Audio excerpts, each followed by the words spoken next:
to please take your seats, settle down, put your phones on silent, and not to be seen standing around in the hall.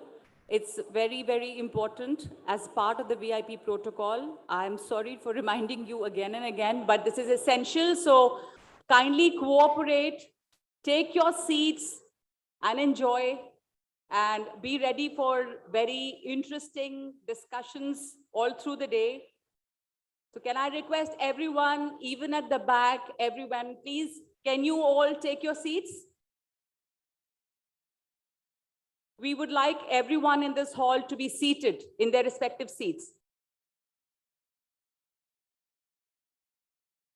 We are expecting the Honorable Vice President anytime soon, so kindly put your phones on silent, take your seats. Please relax, take your seats.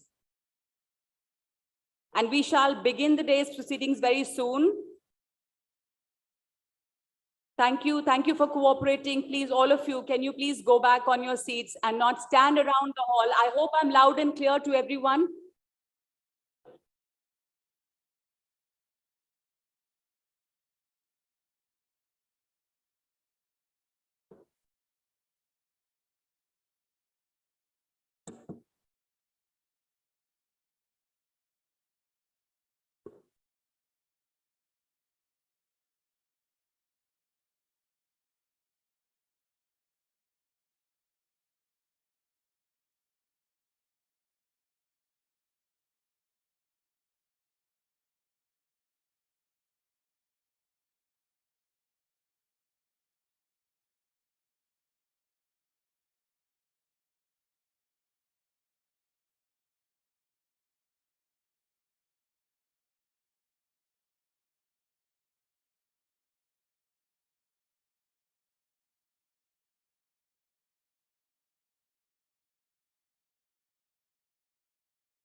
Fastest growing big economies. It is a perfect melting pot of aim and ambition from where a future is rising to inspire the whole world. Propelled by the vision of the Honorable Prime Minister of India, standing in its 75th year of independence, India is poised to resurge its era of growth, greatness and preeminence. आज जब हम अमृत काल में प्रवेश कर रहे हैं, अगले 25 वर्ष हमारे देश के लिए अत्यंत महत्वपूर्ण है. A true forerunner of Indian aspirations since 1905, PHDCCI has been a proud partner of nation's growth journey so far. PHDCCI has been taking persistent steps in congruence of Atmanirbhar Bharat mantra and endeavoring unceasingly to augment partnership and investment. PHDCCI envisages New India, Dream India. The next 25 years of Amrit Kal would provide great opportunities to build a new India. The economy will attain its potential growth rate of double digits, becoming the third largest economy in world ecosystem. The manufacturing sector will be globally competitive, and the manufacturing exports will shift from USD billions to USD trillions every year. The agriculture sector will be sufficient not only to serve the domestic population, but also will be significantly visible in the global agri and food exports. We envisage a new India where millions of jobs are created for the growing young population and socio-economic development of the nation, which is moving to a developed economy. Our commitment is part of our legacy, keenly directing the interests of business and merchandise community of India, while working in tandem with the government and policymakers. Our legacy has been a continued chronicle of meaningful contribution towards taking the nation on the path of prosperity. PHDCCI, acting as the voice of industry and trade, reaching out to more than 150,000 large, medium and small industries, and is one of the premier chambers in India to have been accredited with Diamond Grade by NABIT QCI, playing its role of a policy advocator and extending best support to the industry stakeholders. PHDCCI regularly interacts with the decision makers from central and state governments on all issues having bearing on industry, trade, and commerce, and offers an opportunity to its members to be a part of the delegation for such interactions. और क्योंकि मैं यहाँ देश के नामचीन संस्था जो लाखों उद्योगों ट्रेड एंड इंडस्ट्रीज के साथ के प्रतिनिधि संस्था के रूप में देश में काम करती है, उनसे बात कर रहा हूं, तो मैं ये कहने में बिल्कुल भी अतिशयोक्ति नहीं होगी कि ग्रोथ का इंजन जो है वो इकोनॉमी के साथ में बढ़ रहा है. In addition to our headquarters in Delhi and 25 regional offices in India, PHDCCI at the global level, the Chamber has been working with the embassies and high commissions in India and overseas to bring in the international best practices and business opportunities. With the in-house expertise, PHDCCI offers advisory services to Indian industries on most aspects of their business and have separate MSME cell and IPR facilitation center in Delhi and regional offices providing services to MSMEs and other members. PHDCCI offers state-of-the-art conferencing facilities like auditoriums, conference rooms, boardrooms, and meeting rooms in its own offices located in Delhi, Chandigarh, Lucknow, and Jaipur. As India marches ahead from a developing economy to a developed one, proactive and inclusive governance coupled with resilient entrepreneurship will be the key drivers of making India the most preferred destination for business. Collaboration, cooperation, and holistic participation amongst the government, industry, and its people are the cornerstones to enable India in this journey. PHDCCI, ideally positioned as the apex middle market chamber, representative of 70% MSME entities as members, spreading over 150,000 companies across 16 states and 4 union territories, is well poised to be one of the key growth enablers in the country's accelerated economic development initiative.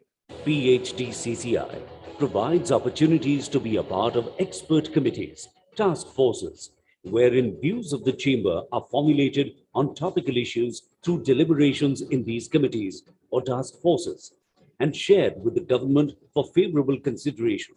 PHD Chamber provides excellent networking opportunities with government officials, diplomats, leading names from all spheres of life, including business peers. PHDCCI has a bouquet of services to energize the industry and boost business growth. Some of them are certification services, energy audit services, Center for International Arbitration and Mediation, PCIAM, and Water Audit Center. We have been contributing in 8 thrust areas, that is, industrial development, education and skill development, infrastructure development, green energy, agribusiness and food processing, indigenization in defense manufacturing, Ayush and health and digital India. PhD Chamber opines that the allocation of 100 trillion for Gati Shakti for building a foundation for integrated infrastructure growth will surely speed up economic recovery. This increased spending on infrastructure will have a multiplier effect to rejuvenate the aggregate demand in the economy, particularly for sectors such as cement, metal, power, and more importantly, also generate jobs. The Gati Shakti Master Plan is expected to boost infrastructure by integrating key modes of transportation, railways, highways, inland waterways, and airports, thereby reducing logistic costs. PHDCCI continuously contributes towards structural improvements in export and logistics infrastructure, supply chain management, and value chains of MSMEs and startups, and simplification of various export incentive schemes, with the aim to push the growth trajectory of exports to the next level. Enhancing India's export competitiveness along with catalyzing diversification of export markets have been priorities for us during the ongoing Amrit Mahotsav. I would like to compliment PhD Chamber that they are organizing this program so that there is greater awareness. And if I can leave a little task, that do seek opinion of people, so that if we want to inject something better into the system, which we can. The Chamber has been a thought leader, and more than 40% of the representations sent by the Chamber have been accepted by the government. Thanks to the massive infusion of funds announced by our Prime Minister Shri Narendra Modi, rupees 30 lakh crores under the Atmanirbhar Bharat Abhiyan for various segments of the economy, and rupees 100 lakh crores for infrastructure Gati Shakti Master Plan. The PHDCCI has organized more than 600 national and international events and conferences in virtual, physical, as well as hybrid modes. Some of the flagship events organized by PhD Chambers includes Post-Budget Interactive Session on Implications of Union Budget 2022-23. India shall be the fastest growing economy among the large economies. I'm sure it'll also be because you have come forward. Second International Conference on Defense and Security in association with the Ministry of MSME, Government of India. Standalone session on geopolitical spillovers and Indian economy. Good morning, everyone. With Dr. M. D. Pathak. May I request you all once again to kindly maintain silence and take your seats. We will be beginning shortly. All of you, please take your seats. And once again, a very warm welcome, namaskar, and good morning. I hope all of you are comfortable. May I request the people in that corner on the right-hand side to kindly take your seats, settle down, please. Honorable Vice President of India is here. We shall be beginning our program really soon. Please take your seats. Thank you so much. So this is a very warm welcome to all of you, and you all know that this is the 117th annual session of the PhD Chamber of Commerce and Industry. And the focus today, the theme for today's annual general meeting is India at 75, celebrating India's pursuit for self-reliance. So this is the main theme around which all our sessions would be focusing on. This is a very special occasion for the Chamber, which enters the 117th year of its existence since its formation in 1905. And we all know this Chamber has had a very illustrious past and present. So a very warm welcome to the 117th annual session. And once again, I welcome all of you and thank you for being here today and being very patient and being very good. May I request all of you to settle down, put your phones on silent, and be ready for the day's program. Thank you so much. Can I request once again to kindly maintain silence, please?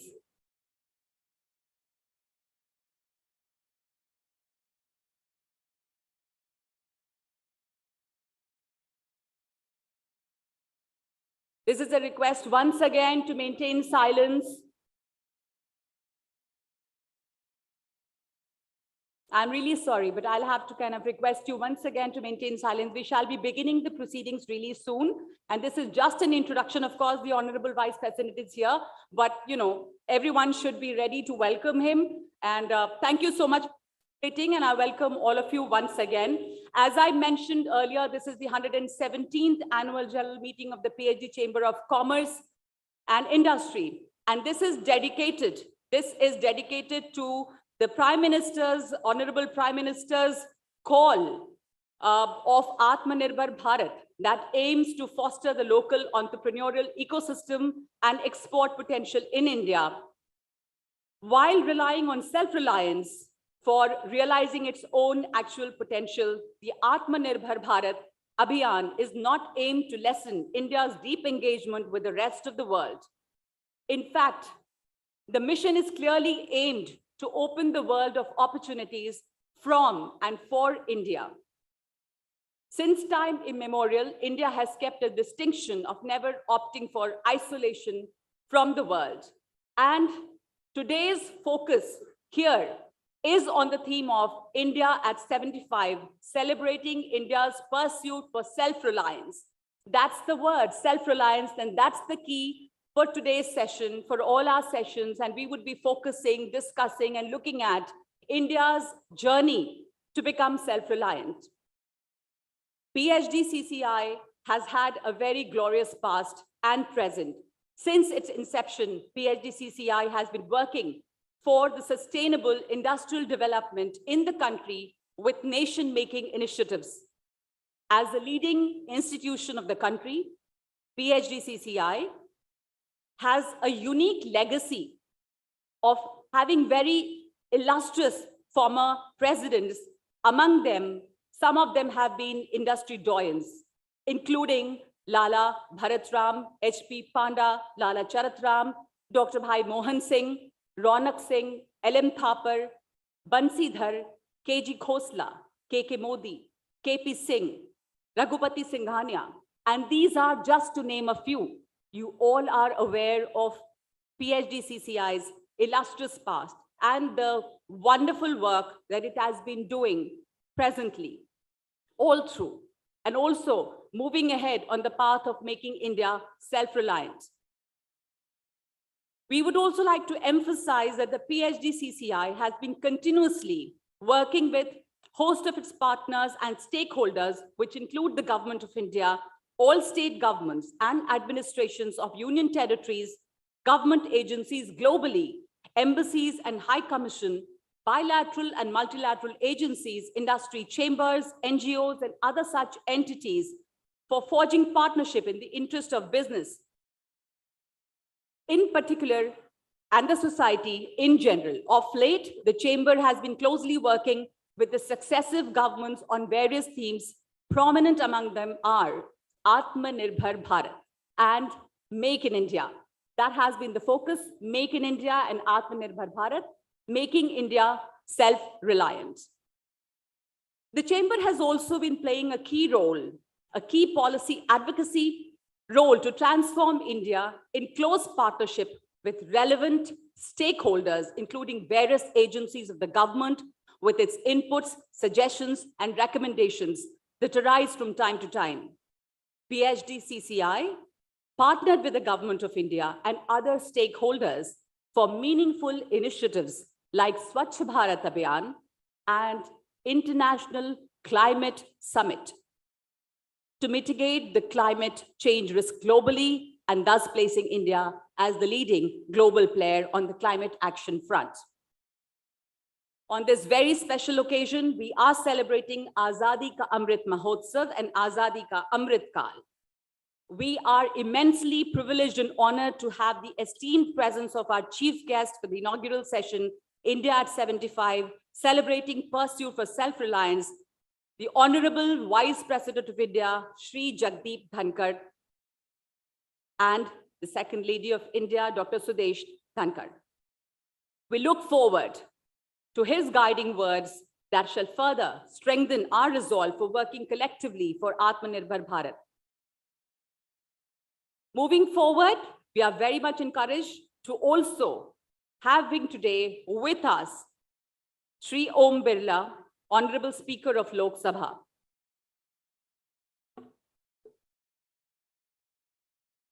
We will be also welcoming the Honorable Minister Shri Piyush Goyal later during the day. Ladies and gentlemen, please welcome and rise to welcome the Honorable Vice President of India, Shri Jagdeep Dhankar ji, and the Second Lady, Dr. Sudesh Dhankar.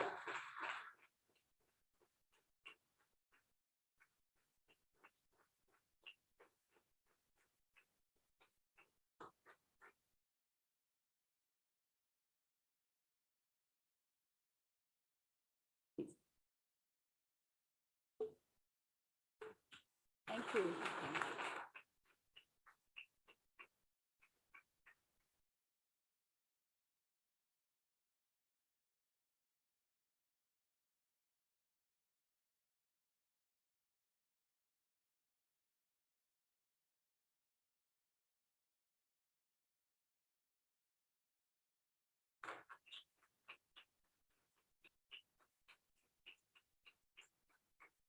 May I request everyone to please remain standing for the national anthem.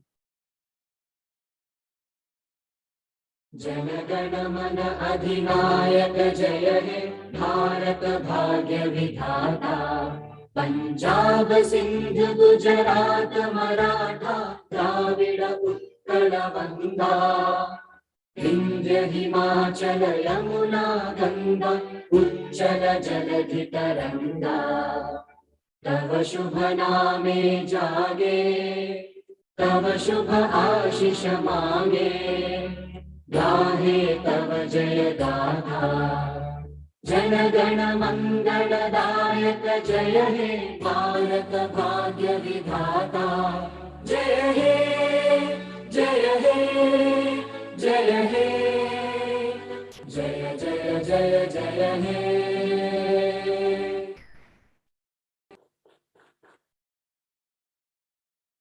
Welcome once again to the Honorable Vice President of India and the Second Lady, Dr. Sudesh Thankar. And now I would like to call upon the President of PHDCCI to kindly felicitate the Honorable Vice President of India.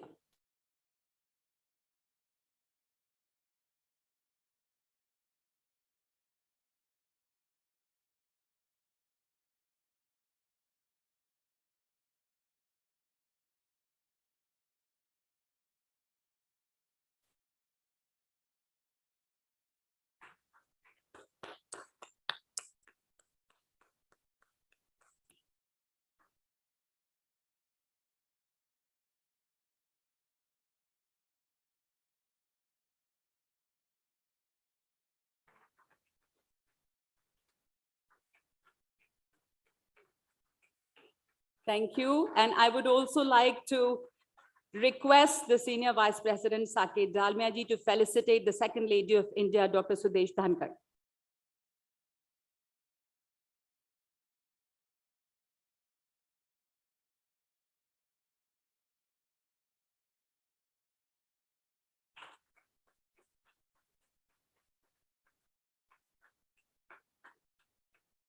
Thank you very much. Kindly take your seats. And now I would like to request Shri Sanjeev Agarwal, the Vice President, PhD Chamber, for the introduction of the Honorable Vice President of India.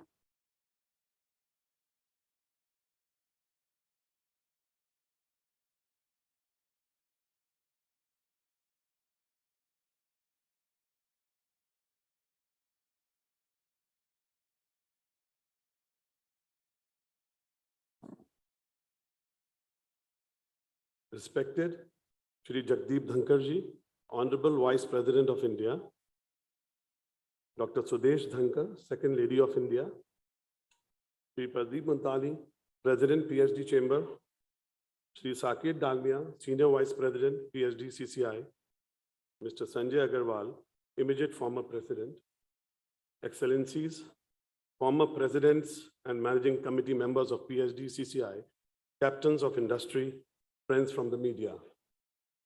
A very good morning to all. It is my pleasure to introduce Shri Jagdeep Dhankar, Honorable Vice President of India, whom I have the honor of knowing personally, and he is one of the most remarkable and humble person I have ever met as the chief guest of the 117th annual session of PhD Chambers of Commerce.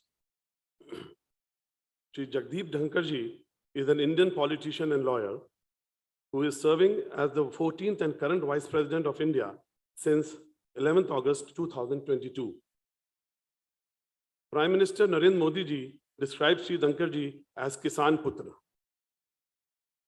He was born on 18th May 1951 to Shri Gokul Chand and Shrimati Kesri Devi in Kithana village. Grown up in a family of farmers, he has been trained with the value of always staying connected with his roots. He has brought up seeing the simplicity and hard work of people in his village till his primary education. It was these values that he had drawn from his surroundings that motivated him to walk 6 kilometers from his village to attend his school. Later, he moved to Chittorgarh for his further education at Sainik School.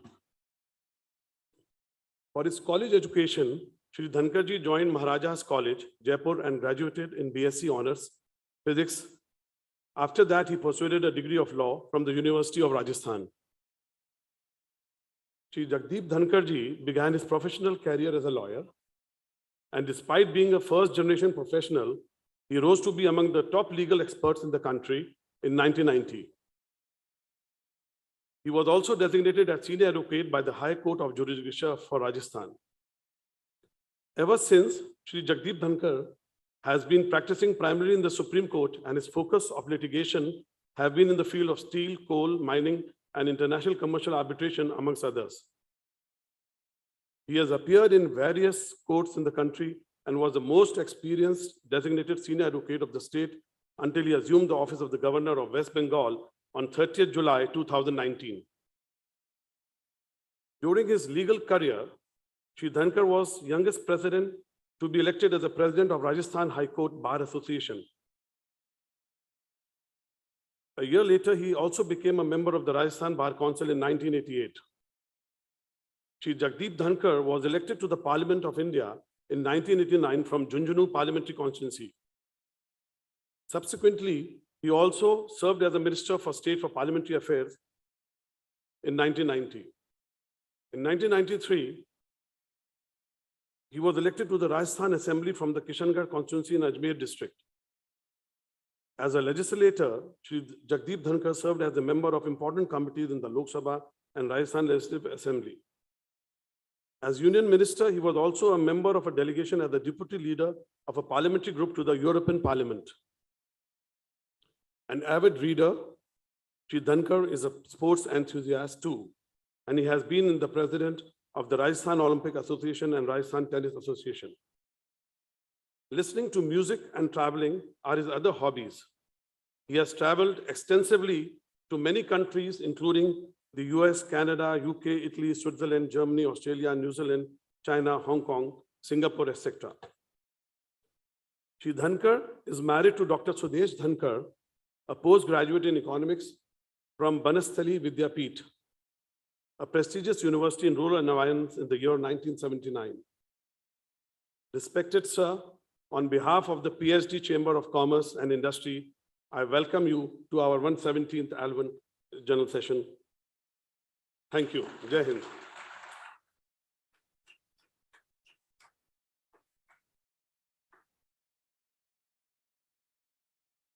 Thank you so much for that introduction.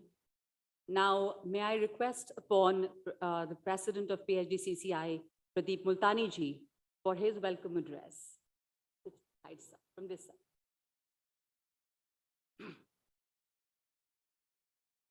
A very good morning to everyone. On behalf of PhD Chamber and my own, it gives us great pleasure to welcome you all to the 117th PHDCCI annual session. India at 75, celebrating India's pursuit for self-reliance. We are extremely thankful to all the distinguished guests and members who have been kind enough to spare their valuable time to be here with us today. We are privileged to have with us Shri Jagdeep Dhankar ji, Honorable Vice President of India, and Dr. Sudesh Dhankar ji, the Second Lady of India. PHDCCI would like to take this opportunity to appreciate and congratulate the Honorable Vice President for his exemplary work and achievements in his professional and personal spheres of life. Respected Vice President, sir, it is inspiring for all to learn of your illustrious public life, demonstrating astute administrative skills, brilliant intellect, and ethical responsibilities. So you are a great visionary and a thought leader, and we highly appreciate your dedication and commitment towards growth and development of our country. At this juncture, sir, with your due permission, let me introduce PHDCCI for the benefit of those who are attending the annual session for the first time. PHDCCI has been working as a catalyst for the promotion of Indian industry, trade, and entrepreneurship for the past 117 years. It is a forward-looking, proactive, and dynamic pan-India apex organization. As a partner in progress with industry and government, PHDCCI works at the grassroots level with strong national and international linkages for propelling progress, harmony, and integrated development of the Indian economy. PHDCCI, acting as the voice of industry and trade, reaching out to more than 150,000 large, medium, and small industries, has forged ahead, leveraging its legacy with the industry knowledge across multiple sectors to take the Indian economy to the next level.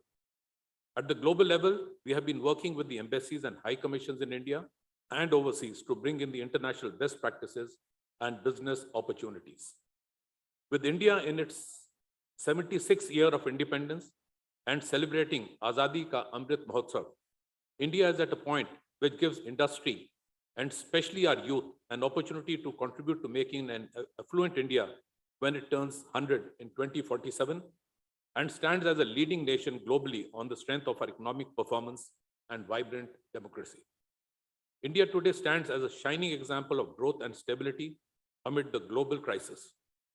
With a GDP of USD 3.3 trillion, the country has achieved the distinction of becoming the 5th largest economy in the world, behind the US, China, Japan, and Germany, due to its rapidly expanding economy, and is poised to become one of the 3 largest economies by the end of this decade. I compliment the able leadership of our Honorable Prime Minister Shri Narendra Modi ji, under whom significant steps have been taken in the last 2 years to implement the big picture of an Atmanirbhar Bharat, self-reliant India. We are fortunate that being an aspirational society, a high-quality skilled workforce is being developed, which will play a huge role in realizing India's dreams to build a developed nation in the Amrit Kal over the next 25 years. India has several advantages such as demography, economy, governance, technology, all the key ingredients to make India globally strong. A series of systematic reforms taken by the government and the RBI in the last few years to improve the ease of doing business has paid rich dividend.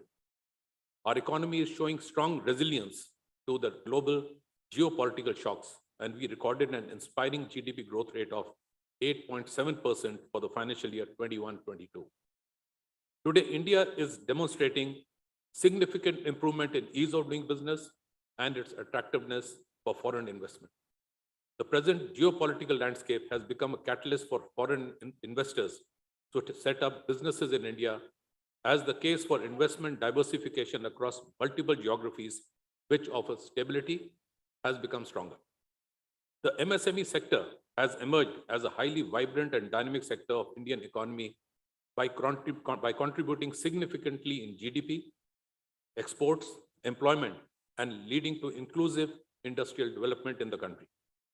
To catalyze the growth of this sector, there is a need to ensure hassle-free credit availability to MSMEs, along with enhancing its value chains, thus making them more structurally competent to add to their efficiency, share in manufacturing sector, employment generation, and the country's overall export growth momentum. While working for inclusive economic growth, we must think about sustainability. Energy sector is evolving rapidly with technological innovations and collaboration. India, with its missions like National Hydrogen Mission and National Renewable Energy Policy, is putting in efforts to compete with the world and maximize utilization of green energy, which will help the nation in obliging to its climate goals, sustainable development. I am pleased to share that the Chamber has been working at policy and grassroots level for reassuring India's leadership role in meeting the sustainable development goals. And on the climate action front, we organized an international climate summit to mitigate the climate change risk globally, and thus placing India as the leading global player on the climate action front. Going ahead, the next 25 years of Amrit Kal would provide great opportunities to build a new India. New India, where the economy will attain its potential growth rate of double digits, becoming the 3rd largest economy in the world ecosystem. The manufacturing sector will be globally competitive. The agriculture sector will be sufficient not only to serve the domestic population, but also will significantly visible in the global agri and food exports. Millions of jobs will be created for the growing young population, and manifold increase in the income level of the people, simplified and rationalized taxation system, and ease of doing business at the highest level. New India with housing for all, education for all, easy access to medical and health facilities, and strengthened women empowerment and safety. The new India will have numerous success stories to tell, demonstrate, and sell to the world. We are really proud that India will lead the League of Leading Nations by its upcoming G20 presidency in December 2022. Its voice and leadership will reverberate globally as it will center around the themes of the world as one family and the need for sustainable growth. Further potential market opportunities have opened up due to the recent trade agreements with the UAE and Australia and the proposal to establish a Trade and Technology Council with EU. India is also negotiating trade deals with developed nations such as the UK, Canada, and the European Union. India and Bangladesh also plan to negotiate on a bilateral comprehensive economic partnership agreement. With these words, we welcome you all to today's session once again and look forward to meaningful interactions to support the economic environment of the country in order that India becomes a world leader in the next 25 years. Once again, we welcome Honorable Vice President of India and Second Lady, and with a request to enlighten us with his inspiring vision and perspectives. So may we have a big round of applause for the Honorable Vice President.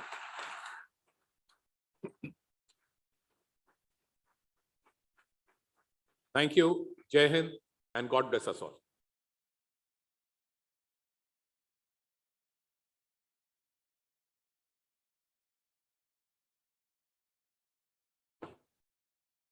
Thank you so much, Shri Pradeep Multani ji, and we are immensely privileged and honored to have the esteemed presence of our chief guest of inaugural session India at 75, celebrating pursuit for self-reliance, Shri Jagdeep Dhankar, Honorable Vice President of India.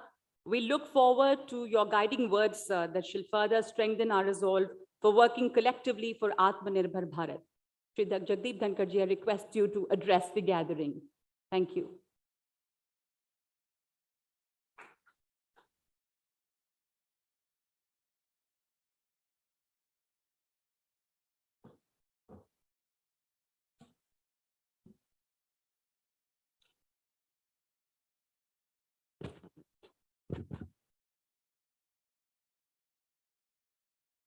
Very good morning to all of you. In my left leg, at the toe, I was having some pain in the morning. When I entered this hall, the pain was gone, it was soothing. The moral of the story is categorical. Be more in connect with the industry giants, with leaders of business, and that will be in national interest. I look forward to greater connectivity. Shri Pradeep Multani ji, President PHDCCI, Shri Saket Dalmia ji, Senior Vice President PHDCCI, Shri Sanjeev Agarwal ji, Vice President, Shri Sanjay Agarwal ji, immediate former President, distinguished audience. I have a number of friends here. To name them, I will end up making a mistake.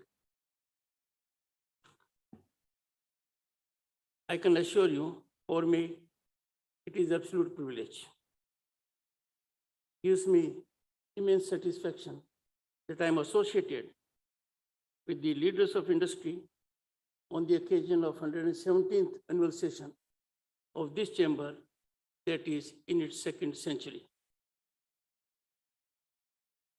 When I came here, introduction was given. Introductions often are very embarrassing, and they can be cushioned also. But undoubtedly, there has to be a caveat when your spouse is on your right side.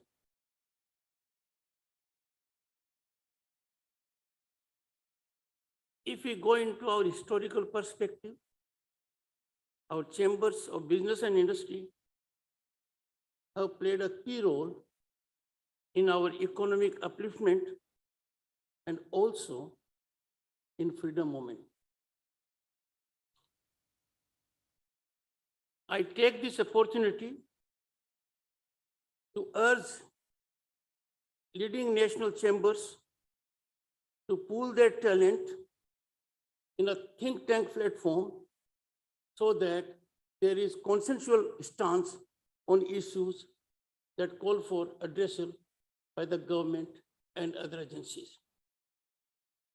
If chambers come together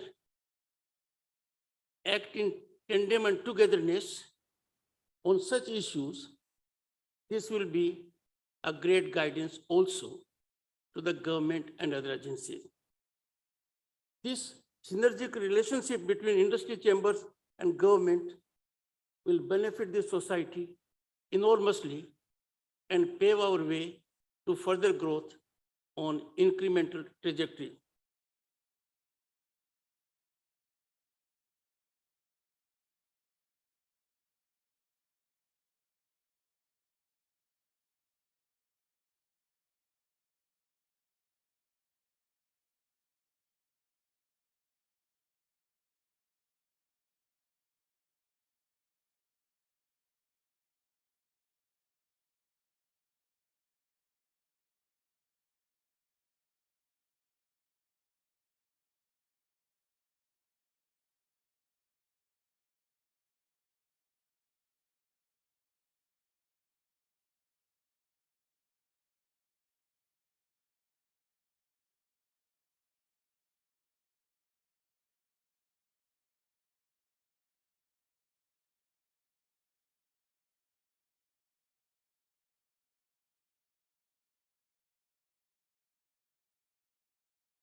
India's pursuit for self-reliance is different than other countries, very different.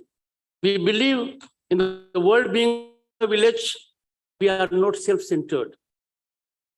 We believe in world inclusivity. And medical supplies, to talk of recent events, to more than 100 countries during COVID menace is just one such glorious, glaring example. There are many. Industry has always been a key part of India's growth story. And this has happened of hiccups in spite of problems. The creators of wealth, creators of employment, those engaging in innovation, taking all risks for national benefit, surely need an ecosystem that is at least not in obstruction mode. I congratulate the industry for shaping India what it is today and what it will be in decades to come. Things have taken shape for the better on account of series of affirmative and well thought out government policies. We have seen spectacular growth in recent times, all because affirmative steps that had not been taken for a long time, they were taken with courage, conviction, and in national interest. Economists have indicated, and firmly based on statistics, that Bharat, the world's fastest growing large economy, as was indicated by the Honorable President, the fifth largest, an honor we got only few weeks ago. We are poised to be the third towards the end of the decade. This could not have happened. Certainly it could not have happened unless we pay tribute, recognize the role of industry, the role of our hard-working farmers, Shramjeevi workers, artisans, and innovative scientists. This epochal transformation has impacted lives of millions at all levels, be it rural India or urban India. The economic reform basket and series of out-of-box steps taken by the government have transformed our business ecosystem for the better.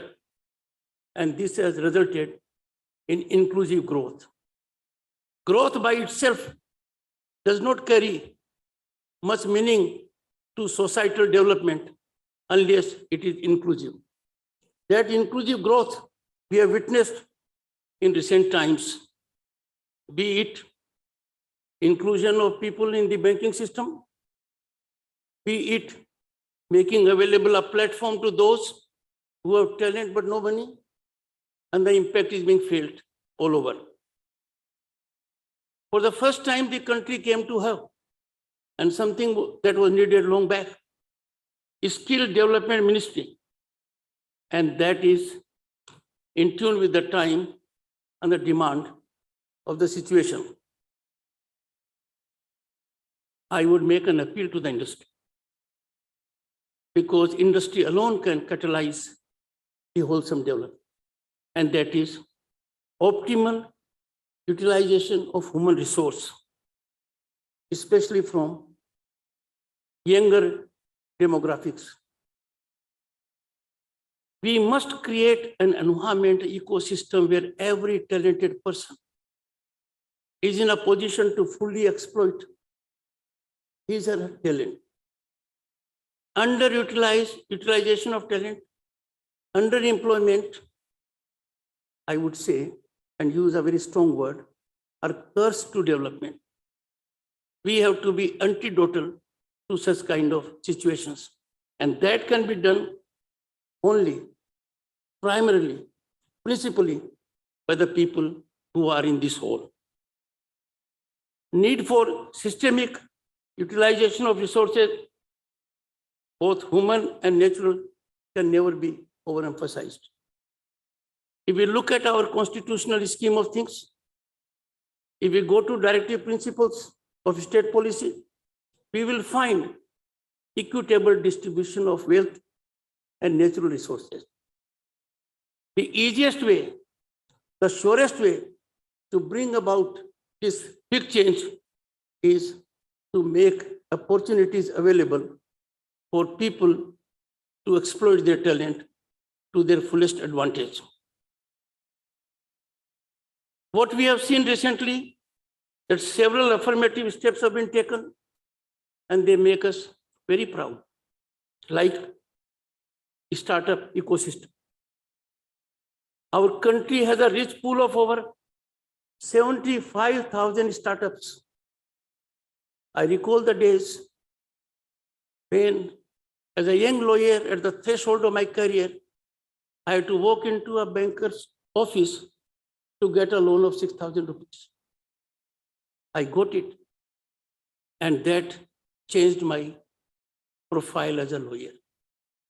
I recall the days when, as a student traveling 6 kilometers from my village to another village for class 6 study, got a scholarship, full scholarship, and I could get quality education. That is the primary focus the country is having. And this accounts for 75,000 startups, 100 unicorns, and each valued more than $1 billion. Now, Indian industrial map is dotted by these startups, and they are turning out to be game changers. No one knows better than the leaders of the industry that even their younger generation is thinking out of the box. They're getting away from the mainstream of their normal trade and business. And to the surprise of the senior generation, they are meeting with success unheard of or imagined by the senior generation. We can take legitimate pride that in the first 6 months of the current financial year, 2 crore small enterprises have been sanctioned. Rupees 1.4 lakh crores mudra loans. And the one is speaking to you is grateful to the banker for giving 6,000 rupees. Look at the big change we are witnessing at the moment. This culture is taking roots in the hinterland also. And our MSME sector is doing a fine job. The Gandhian ideal, which the world has recognized with great deference, is being reflected in the mantra for New India. This mantra is shaping our country in all elements, including business and industry. Sabka saath, sabka vikas, sabka vishwas, sabka prayas. And this is not limited to government.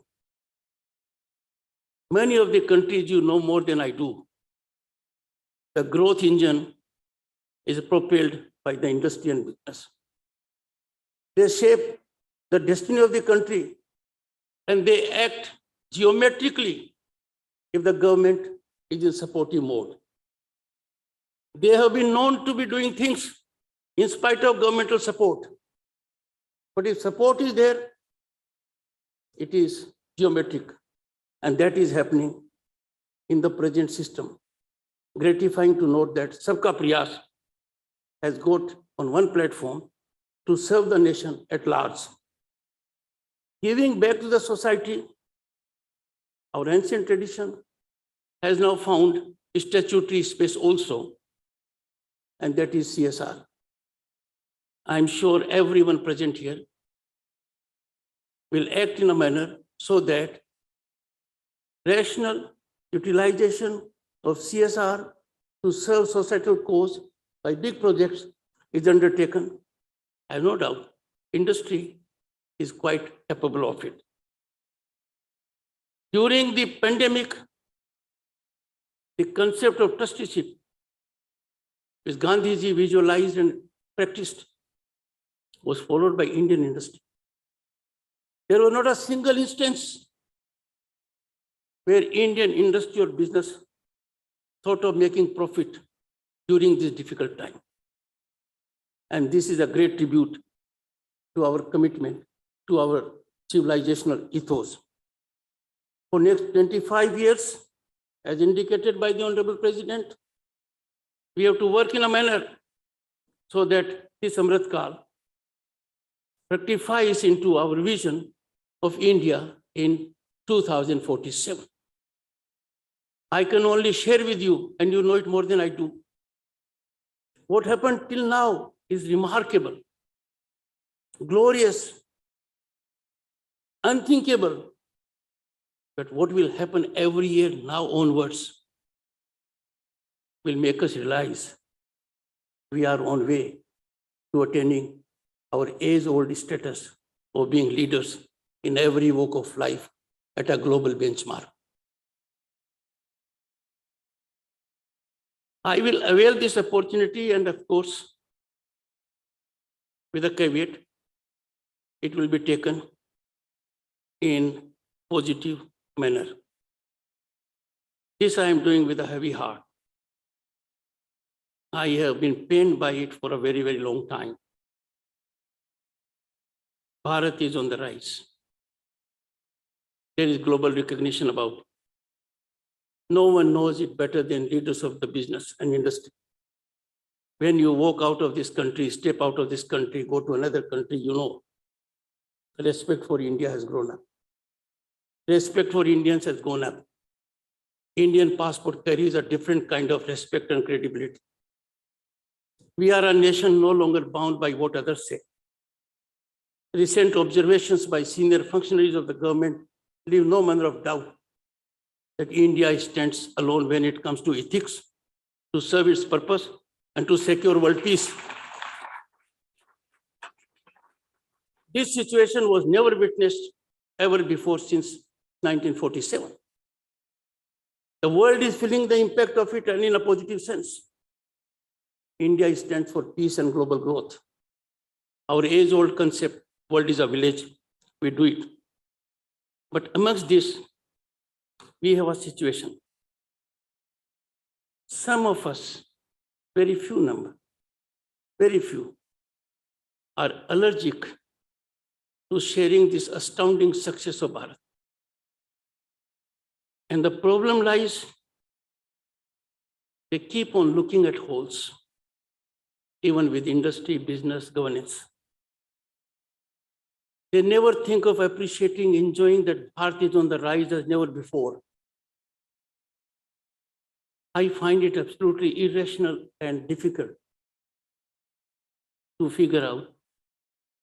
Orchestrated manner, these people are belittling our mind-blowing accomplishments of industry, our farm sector, our workers, our youth. Why are they doing it? And added to this is another problem. They get media space in high decibel. They cover a huge space. Their touch with the ground reality is not there. They are in complete disconnect with the sentiment and ground reality of the nation. An answer to them has to emanate from those who are firmly creators of this ecosystem, the leaders of industry and business. You have played a major role in making us what India is today. If your efforts are so belittled, are not recognized, and by people who have no connect either with the growth story or ground reality, who has to rebuff them? Who has to challenge them? Who has to antidote them? I have no doubt the people here have to take initiative. And I'm quite sure media will think within. It's the fourth pillar of democracy. In current times, it's very important. And all of you present here, individually and collectively, are well in a position to show these people their place. Look at your hard work, the great ecosystem you have created.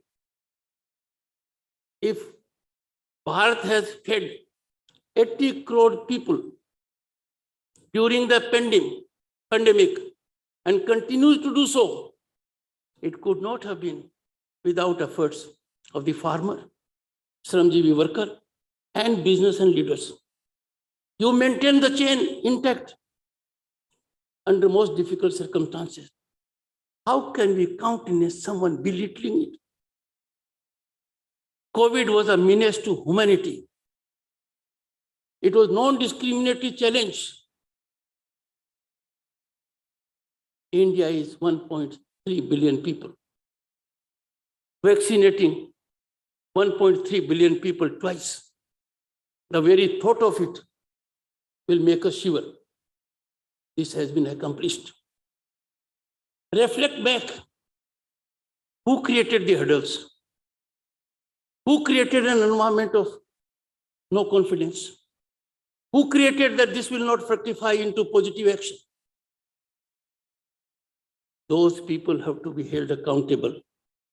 And there can be no greater accountability than societal accountability. There can be no greater accountability than accountability by one's own peers. I would be best judged by my peers in the legal profession. I therefore appeal to you. We have to step out slightly outside our business commitments. We have to believe and enjoy and relish the unprecedented and paralleled growth story of this country that is known as Bharat.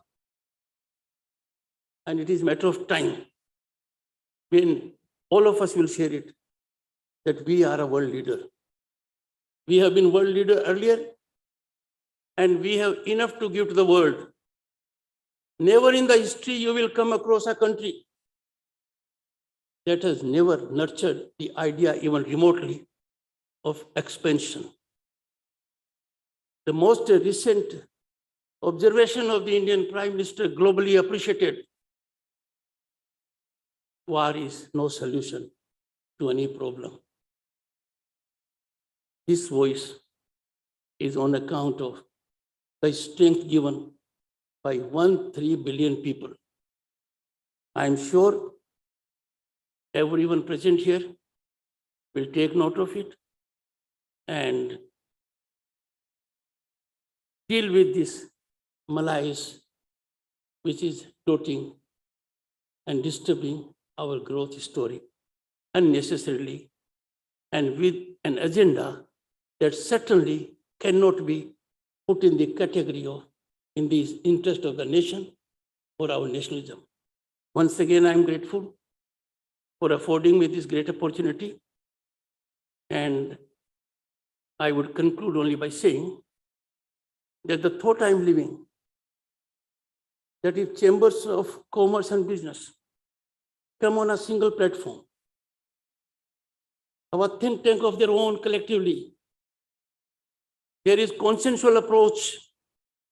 They identify issues to be addressed by the government. You will find in me your foot soldier. Thank you so much.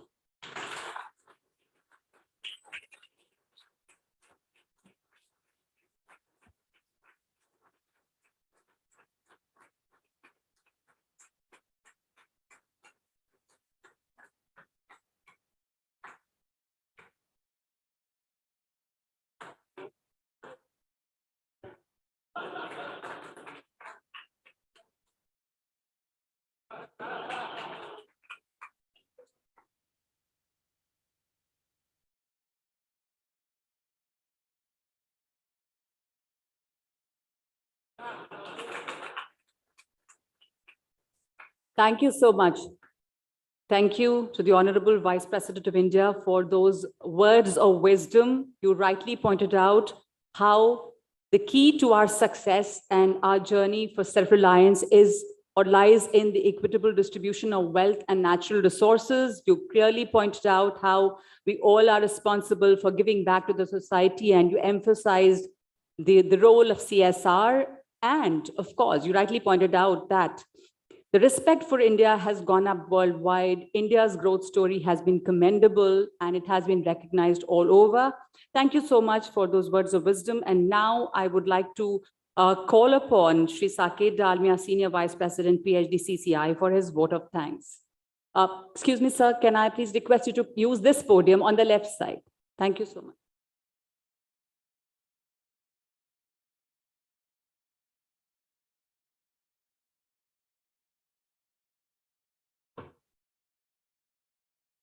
Very good morning to everybody.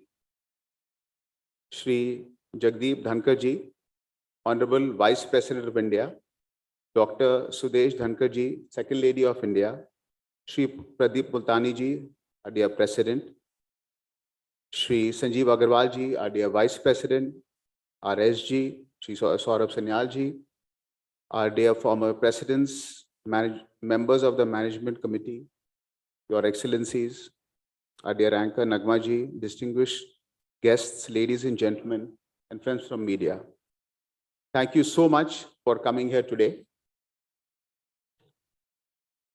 I would like to first convey my deep regards and hearty thanks to Shri Jagdeep Dhankar ji, our Honorable Vice President of India, and Dr. Sudesh Dhankar ji, Second Lady of India, for sparing their invaluable time for their busy schedule, for gracing the occasion and addressing the members of the PhD chamber and industry.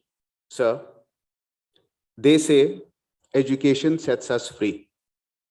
In spite of being so highly qualified and having such a tough journey ahead in such a young age in your life, sir, we thank you and salute you to choose to dedicate your life to help India.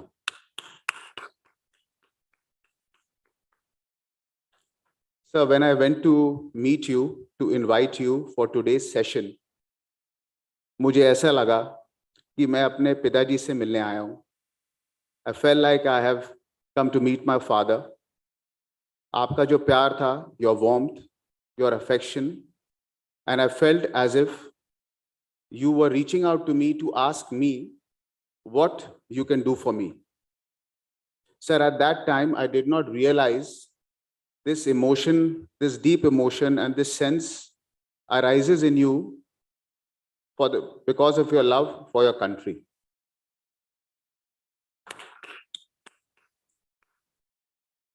Sir, you reminded us that industry played a very important part in India for the freedom movement.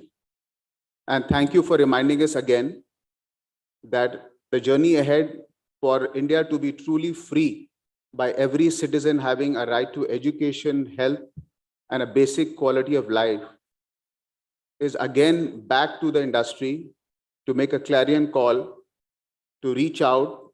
And in this journey, sir, I would like to remind the audience here that at the PhD Chamber of Commerce, we are 150,000 companies strong, primarily focusing on small, medium, micro industries. And we love your suggestion of working collectively with other chambers of commerce. And we will try to do our best so that we come with a collective force to seek your guidance and help to change India into stronger, better, and probably the most vibrant economy of the world. Thank you once more, sir, for sparing your valuable time. Thank you.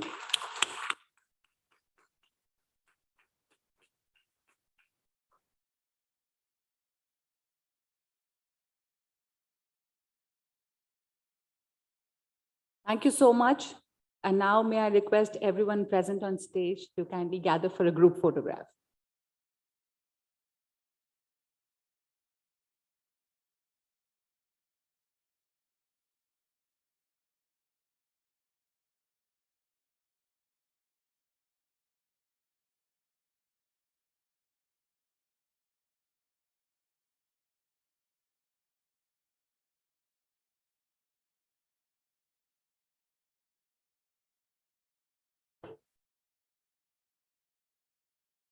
The national.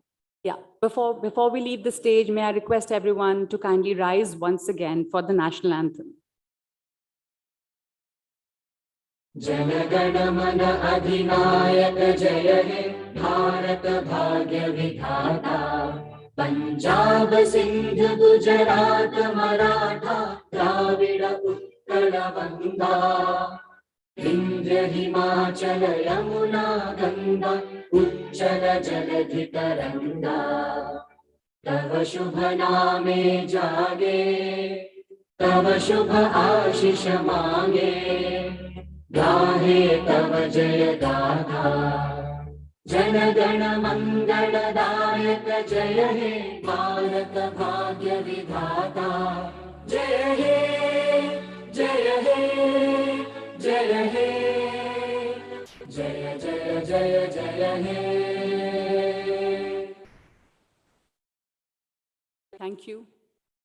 Thank you, everyone.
is now one of the fastest growing big economies.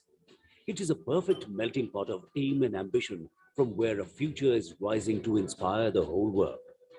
Propelled by the vision of the Honorable Prime Minister of India, standing in its 75th year of independence, to resurge its era of growth, greatness, and preeminence. आज जब हम अमृत काल में Okay. प्रवेश कर रहे हैं, May I have all your attention once again, please? We are almost ready for the next session. The Honorable Speaker, Shri Om Birla Ji, is here, and we shall be beginning the next session soon. So may I request everyone to kindly come back into the hall and take your seats. May I please request the members, the guests, the audience present here to kindly take your seats. अपनी जगह ले लीजिए एक बार फिर से सब लोग, और हम अगला सेशन बस शुरू करने वाले हैं.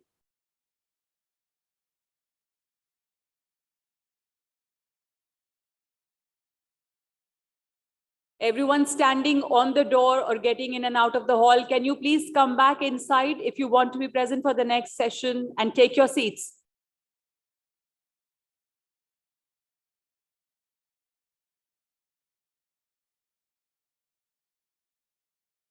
The next session that we're just about to begin is the Business Excellence session, where we shall also be awarding the well-deserving business entrepreneurs.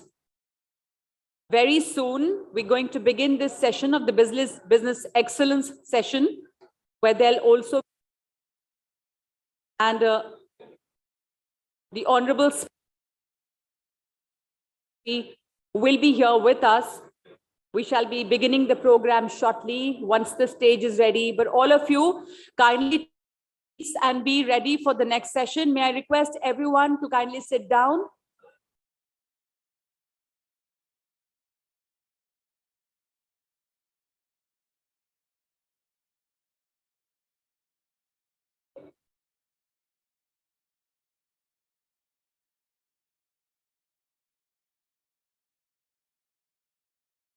So the stage is ready. We're all set for the next session.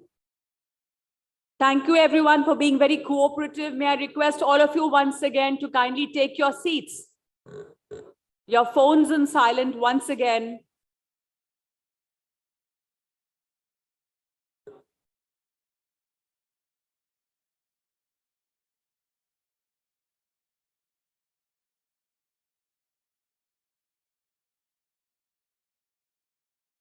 Like to request and call upon the senior leadership of PhD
Check, check, check, check, check, check, check, check, check.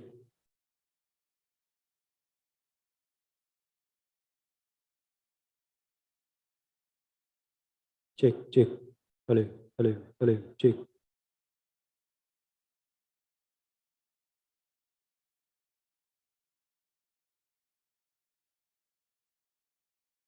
Check, check, check.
कर देना है या यहीं से next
Check, check, check, check, check, check, check, check.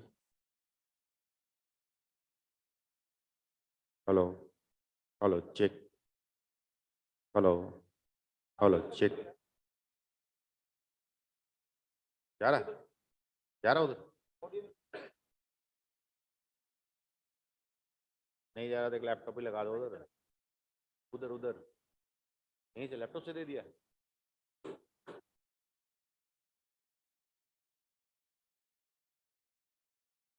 वहीं लगा देता ना एक लैपटॉप से एक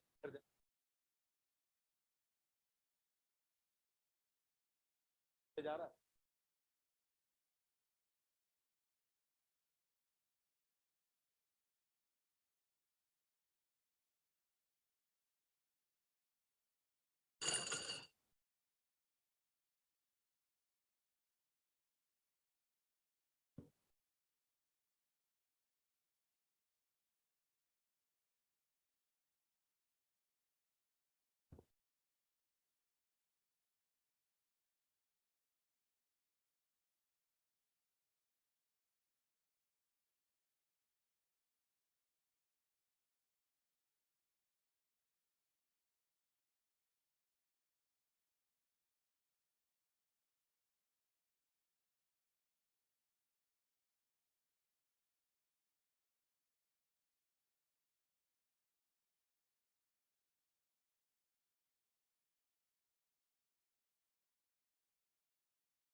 May I request everyone to kindly take your seats?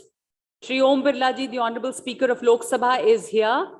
I would like everyone to welcome him up on stage, and the leadership of PHDCCI to come up on stage with him. The Honorable Speaker, Shri Om Birla Ji, is here amongst us. Everyone present in the hall, kindly take your seats and settle down. May I request everyone to come back on your seats, please? Can I request everyone to please come back on your seats? The Honorable Speaker, Shri Om Birla Ji, is here on the stage with us, and we are beginning our second session, the Business Excellence session. I'll request silence from everyone, please, and take your seats.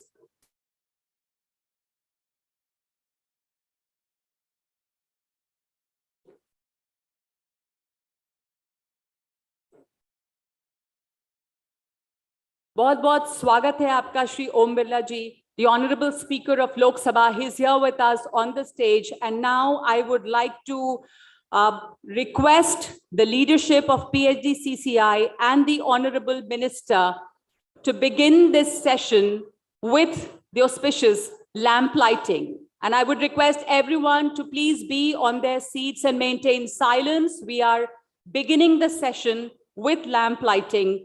Shri Om Birla Ji is here with us, the Honorable Speaker.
Thank you so much, बहुत बहुत धन्यवाद। शुरुआत कर रहे हैं हम अपने अगले सेशन का, business excellence session.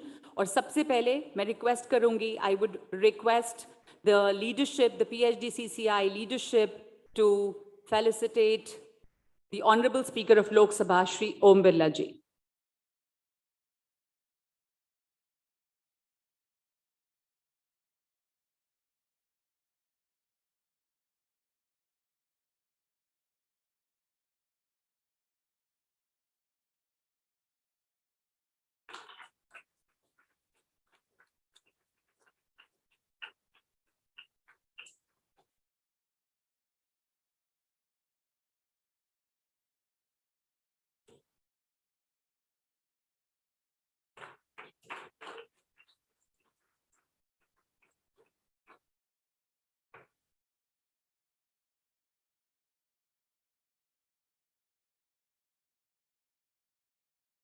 Thank you, बहुत बहुत धन्यवाद आपका।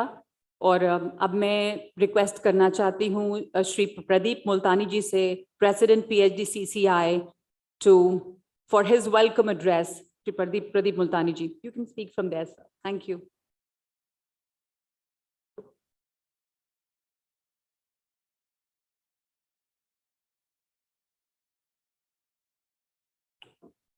A very good morning to everyone. On behalf of the PHDCCI, it gives me great pleasure to welcome you all to our 117th annual session, India at 75, celebrating India's pursuit for self-reliance. We are extremely thankful to all the distinguished guests and members who are here with us today. We are privileged to have amongst us Shri Om Birla Ji, Honorable Speaker of Parliament of the world's largest democracy. So we are immensely pleased to welcome you today, and with great appreciation that as a leader, you have helped to fulfill the aspirations of people to achieve better quality of life and enhanced opportunities. Sir, your service towards society and several humanitarian causes is highly commendable, and we at PHDCCI duly acknowledge the same. We know that wherever you see a crisis, you are among the first to reach and offer your support, be it in the Kutch earthquake or the Uttarakhand floods. We are aware that you have taken a pledge that no one in Kota will sleep without a meal. Your organization, Prasadam in Kota, provides food to the poor, helpless and needy through public participation. Likewise, you also run Paridhan Yojana in Kota, where clothes are given to the poor. Sir, also your contribution to Kota's educational growth is very well known. Your philanthropic causes and generous heart inspires us to do our best for serving society and strengthening the cause of progress, harmony, and development of our nation. At PHDCCI, we work with such a spirit for the socio-economic development of the country and our citizens. We all are here to celebrate PhD Chamber's Business Excellence Award ceremony. As mentioned earlier, the PhD Chamber's Business Practices and Annual Awards for Excellence were instituted in 1997 to recognize Indian businesses, entrepreneurs, and individuals for their outstanding achievements, contributions in selected areas, and for promoting corporate and individual initiatives in economic, social, educational, and cultural areas. I congratulate the awardees for their outstanding achievements and accomplishments in different areas of business. I hope that these awards would enable the corporate world to share the best practices in skilled endowment and human resource development and motivate them to achieve their full potential. It is our endeavor to leverage the potential of these exceptional individuals. The world, as we know, it is changing and a new world is unfolding. India is on the rise to become a self-reliant India, as envisaged by the Honorable Prime Minister, Mr. Narendra Modi ji's vision of becoming Atmanirbhar, which promises progress and policy continuity as we commemorate 75 years of India's independence.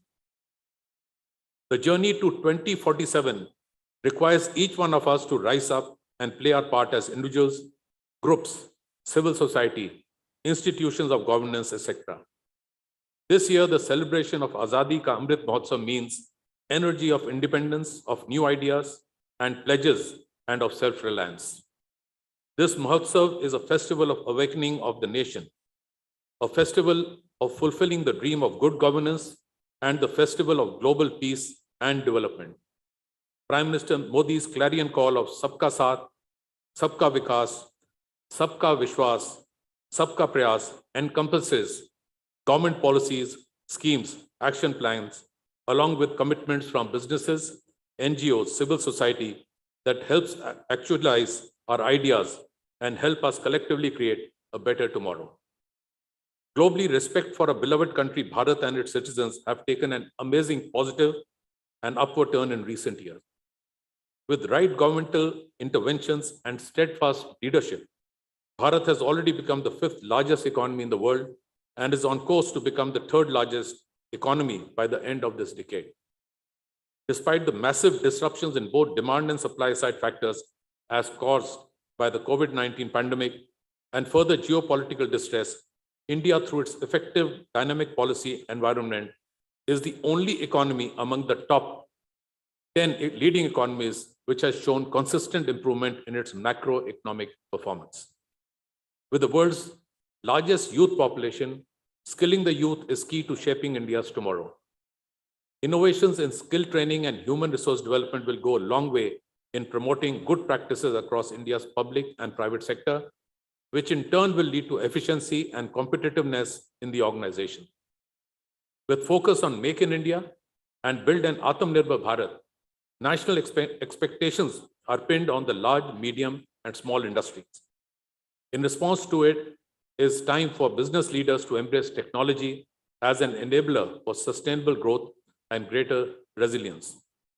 PHDCCI has been efficiently providing hand-holding support to the large, medium, and small industries in finding solutions to the challenges being faced by industry, particularly the MSME sector.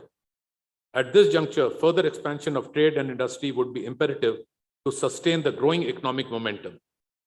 Further encouragement to MSMEs, agriculture, and manufacturing sectors to make Indian supply chains more diverse will go a long way in realizing India's economic recovery, further strengthening its economic resilience, and thus allowing for its even faster adaptation to such unprecedented times. Now, coming back to the award ceremony, given the immense talent, unimpeachable credentials, and stalwart stature of the esteemed jury members, I must thank them profusely for having spent a lot of time and effort to pick out the most deserving candidate for this year's awards. I once again congratulate the winners for their accomplishment and wish them all the best in their future endeavors. It is well known that when people are financially invested, they want a return. When people are emotionally invested, they want to contribute. With these words, I once again welcome you all to celebrate the Business Excellence Award session and look forward to listening to Honorable Shri Om Birla Ji, our Chief Guest. Thank you, Jai Hind, and God bless us all.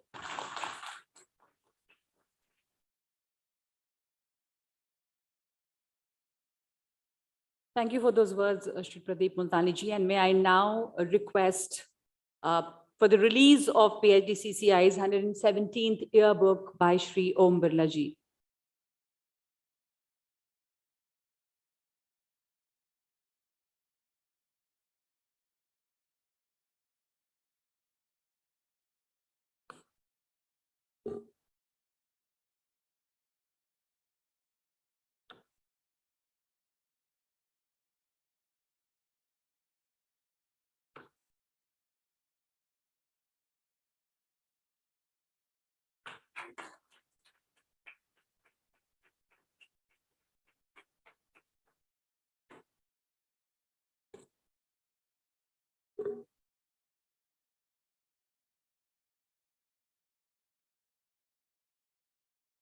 Thank you.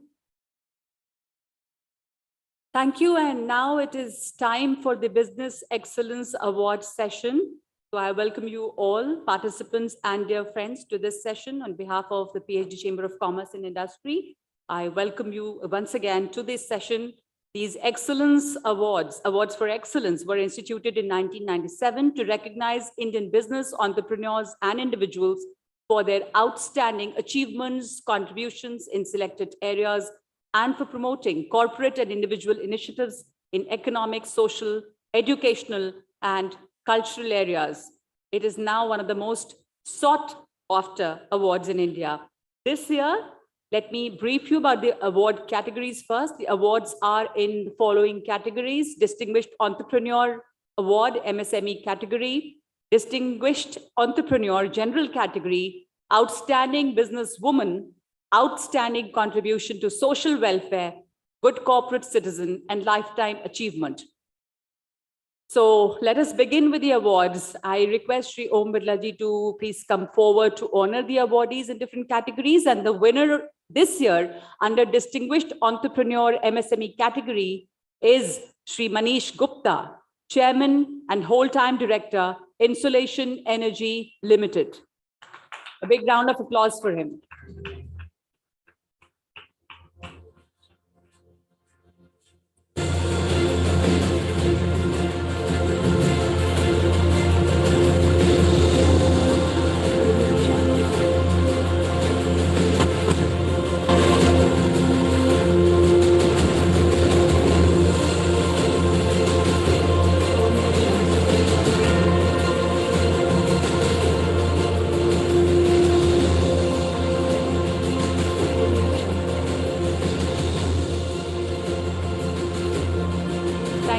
and the winner of this year under Distinguished Entrepreneur General category is Shri Onkar Singh Pahwa, Chairman and Managing Director, Avon Cycles Limited.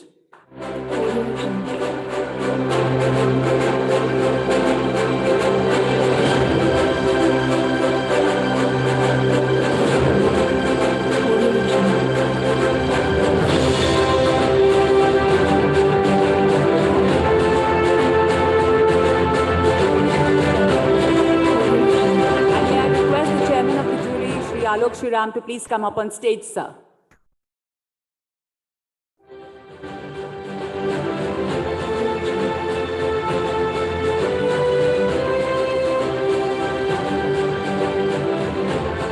The award in the third category, the Outstanding Businesswoman Award Individual, goes to Sudha Prem, CEO, FIA Technology Services Private Limited.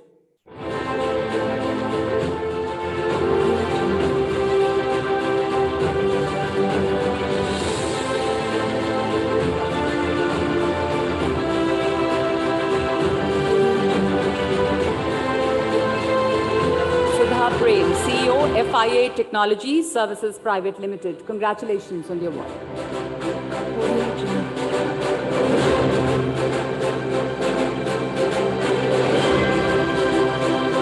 The next category and the winner in the next category, which is Outstanding Contribution to Social Welfare, is Agarwal Packers and Movers Limited.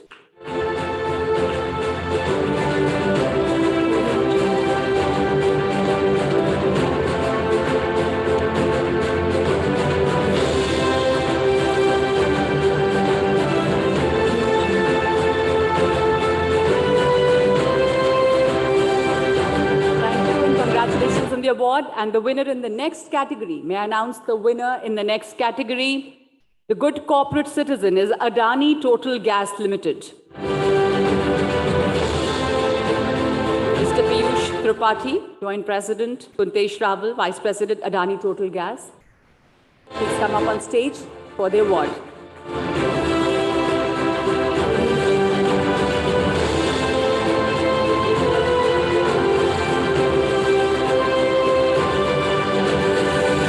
Coming to the final award category for this year, which is the Lifetime Achievement Award.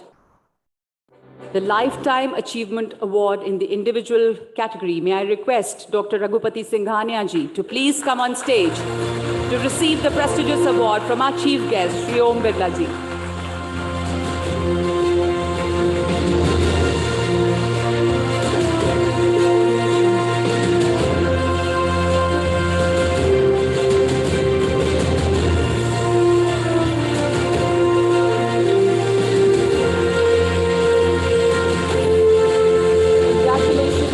Congratulations on those awards. Thank you.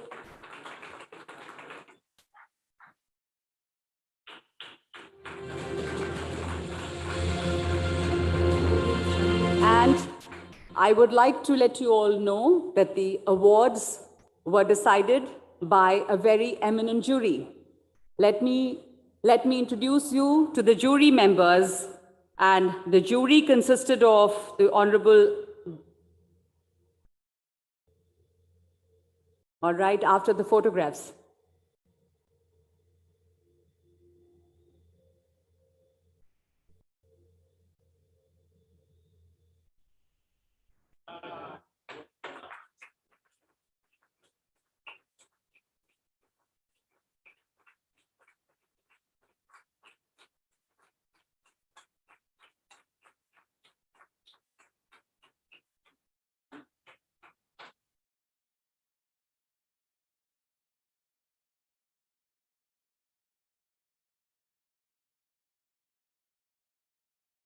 So the awards were decided by the jury members that consisted of Honorable Justice Shri Deepak Mishra, former Chief Justice of India, Mr. Shekhar Dutt, former Governor of Chhattisgarh and Defense Secretary, Mr. H.K. Dua, former member of Rajya Sabha, Editor-in-Chief, the Indian Express, the Tribune, yes, and Shri Alok Shriram, Chairman, PHDCCI Business Excellence Award. May I request Mr. H.K. Dua to please come up on stage, and may I request Shri Om Birla ji for his felicitation.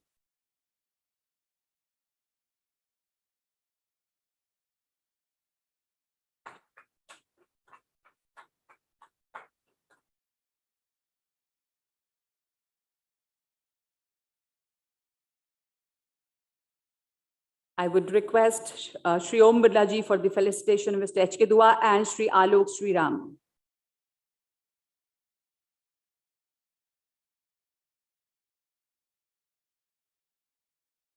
Felicitation of Mr. Shekhar Dutt, who is here. Sorry, felicitation of Mr. Shekhar Dutt. And felicitation of Shri Alok Sriram.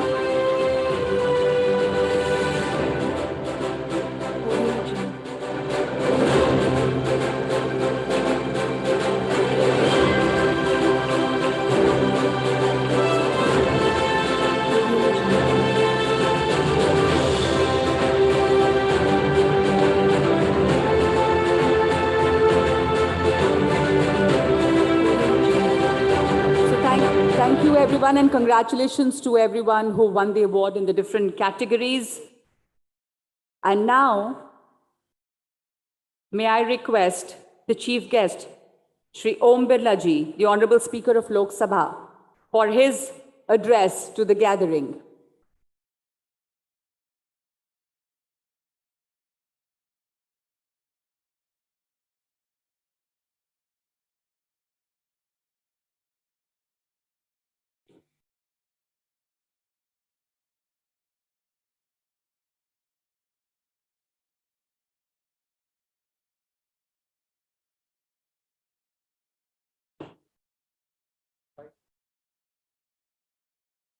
Wasn't it?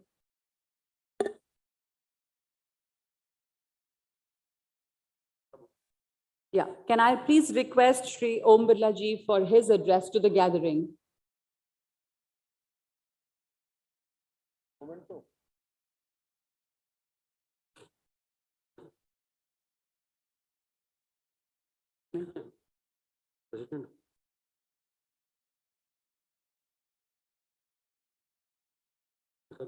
Okay.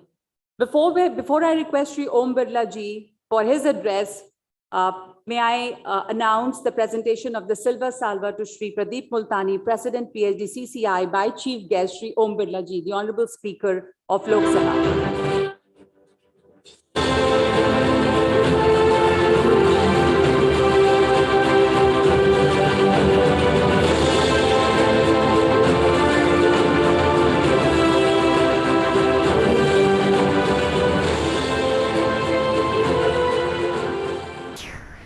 Thank you so much, sir. May I please request you now to address the gathering, Shri Om Birla ji, Honorable Speaker, Lok Sabha.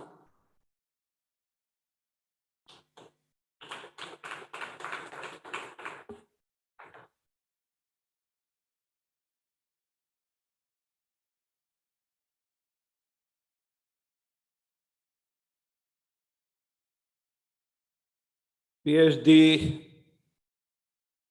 Chamber of commerce industries के 170 annual conference में chamber के president Shri Pradeep Multani ji, senior vice president Shri Saket Dalmia ji, vice president Shri Sanjeev Agarwal ji, chief executive और कार्यकारी अधिकारी श्री सौरभ सांदियाल जी,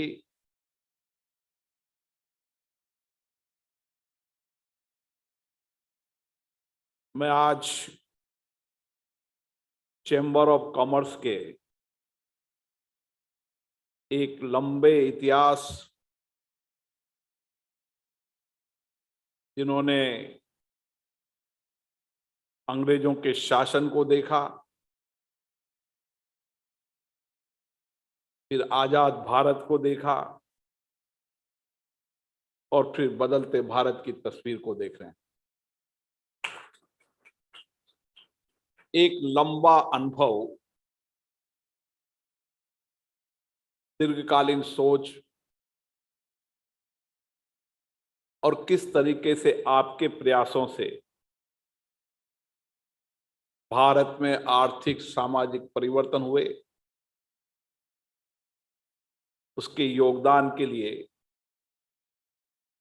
वर्तमान और भूतपूर्व सभी पदाधिकारियों को और चैम्बर्स के 1,50,000 से ज्यादा माननीय सदस्यों को बहुत बहुत धन्यवाद देता हूं, जिन्होंने अपने प्रयासों से देश के राष्ट्र के निर्माण में अपना सहयोग दिया। आज विशेष रूप से उन पुरस्कार विजेताओं को, जिन्होंने अपने अपने क्षेत्र के अंदर, इंडस्ट्रीज के अंदर, अन्य सेक्टरों के अंदर सामाजिक, शैक्षणिक, सांस्कृतिक, कॉर्पोरेट के माध्यम से लोगों के रोजगार सर्जन, नया इनोवेशन, नई टेक्नोलॉजी और लोगों के जीवन को बेहतरीन बनाने के लिए जिन इंडस्ट्री सेक्टर ने, सर्विस सेक्टर ने अपना कंट्रीब्यूट दिया, उन सबको आपने पुरस्कार दिया। और विशेष रूप से पुरस्कार की जूरी जो थी, दवा साहब और हमारे कोटा में जिनकी इंडस्ट्रीज है, आलोक श्रीराम जी, उन्होंने बताया कि हमें कितनी मशक्कत करनी पड़ी और किस किस तरीके से इंडस्ट्री सेक्टर के अंदर नए इनोवेशन सेक्टर के कारण प्रतिस्पर्धा बढ़ी है और उसमें से चयन करना एक कठिन काम है।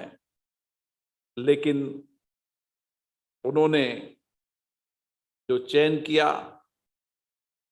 उन सभी पुरस्कार विजेताओं को मैं साधुवाद देता हूं, बधाई देता हूं।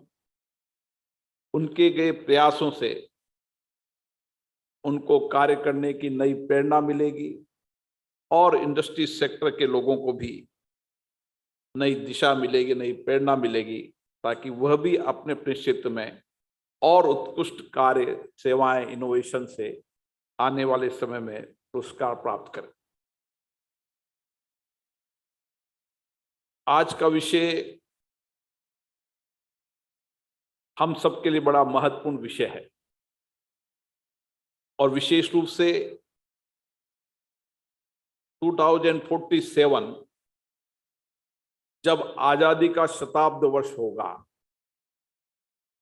तब भारत कैसा होगा, ये चर्चा इंडस्ट्री सेक्टर के अंदर, सर्विस सेक्टर के अंदर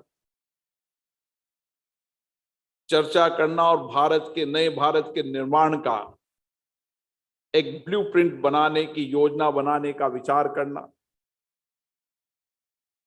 उसके लिए तो मैं आपको धन्यवाद देता हूं। लेकिन साथ ही मैं भारत के प्रधानमंत्री जी को भी साधुवाद देता हूं, जिन्होंने नए भारत को बनाने के लिए 25 वर्ष के विजन से काम करने के लिए देश को दिशा देने का काम किया और एक संकल्प देश के 130 करोड़ जनता का उस लाल किले के मैदान से कि 2047 जब आजादी के 100 साल हो तो भारत दुनिया का विकसित राष्ट्र बने। एक संकल्प के साथ सिद्धि के साथ विजन और विजय के साथ संपूर्ण देश के लोगों को अलग अलग सेक्टर के अंदर अलग अलग विषयों पर काम करने वाले सभी लोगों को सकारात्मक ऊर्जा देना, ये एक परिपक्व नेतृत्व की निशानी है। हमने आजादी के इस 75 वर्ष की लोकतंत्र की यात्रा के अंदर हमने एक नई प्रगति की, खुशहाली की। हमारी इस 75 साल की लोकतंत्र की यात्रा निश्चित रूप से चुनौतीपूर्ण थी, क्यों आजादी के बाद जो भारत था, उस भारत के अंदर हम किस तरीके से समाज के गरीब, वंचित अभाव में रहने वाले लोगों की जिंदगियों को बेहतर कर सकें, इंफ्रास्ट्रक्चर के सेक्टर में काम कर सकें और उसके साथ साथ दुनिया के परिप्रेक्ष्य में साथ चलते हुए हमारी चुनौतियां गंभीर थी, लेकिन उस गंभीर चुनौतियों के बाद भी हमने लोकतांत्रिक प्रक्रियाओं से, संवाद से, चर्चा से, सामूहिकता के साथ मिलकर इस 75 वर्ष की लोकतंत्र की यात्रा में हमने काफी कुछ प्रगति की है। लेकिन अब ये दशक, इस दशक में एक नई दिशा देने का काम हमने किया, नए विजन के साथ काम करना और बदलती दुनिया के परिप्रेक्ष्य में नई टेक्नोलॉजी, नया इनोवेशन, नया रिसर्च और नए औद्योगिक विकास की ओर काम करना। ये बात सही है कि पहली औद्योगिक क्रांति, दूसरी औद्योगिक क्रांति और तीसरी औद्योगिक क्रांति में देश आजाद तो हो गया था, लेकिन चुनौतियां बहुत थी। लेकिन नई जो औद्योगिक क्रांति चौथी है, वो भारत के लिए आकांक्षाएं भरी हुई है। भारत की जनता की आकांक्षाएं, अपेक्षाएं जहां सामाजिक परिप्रेक्ष्य में परिवर्तन की है, वहां दुनिया के अंदर हमारे नौजवानों की बौद्धिक क्षमता, उनका अद्भुत ज्ञान, उनकी नई सोच, नया विचार, तकनीक से पूर्ण रूप से परिपक्व हमारा नौजवान किस तरीके से दुनिया के अंदर नेतृत्व कर सकता है, इस चुनौतियों से भारत का नौजवान लड़ रहा है। और मुझे आशा है कि मैं दुनिया के जब देशों में जाता हूं तो मुझे खुशी होती है कि विकसित राष्ट्र के अंदर भी उस देश के अंदर चाहे तकनीकी हो, चाहे विज्ञान हो, चाहे प्रोफेशनल सेक्टर के अंदर डॉक्टर हो, चार्टर्ड अकाउंटेंट हो, पेशेवर काम करने वाले लोग हों, दुनिया की बड़ी कंपनियों में नेतृत्व करने वाले हमारे नौजवान हों, वो भारत के लोग हैं, भारत के नौजवान हैं।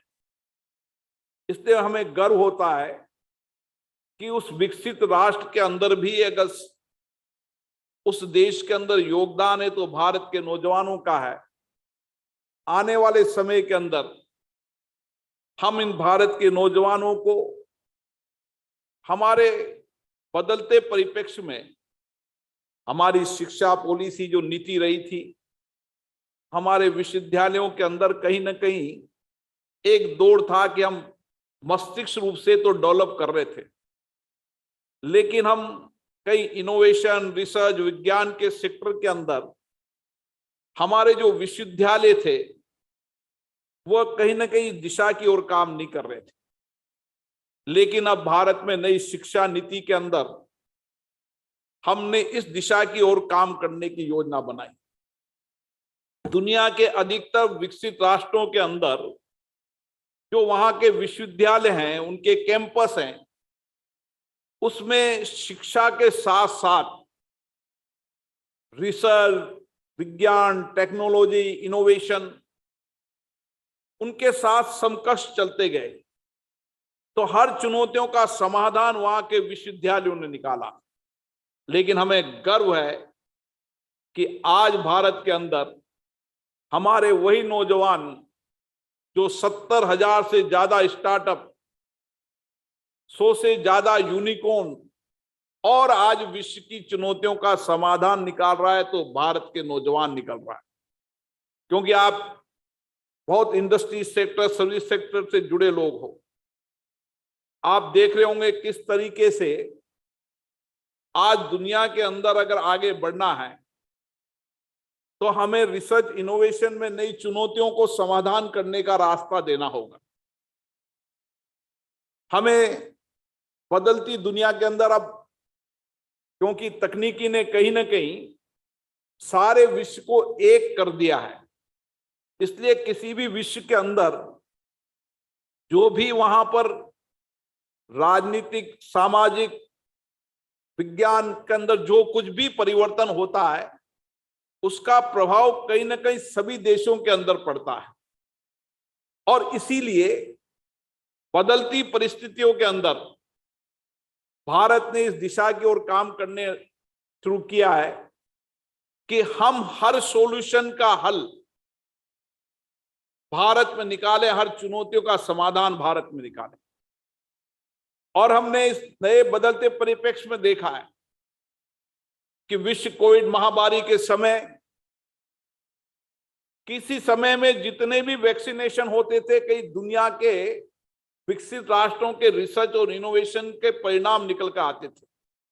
लेकिन हमने उस कोविड की चुनौतियों के अंदर हमारा वैक्सीनेशन बनाया, हमने हमारी दवाइयां बनाई, और हमारा वैक्सीनेशन ऐसा नहीं कि भारत के अंदर विश्वास का, दुनिया के अंदर अधिकतम देशों के अंदर भारत की वैक्सीनेशन की मांग रही और उसकी विशेषणता रही।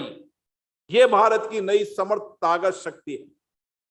और इसीलिए आप सब इंडस्ट्री सेक्टर के लोग हैं, मुझे अभी बताया कि पीएचडी ने किस तरीके से नए रिसर्च सेंटरों को बनाने का काम किया है।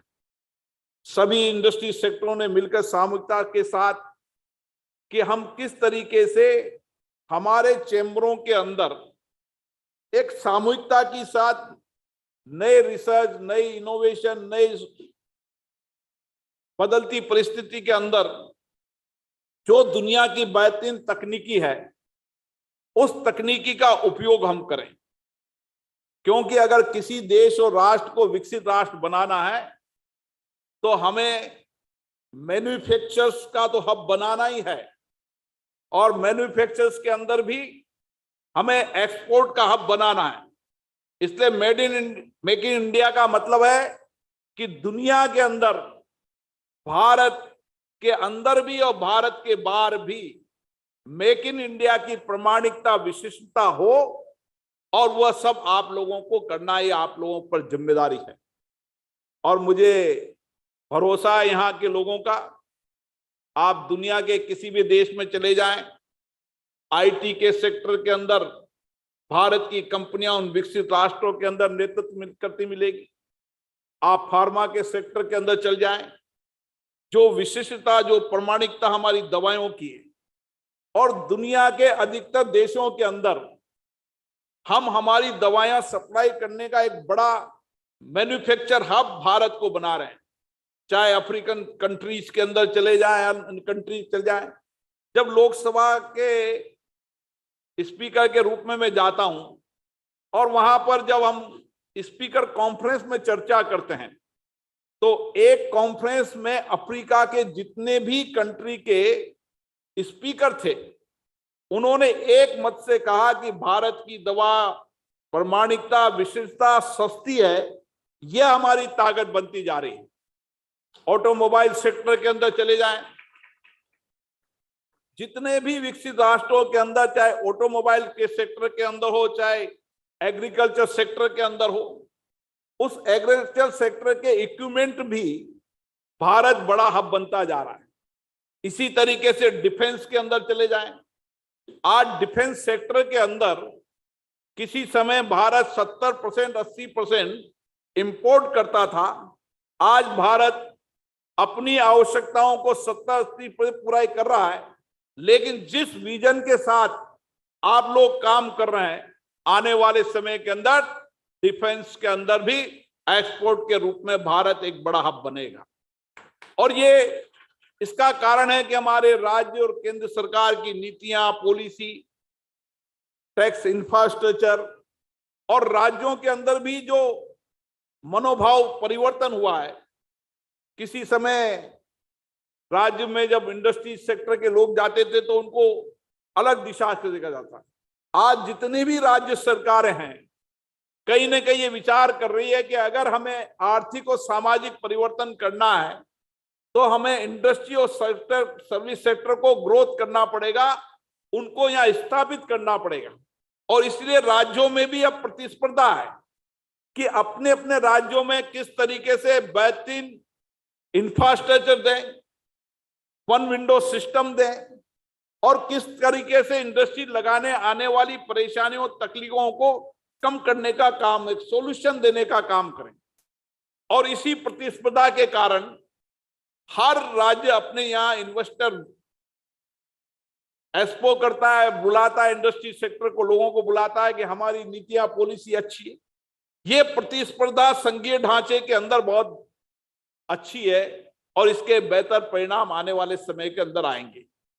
इसलिए बदलती दुनिया के अंदर आपने जो विषय रखा है वो विषय इसलिए भी महत्वपूर्ण है कि 2047 के अंदर अभी मुझे लगता है कि कुछ सेक्टरों के अंदर ही हम एक्सपोर्ट की ओर बढ़ रहे हैं। हमें और दुनिया के अंदर भारत की आवश्यकताएं और भारत के साथ दुनिया की आवश्यकताओं को देखते हुए हमारे चेंबर में इस बात की चर्चा होनी चाहिए कि हम किस किस सेक्टर के अंदर भी एक्सपोर्ट कर रहे हैं और दुनिया किस तरह बदलती परिस्थितियों में दुनिया के अंदर किस तरीके की जरूरत वस्तुएं या सेवाओं की पड़ेगी, उसके आधार पर हम प्लान बनाए, योजनाएं बनाएं और एक रोड मैप बनाएंगे।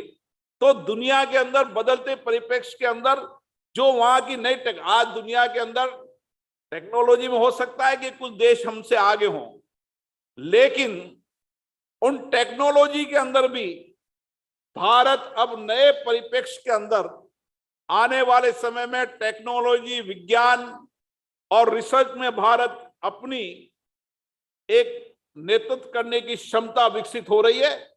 केवल हमारी कार्यकुशलता को बेहतर करने की आवश्यकता है और इसलिए आप सबका बहुत बड़ा कंट्रीब्यूशन होगा कि हम हमारे जो निकलने वाले नौजवान हैं जिनकी बौद्धिक क्षमता अद्भुत है वह भारत के अंदर काम करें, उनको हम उचित प्लेटफॉर्म दें, उनको रिसर्च करने का प्लेटफॉर्म दें, इक्विपमेंट दें, संसाधन दें और चुनौतियों के बारे में जानकारी दें।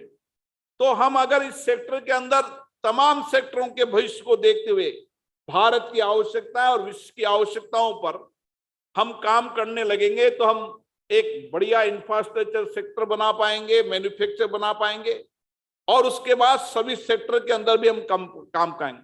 लेकिन जितना मैन्युफैक्चरर्स और इंडस्ट्रीज का काम है उतना ही आज बड़ा सेक्टर सर्विस का सेक्टर भी बहुत बड़ा बनता जा रहा है। इसलिए हमें दोनों सेक्टरों पर काम करने की आवश्यकता है और मुझे आशा है इस दिशा के अंदर आप लोग काम कर रहे हैं जिसके कारण आज बेहतरीन परिणाम है। आपने सोच बनाई है, विचार बनाई है 2047 की एक लंबी कार्य योजना पर आप काम कर रहे हैं तो निश्चित रूप से इसके एक बेहतरीन परिणाम आएंगे और हम दुनिया के सबसे बड़ा एक्सपोर्ट हब बनेंगे क्योंकि दुनिया भारत की ओर देख रही है। भारत में आकर्षण करने की क्षमता है और जितने बदलते परिप्रेक्ष्य में आर्थिक रूप से परिप्रेक्ष्य में जो बदलते भारत की तस्वीर है उसके अंदर इंडस्ट्रीज के सबसे बड़े हब के रूप के आज भारत बेहतरीन डेस्टिनेशन भारत दुनिया को दिखता है और ये हमारे लिए एक अवसर है कि इस अवसर का लाभ उठाकर हम किस तरीके से एक नई सोच के साथ काम करने का काम कर सके। इसी के साथ साथ सर्विस सेक्टर के अंदर आप चले जाएं कि आज हमारा मेडिकल का सेक्टर ले लें, मेडिकल टूरिज्म ले लें। आज अरब देश से लेकर आसपास के जितने भी देश के लोग हैं वो सारे देश के लोग यहाँ पर इलाज कराने आते हैं।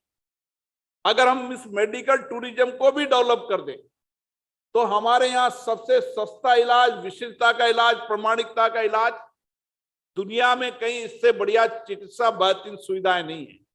केवल उस चिकित्सा व्यवस्था के अंदर हम नई टेक्नोलॉजी का उपयोग करते जाएं और इसलिए चाहे हम मेडिकल टूरिज्म ले लें, और भारत की विविधताएं और विविधताओं की हमारी ताकत हमारे पर्यटन के क्षेत्र को, जितने पर्यटन की संभावनाएं भारत में है, दुनिया में उतनी संभावनाएं कहीं नहीं है। इसलिए हमारे भारत के अलग अलग सेक्टरों को हम किस तरीके से दुनिया को बता सके कि भारत में जितनी विविधताएं हैं उतनी हमारी ताकत सामर्थ्य शक्ति है। और उस सबसे मैं कह सकता हूं कि टूरिज्म, पर्यटन और जो सबसे बदलते परिप्रेक्ष्य में टेक्नोलॉजी है, उस टेक्नोलॉजी आईटी सेक्टर में तो आज भी हम नेतृत्व कर रहे हैं। आने वाले समय में और हम आर्टिफिशियल इंटेलिजेंस, नई टेक्निक का अधिकतम उपयोग करें, हमारे नौजवानों की बौद्धिक क्षमता को एक नया इंफ्रास्ट्रक्चर दें, अच्छे विश्वविद्यालय खोलें, महाविद्यालय खोलें, टेक्निकल कॉलेज खोलें, इंजीनियरिंग कॉलेज खोलें, उत्कृष्ट शिक्षा के साथ उनको इनोवेशन, रिसर्च करने के संसाधन उपलब्ध कराएं ताकि वो एक बेहतरीन परिणाम दे सके। मुझे आशा है कि आप सब ने जो जिस विजन से आपने काम करने का संकल्प लिया है, जो आत्मविश्वास आप में है, ये संकल्प सिद्धि की ओर बढ़ेगा। आपका आत्मविश्वास, आपका जुनून, आपकी कार्य करने की क्षमता, कठोर परिश्रम, मेहनत, ये निश्चित रूप से नए भारत के निर्माण में बहुत बड़ा योगदान आपका रहेगा। क्योंकि दुनिया के अंदर किसी भी देश को विकसित राष्ट्र बनाने में सबसे बड़ा योगदान रहता है तो वो इंडस्ट्रीज और सर्विस सेक्टर का रहता है। क्योंकि आप अलग अलग सेक्टर के अंदर एमएसएमई सेक्टर से जुड़े लोग हों, जिसके अंदर छोटी छोटी इंडस्ट्रीज से आपने बड़े सॉल्यूशन देने का काम किया है। मुझे आशा है कि जिस तरीके से हमारा एमएसएमई सेक्टर बढ़ रहा है, आने वाले समय के अंदर सारी दुनिया के अंदर एमएसएमई सेक्टर हमारे सप्लाई चेन का सबसे बड़ा हब बनेगा। चाहे किसी भी सेक्टर में ले लो, चाहे चिकित्सा के क्षेत्र में ले लो, चाहे कृषि के क्षेत्र में ले लो, चाहे शिक्षा के क्षेत्र में ले लो, चाहे मशीनरी के अंदर ले लो, कोई सेक्टर नहीं, दुनिया के अंदर हम ही सबसे आगे रहेंगे। यही हमारा संकल्प है। हम ही बदलते परिप्रेक्ष्य में दुनिया को हर चुनौतियों का समाधान देने की ताकत भारत में है। इसी संकल्प के साथ आप सभी को बहुत बहुत धन्यवाद, बहुत बहुत साधुवाद। और जो विजन आपने रखा है इसके लिए मैं आपको सदिल से साधुवाद देता हूं। भारत का लोकतंत्र, भारत की संसद आपके इन प्रयासों में आपके साथ है। जो कुछ भी आपकी कठिनाइयां, समस्या होगी, उनको संसद में चर्चा होगा, संवाद होगा और बेस्ट चर्चा और संवाद से हम अच्छा समाधान निकाल सकें। यही हमारे लोकतंत्र की विशेषता है। इस 75 साल की लोकतंत्र की यात्रा में हमने हर चुनौतियों का समाधान चर्चा और संवाद से निकाला है। और चर्चा संवाद से जो मंत्र से जो अमृत निकलता है, उससे समाज का कल्याण होता है।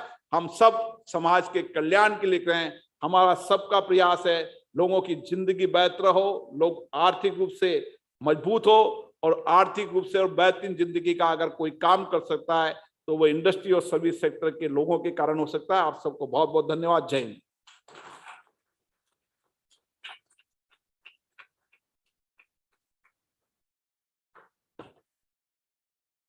बहुत बहुत धन्यवाद आपका श्री ओम बिरला जी। मैं आपसे आग्रह करना चाहूंगी, एक खास आग्रह ये है, I would request you to kindly honour BGCG Consulting for defining the process architecture for these awards. The jury that was there, it also includes the BGJC Consulting and also the Grand Thornton Bharat. So may I request the representatives to please come up on stage। और श्री ओम बिरला जी, मैं आपसे आग्रह करूंगी आप उन्हें felicitate करें, honor करें। May I have the representatives up on stage, please?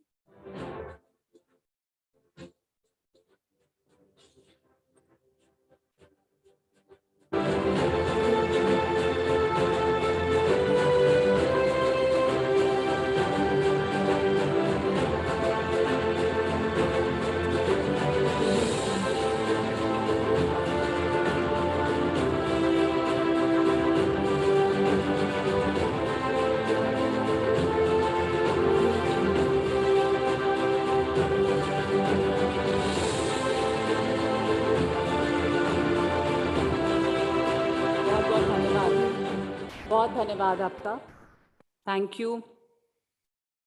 और अब मैं रिक्वेस्ट करना चाहूंगी Senior Vice President, PHDCCI, Shri Saket Dalmia se, for his vote of thanks.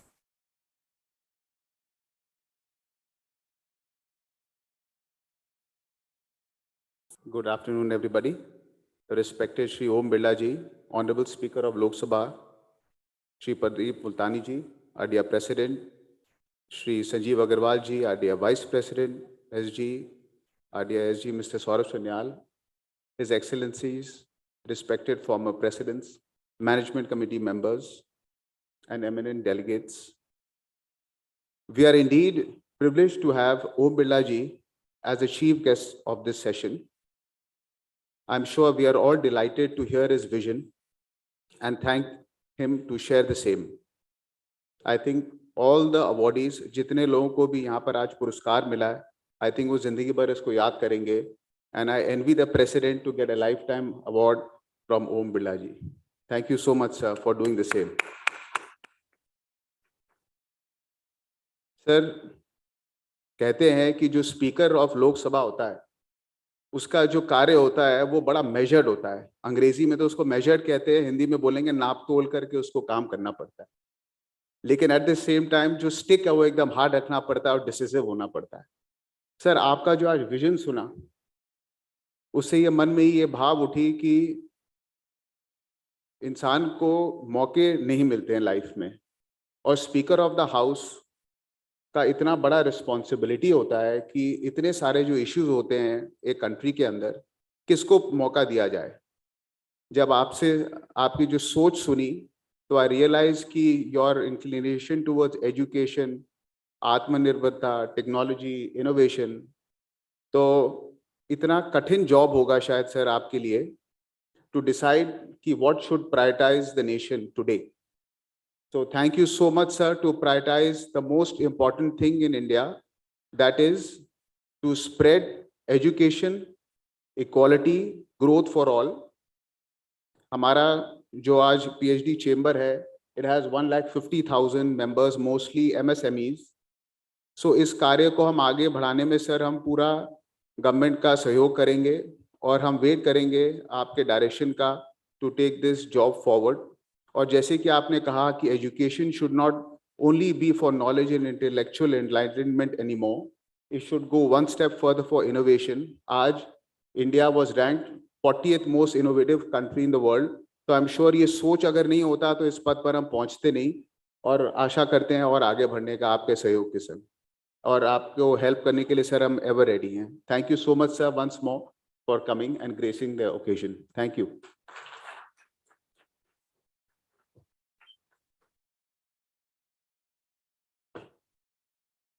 Thank you. And now, before you take our leave, may I request everyone here on stage to please stand up for a group photograph.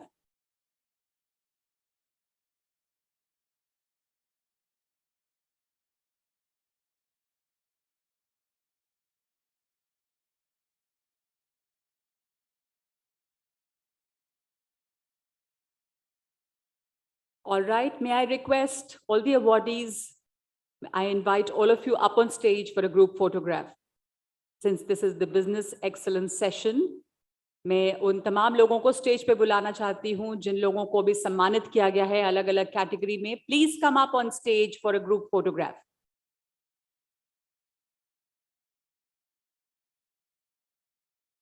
Also the jury members. The jury members, please come up on stage for a picture.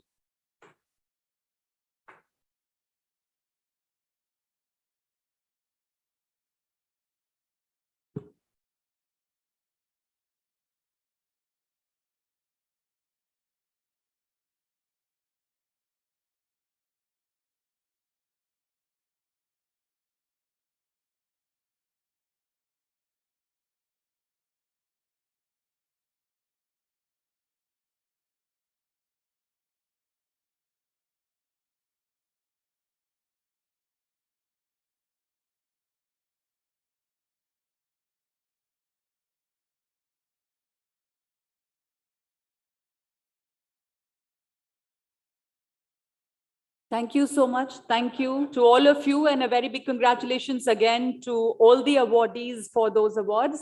Thank you so much.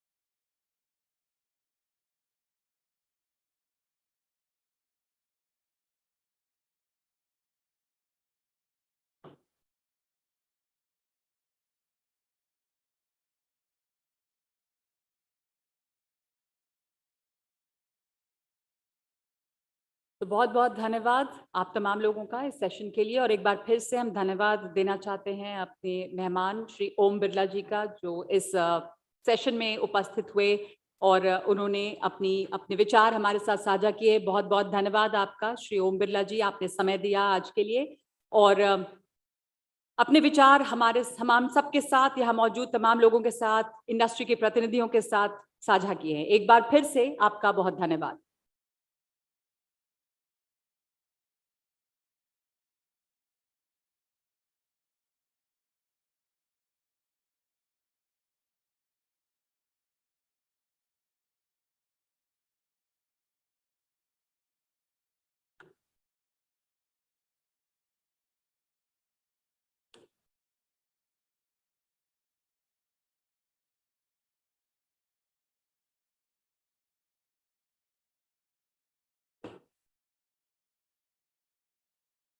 और आप तमाम लोगों को हम जानकारी देना चाहते हैं दैट हमारा अगला सेशन जो है वो बस अब शुरू होने वाला है, और हमारे साथ मौजूद होंगे श्री पीयूष गोयल जी, Honorable Minister for Commerce and Industry. So we are just about to begin the next session. The next plenary session is Braving a New Post-Pandemic World, the Way Ahead for India's Growth Story. So the next session, the next plenary session is just about to begin.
check, check, check, check. Hello, hello, hello, hello, hello, check, check, check, check, hello.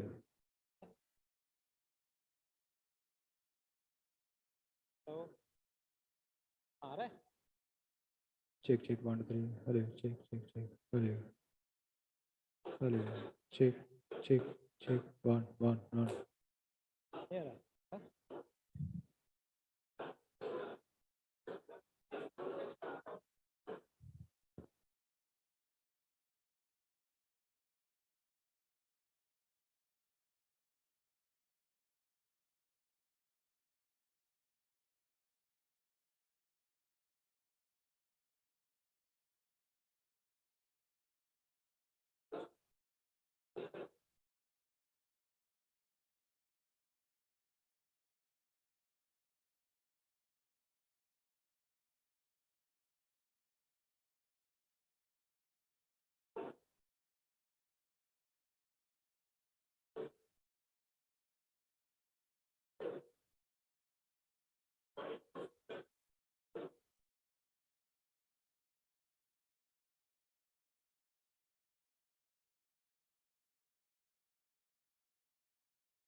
May I request everyone to please get back on their seats and be seated for the next session. The Minister, Shri Piyush Goyal ji, is already here.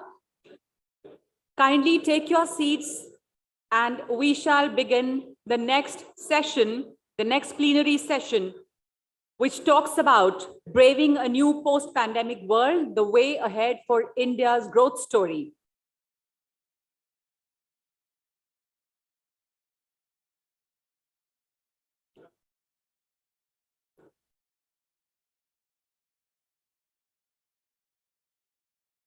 I welcome back everyone inside the hall, and I would like to request everyone to please take their seats and be ready so that we can begin the next session on time. The next session is about braving a new post-pandemic world, the way ahead for India growth story.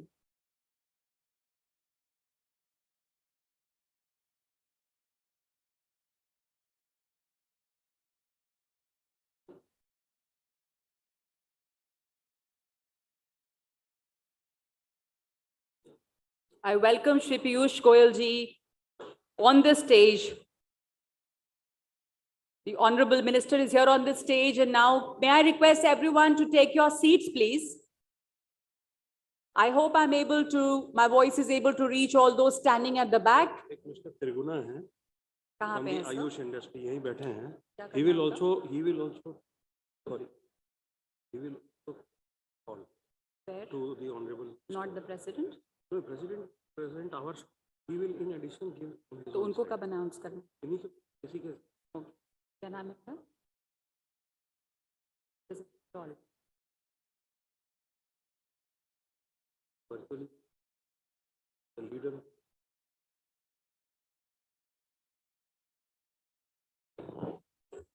Can we have everyone back on the seat, please? I hope I'm able to reach everyone at the back who's standing there. Can I please ask you all to come back on your seats so that we can begin the session? Thank you so much.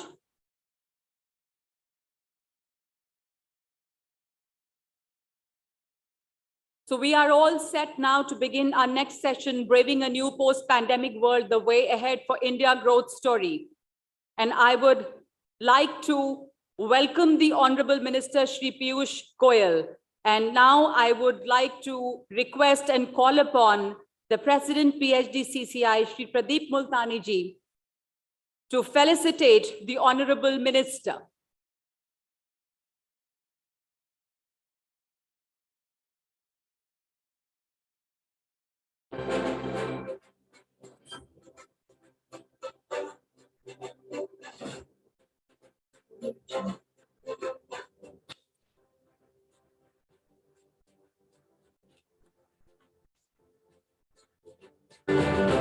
I would also like to call upon Shri Triguna ji from the Ayush industry to come up on stage and present a shawl to the Honorable Minister.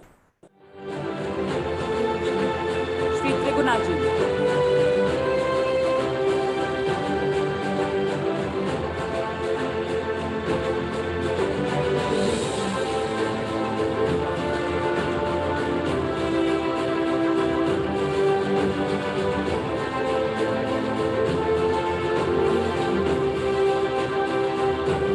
Thank you. और इसी के साथ अब इस session की हम शुरुआत करेंगे। ये सेशन जो बात करेगा एक नई दुनिया के बारे में, पोस्ट पैंडेमिक वर्ल्ड के बारे में और भारत के लिए आगे का रास्ता क्या है।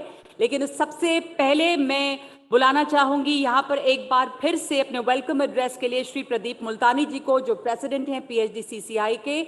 I would like to call upon Shri Pradeep Multani ji, president PHDCCI, for his welcome address, and would request all of you to please be seated and be here. Okay, done.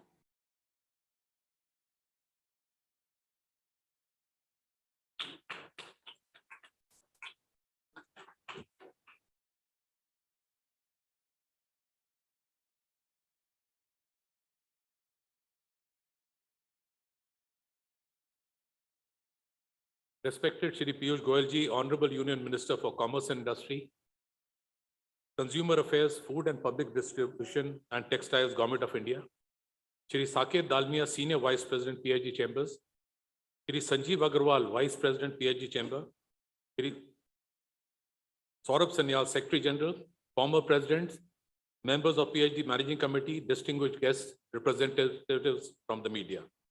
A very good afternoon to everyone. I welcome you all to this very important session concerning with our economy on braving a new post-pandemic world, the way ahead for India growth story.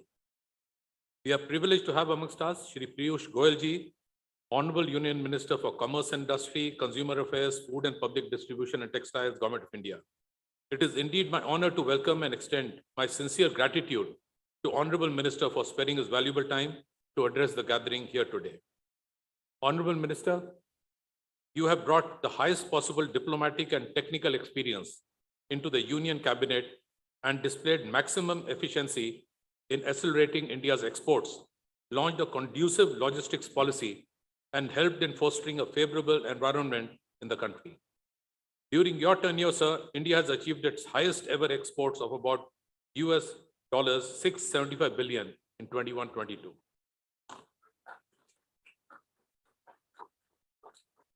So you have been instrumental in the signing of a free trade agreement with UAE, the fastest ever negotiated FTA globally, and the India-Australia Economic Cooperation and Trade Agreement, India's first agreement with a developed country after a decade. So you oversaw the launch of production-linked incentive PLI schemes to bring manufacturing at the center stage and emphasize its significance in driving growth and creating jobs. So your achievements are indeed skyrocketing, setting an exemplary performance for everyone. We are living in exciting times, with India playing a key leadership role, guiding the world into the fourth industrial revolution 4.0.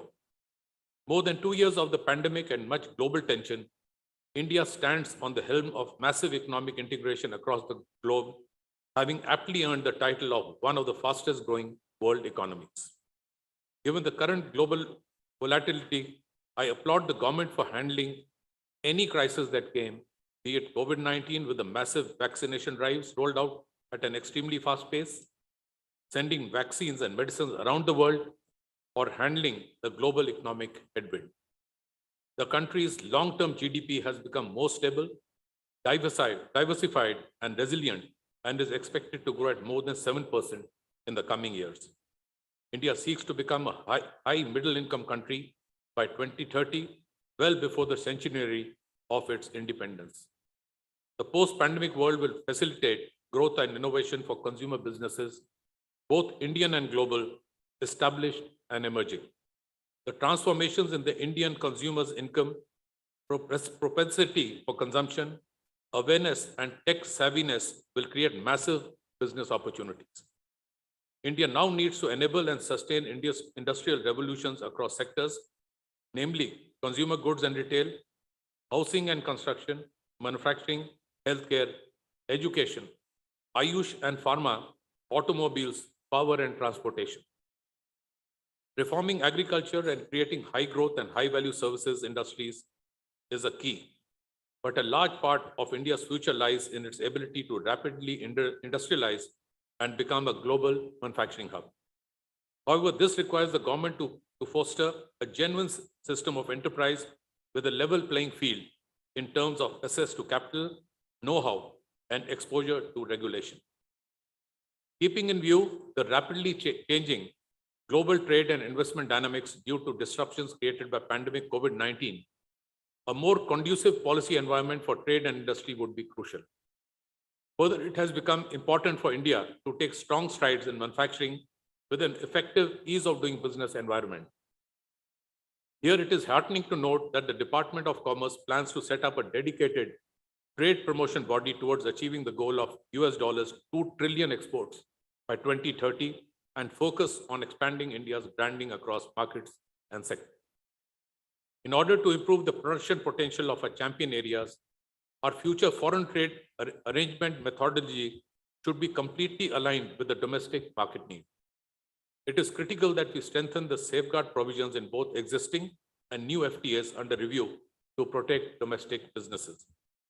Further, to contribute to India's trade resilience, a services trade agreement among friendly nations of the Indo-Pacific region is also aimed by way of liberalizing domestic regulations and building capacities in sectors like e-commerce and IT-enabled services.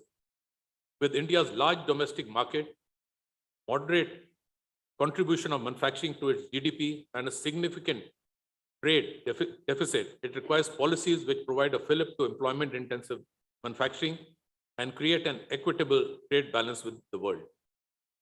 Discussion of India's growth story is incomplete without mentioning the pivotal role of startups in defining future technologies and India's rise to an advanced economy.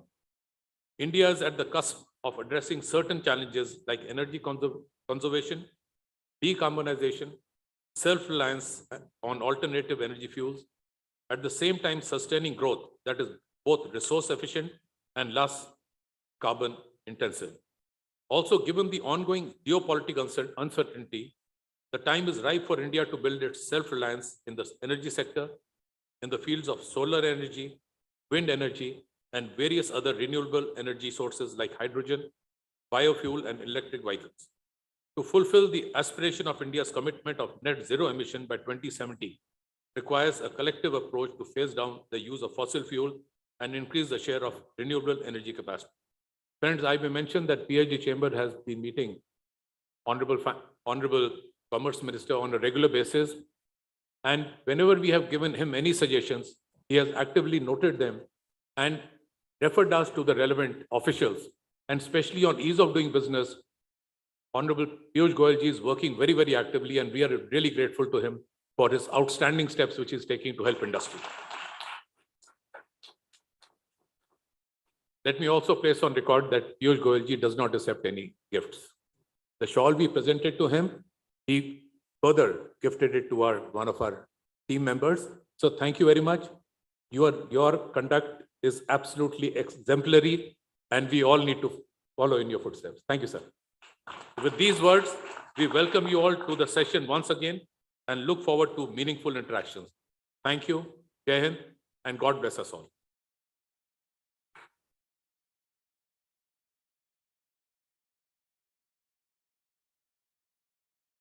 And on that note, I would like to request our Chief Guest, Shri Piyush Goyal ji, Honorable Union Minister for Commerce and Industry, Consumer Affairs, Food and Public Distribution and Textiles, Government of India, to address the gathering.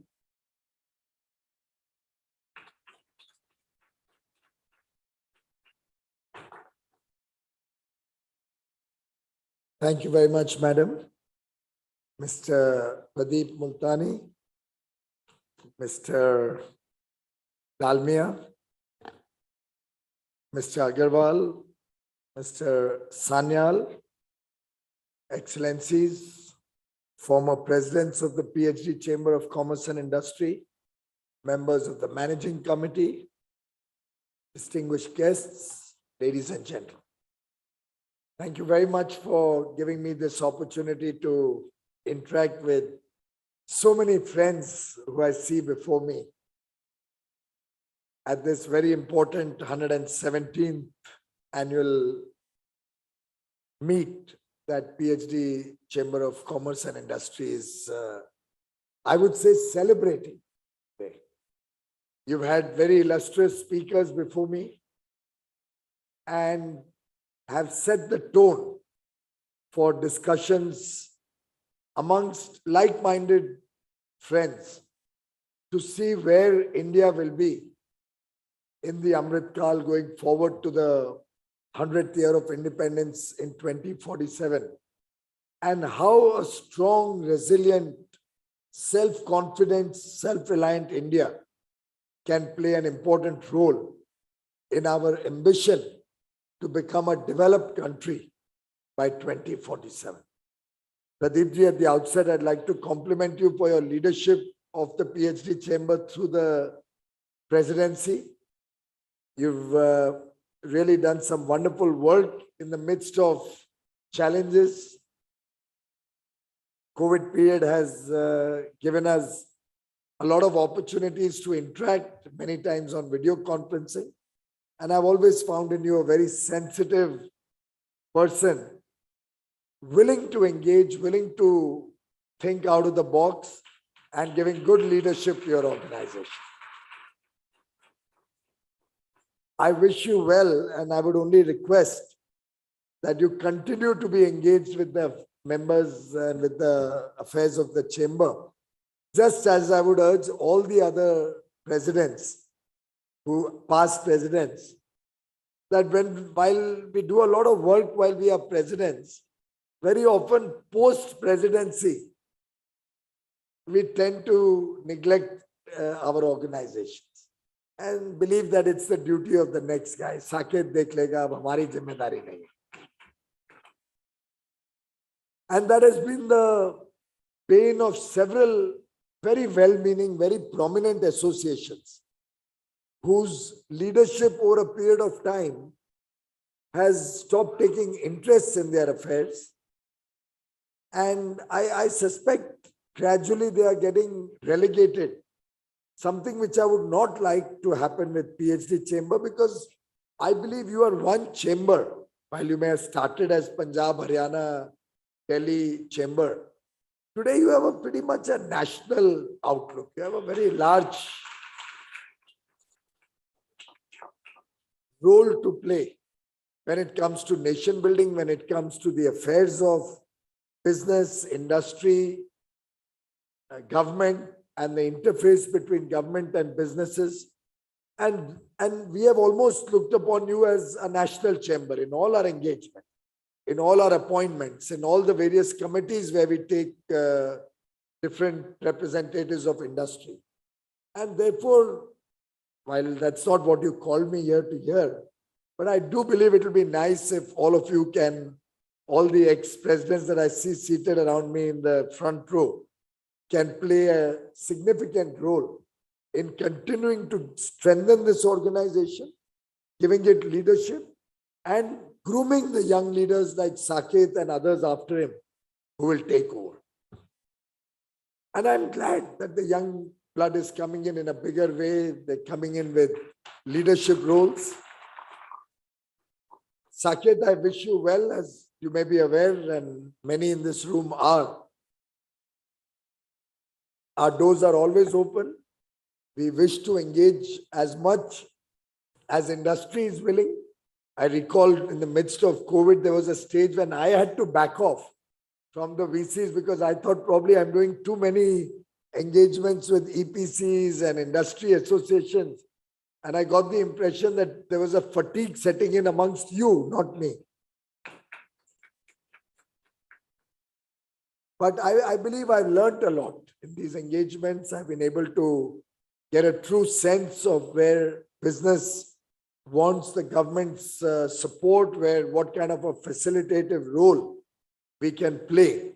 And I do hope that your chamber and the government will continue to engage with a great degree of positivity and an outlook for the future, which is truly one taking India to much, much higher levels of prosperity, making India a developed nation, making India a high-income company in the years to come.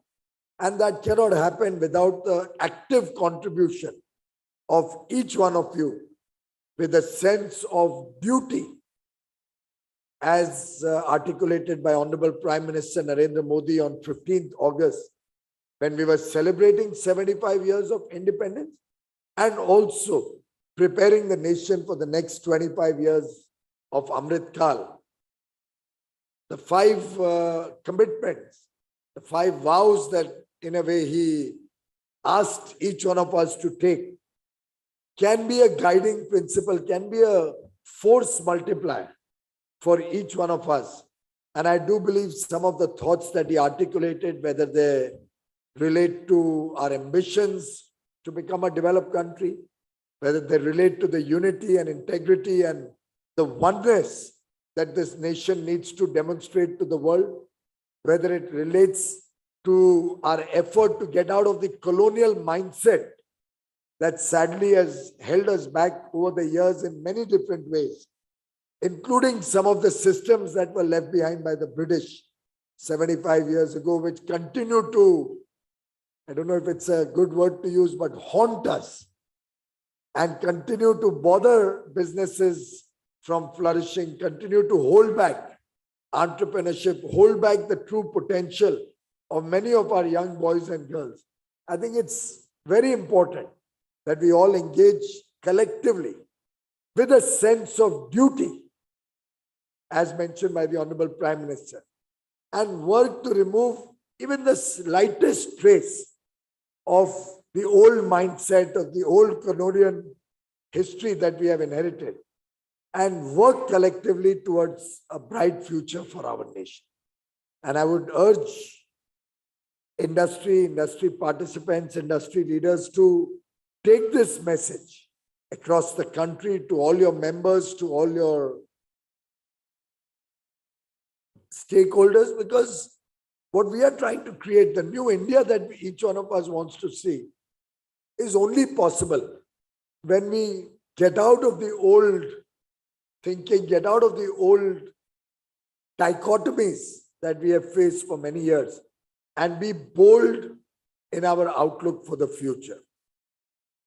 In fact, very recently I was reading Mr. Deepak Parikh's comment, and I'm sure all of us are very familiar with him and respect him as one of the tallest leaders of Indian industry, banking.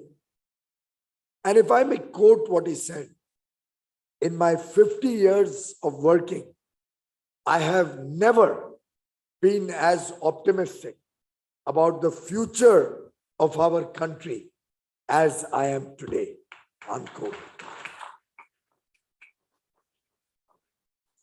I think that is the optimism, that is the confidence which we in business need to imbibe, which we need to pass on to the youngsters in this room and our next generation, our inheritors of the rich legacy that India carries. We've seen a number of structural reforms, transformative steps being taken in the last few years. We've looked at a very holistic, broad-based, consensus-based development model across sectors, across businesses, across the country. It is not for no ordinary reason that only yesterday India achieved one more milestone when we were ranked 40th in the Global Innovation Index by the World Intellectual Property Organization. And mind you, only 7 years back in 2015, soon after we had inherited government, I would not say inherited, when with your blessings and your support, the support of the people of India, we were given an opportunity to serve the nation. Because at least in our party, there's no inheritance. You have to work your way through. You don't get a position just because of a surname or because of a family legacy. But truly, from a 81st position in 2015 to the 40th rank in 2022. It's been a wonderful journey, a journey which would not have been possible but for the partnership between all of you and the government. It would not have been possible without your very candid feedback that we keep receiving from time to time, without the significant engagement and support that we receive from business leaders. And it is this partnership that will define the future of India. Whether it's Digital India, whether it's Startup India and Stand Up India, whether it's our effort to provide for the basic needs of every individual, every citizen in this country, be it shelter through our Housing for All scheme, whether it's the food security program, both the National Food Security Program and the Prime Minister's Garib Kalyan Ann Yojana, which almost doubles down the food grain eligibility for the poor to help them tide over the challenging times that we have lived through in the last 2.5 years. What with the worst pandemic the world has ever seen hitting us in February, March 2020. And as we were almost getting out of it, the world literally getting into a catastrophic situation in terms of conflict in our very near neighborhood, leading to an economic recession across the world, leading to inflation, leading to disturbances in the financial architecture of the world, many of which India has been able to relatively still continue to be a bright star or a shining star in the world. We continue to be one of the fastest growing large economies. We continue to have reined in our inflation numbers pretty significantly low compared to the rest of the world. Yesterday, I was told Germany has reached 11%. A nation which was usually at 1.5%, is at 11% with gas shortages, with serious consequences on their financial systems. Whereas we in India, who almost till 2014 would look at a double-digit inflation as if it was a given, and were used to grappling with 8, 9, 10% as a norm, are even today at only 7% inflation compared to the rest of the world.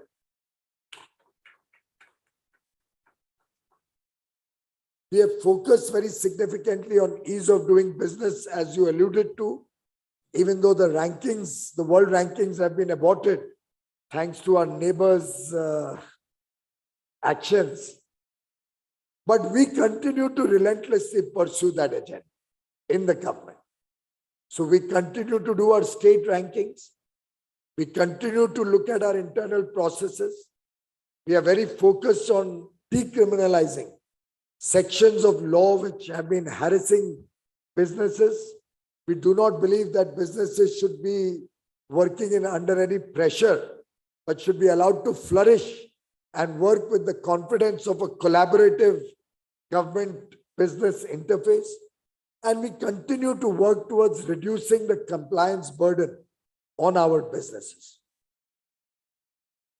I would urge the chamber and all of you distinguished ladies and gentlemen to please give us feedback and literally give it to us quickly, because in the winter session, we are proposing to come out with a very holistic amendment to the laws related to businesses to try and ease the burden, reduce compliances. We've already done about 30,000 actions across the country to either eliminate or reduce the compliance burden on business.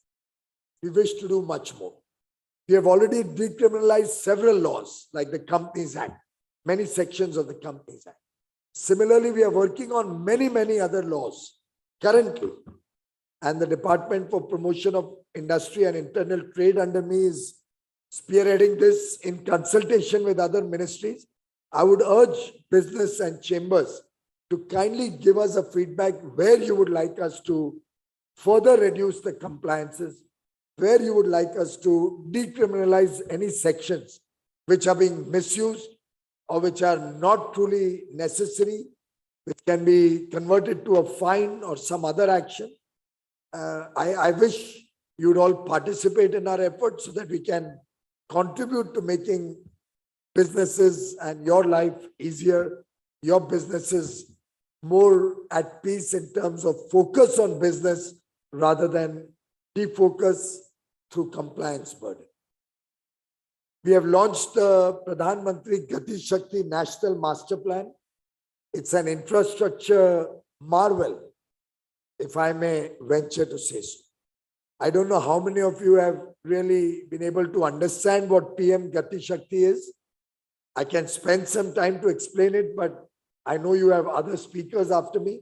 But I would urge you to invite our team from PM Gati Shakti National Infrastructure Master Plan to come and present to all your members, probably on a hybrid mode, so that people across the country who are associated with PhD Chamber can also benefit from an understanding of how this government is leveraging technology to create world-class quality infrastructure within stipulated costs, within defined timelines, without cost overrun, so that we can serve the people of India, put effectively good use to the money that each one of you pays in taxes or any of the other collections that the government has, and how we see the infrastructure story providing huge opportunities for all of you in your chosen businesses. We have also introduced the production-linked incentive, which I hope is helping Indian manufacturing come of age, expand capacities, become global in terms of scale and size, and get the advantages, the competitive edge that will help us compete with the rest of the world. We now have a national single window system in which we are trying to bring all central ministries, state governments, and at the next stage also local bodies, so that going into one website or one portal, you are able to get all your approvals without any physical interface. I believe 32 central ministries and over 18 or 20 states are already onboarded. We've given more than 18,000 approvals already under the national single window system. 18,000 have been given, but it's still very low. It's still in beta stage of testing. I haven't opened it up to the public or for day-to-day routines because I'm still looking for all of you to start engaging with that, to start trying to get your approvals on the national single window. Because your feedback, if you find any difficulty, any complication, you need the systems to be better, faster, simpler. I need that feedback. If there are certain approvals which are not on the system, but you are required to take it, I need you to tell me that so I can get my teams to focus on those approvals. And our effort is that ultimately we have a genuine single window to serve business, and you're not required to go to umpteen number of offices for all your approvals. And I also don't want this to become a single window which opens to many doors behind the window. I want it to really be an ease of doing business support service to you. So please look at the national single window and see how that can help serve you better. We have the ONDC initiative, which is also in beta testing. From tomorrow, we open it up to the public in Bangalore as a part of our beta test. We are trying to democratize e-commerce activities in the country. And I do believe that if PhD Chamber was to organize an engagement where people who are interested in e-commerce, who are interested in digital commerce, can understand the open network for digital commerce and the intention behind it, and help our young startups, our young entrepreneurs, particularly those in remote areas, help the small mom and pop stores, the small corner stores also get digitized, get the benefit of e-commerce. I think it can be a great service to our small storekeepers, retail stores, as well as provide huge business opportunities for young startups wanting to engage in this field. There are many areas you mentioned about exports. We have a $2 trillion export target by 2030, $1 trillion in services, $1 trillion in goods, which will mean that services will have to grow at about 19% CAGR for the next 8 years. Goods will have to grow at about 12% CAGR for the next 8 years. And we can look at a $2 trillion by 2030, which will be a landmark achievement. And I would urge the support of industry in our efforts to reach that level. In fact, I've just come in after a meeting I've held this morning with the negotiators who are currently in my office, engaged with the Indo-Canada Free Trade Agreement negotiations. Yesterday, I had a call with my Canadian counterpart. And last week, I met with her in Bali and did one round of FTA negotiations in Bali, in a third country. I'm only sharing this with you to tell you we mean business for the business in India.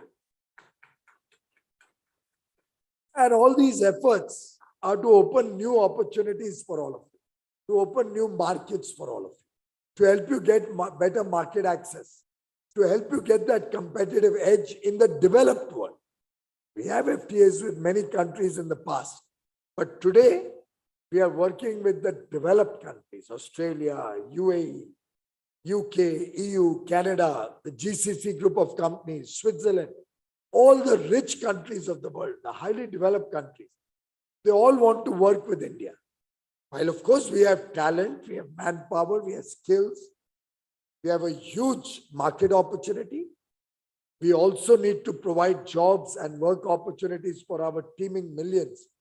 And I think these markets with high imports, with high consumption levels, with high ability to consume the goods and services that all of you produce or provide. I think these are the markets of the future that we want to open up for you. But as you are aware, free trade agreements are win-win for both sides. We have to have equitable, fair and balanced outcomes. And therefore, I would urge industry to get out of that protectionist mindset. You did mention, Multaniji, about protecting Indian industry. I think you need protection from countries which work in a non-transparent manner. I can understand. And that's why we walked out of RCEP when we realized that it was almost like an FTA with China. And of course, that was on the call of industry. Almost everybody in this room, whoever must have engaged with me during my extensive stakeholder consultation, did not want the government to do RCEP. I don't know why it was started in the first place in 2012, because that meant opening up our doors to an influx of goods coming in from a non-transparent economy, where we don't know where the hidden subsidies lie, how they do their costing or economics. But certainly with the European countries, with UK, with Canada, with Australia, with Switzerland, I think we will have more business opportunities. They are rules-based, transparent economies, and their labor costs and their cost of operation is so high that if any of our businesses can't compete even with them, then we have a serious crisis in our hand. We will have to reflect on our capabilities and competitiveness. We'll have to relook at our business processes. Because ultimately, you must bear in mind, there's 130, 140 crore consumers also. Those consumers don't want to go back to the age of Fiat cars and ambassador cars, which I think none of you in this room must be using today. You want modern equipment, you want modern technologies in your life. So while you want protection for your business, keep in mind, you are also a consumer of goods and services. It can't be that your goods and services get market access and get concessions in other economies. But you want protection so that nobody can come and compete. I think the nation today is a nation of confidence. We want to engage with the world from a position of strength.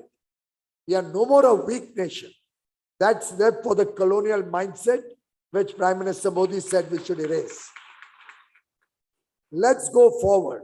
Let's go into the Amrit Kal with full confidence in our abilities, in our nation, in our youth power. Let's go with the confidence that we can compete with the best in the world, because India cannot be second best anymore. And with that confidence and with that commitment, let's all of us engage with the world with your active participation, with your efforts, with our collective work, and with duty at the back of our mind, a sense of duty, a sense of our own contribution to make India really become a Vishwaguru, an internationally strong player, a $50 trillion economy. Because you may wonder, I keep upping the hand. But every time I meet all of you, I think my 30 trillion target in the next 25 years was very, very low ambition. But even on a simple maths, very, very simple business as usual scenario. Suppose I do nothing.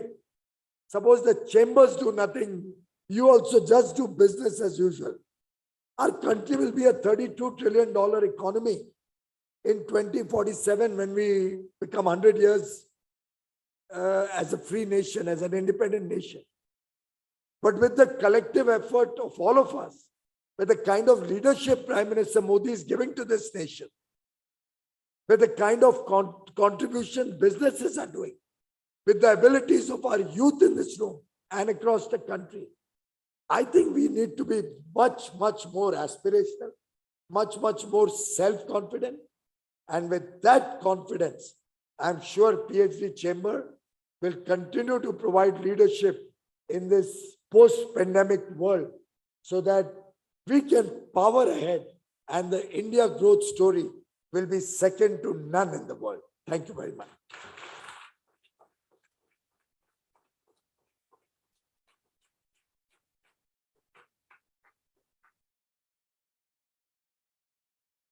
Thank you so much, Shri Piyush Goyalji, for that very, very interesting speech there, and especially for acknowledging PHDCCI as a leading national chamber. It's really a proud moment for everyone associated with PHDCCI. And you also spoke of how the world is reeling under serious recession, but India is on a path of progress, and India is now engaging with the rest of the world from a position of strength. You also outlined, yes. I think we need to give a standing ovation to all our colleagues who are keeping us safe, who are keeping our borders secure at great risk to their lives.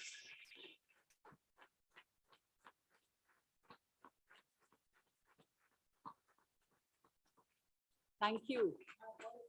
Not a problem. Thank you so much. Thanks for reminding us for that. And yes, our standing ovation to all of you, and thank you for being here today.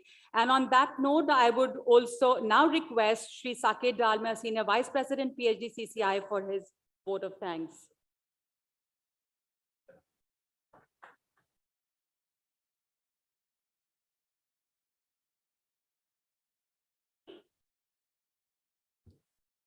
Shri Piyush Goyalji, Honorable Union Minister of Commerce and Industry, Consumer Affairs, Food and Public Distribution and Textiles, Government of India, our dear President, Vice President, Secretary General, Excellencies, former Presidents, thank you so much, everybody, for being here.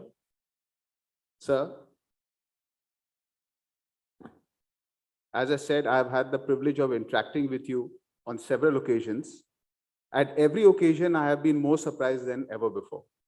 His constant burst of energy to always give a patient listening to the concern at hand is remarkable.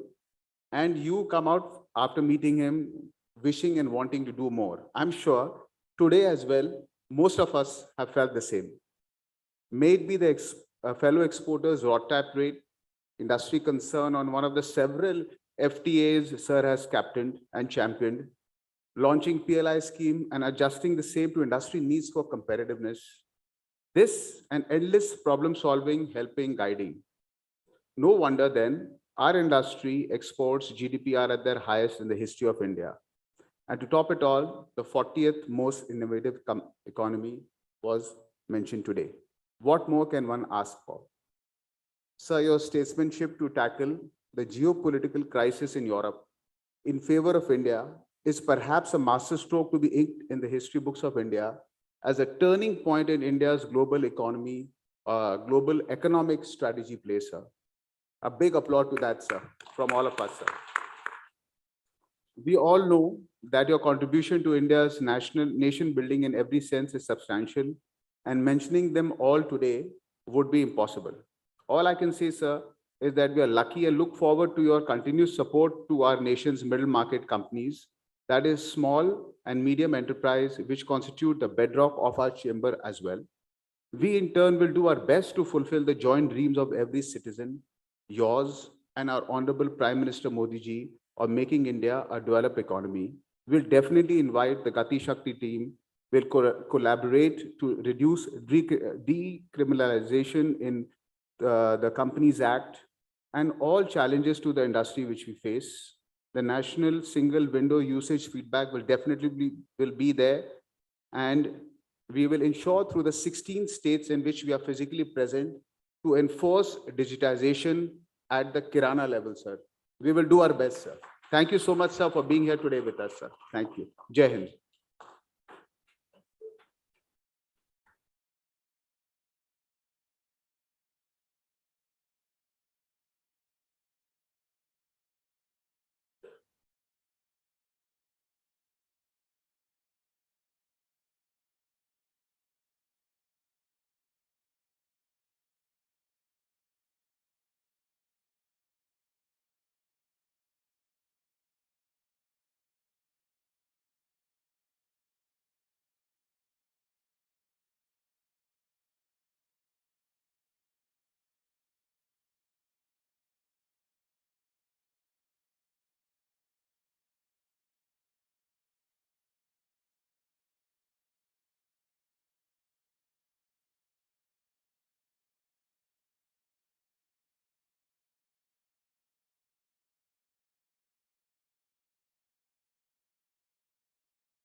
We'll begin our next session immediately after this. And let me remind all of you that this session is, this is the plenary session 2, and this is all about Make in India, a success story of India's defense indigenization. So we shall begin this session right now.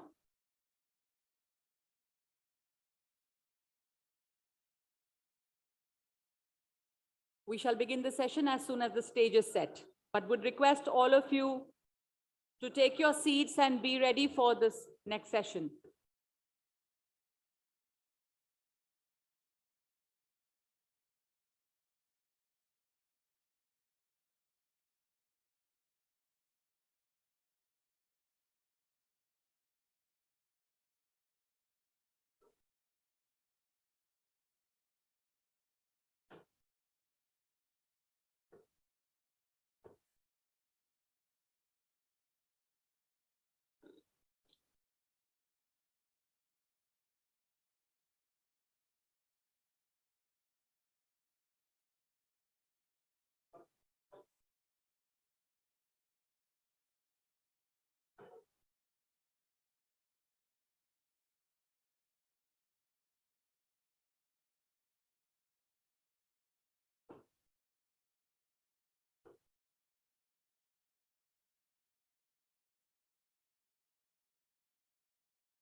Should I just ask everyone to, may I request the guests to come up on stage for the next session? Shri Pradeep Multani ji, Dr. Adrian Haque, our guest of honor, Lieutenant General B.S. Raju.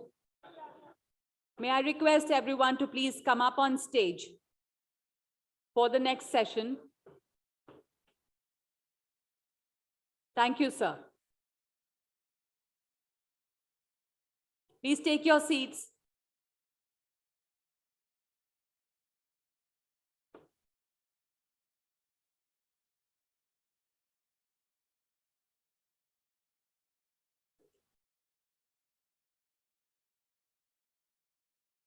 Everyone, it's a request for everyone to please take your seats, and if we can close that door, and everyone, can you please be on your seats so that we can begin the next session without any hindrance, any disturbance.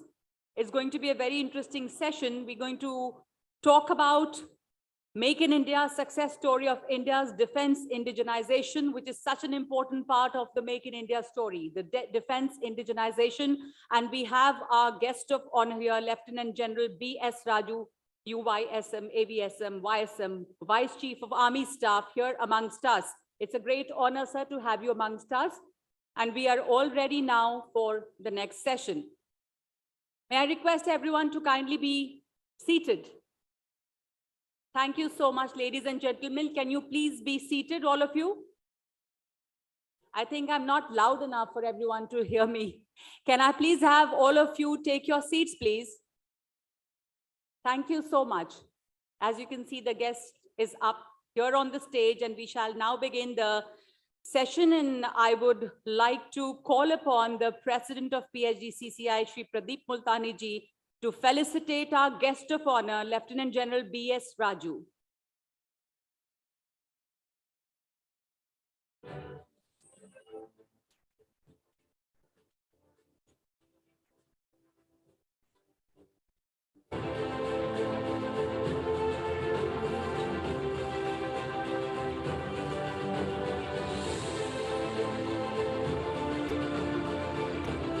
I would call upon the Senior Vice President to felicitate the Dr. Adrian Haque. The guest of honor, Dr. Adrian Haque.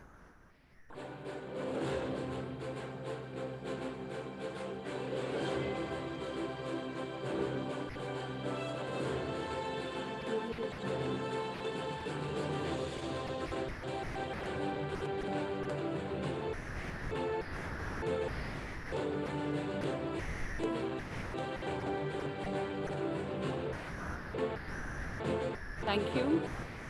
Thank you for that. And now I would like to call upon Shri Pradeep Multani ji, President PHDCCI, for his welcome address for this session.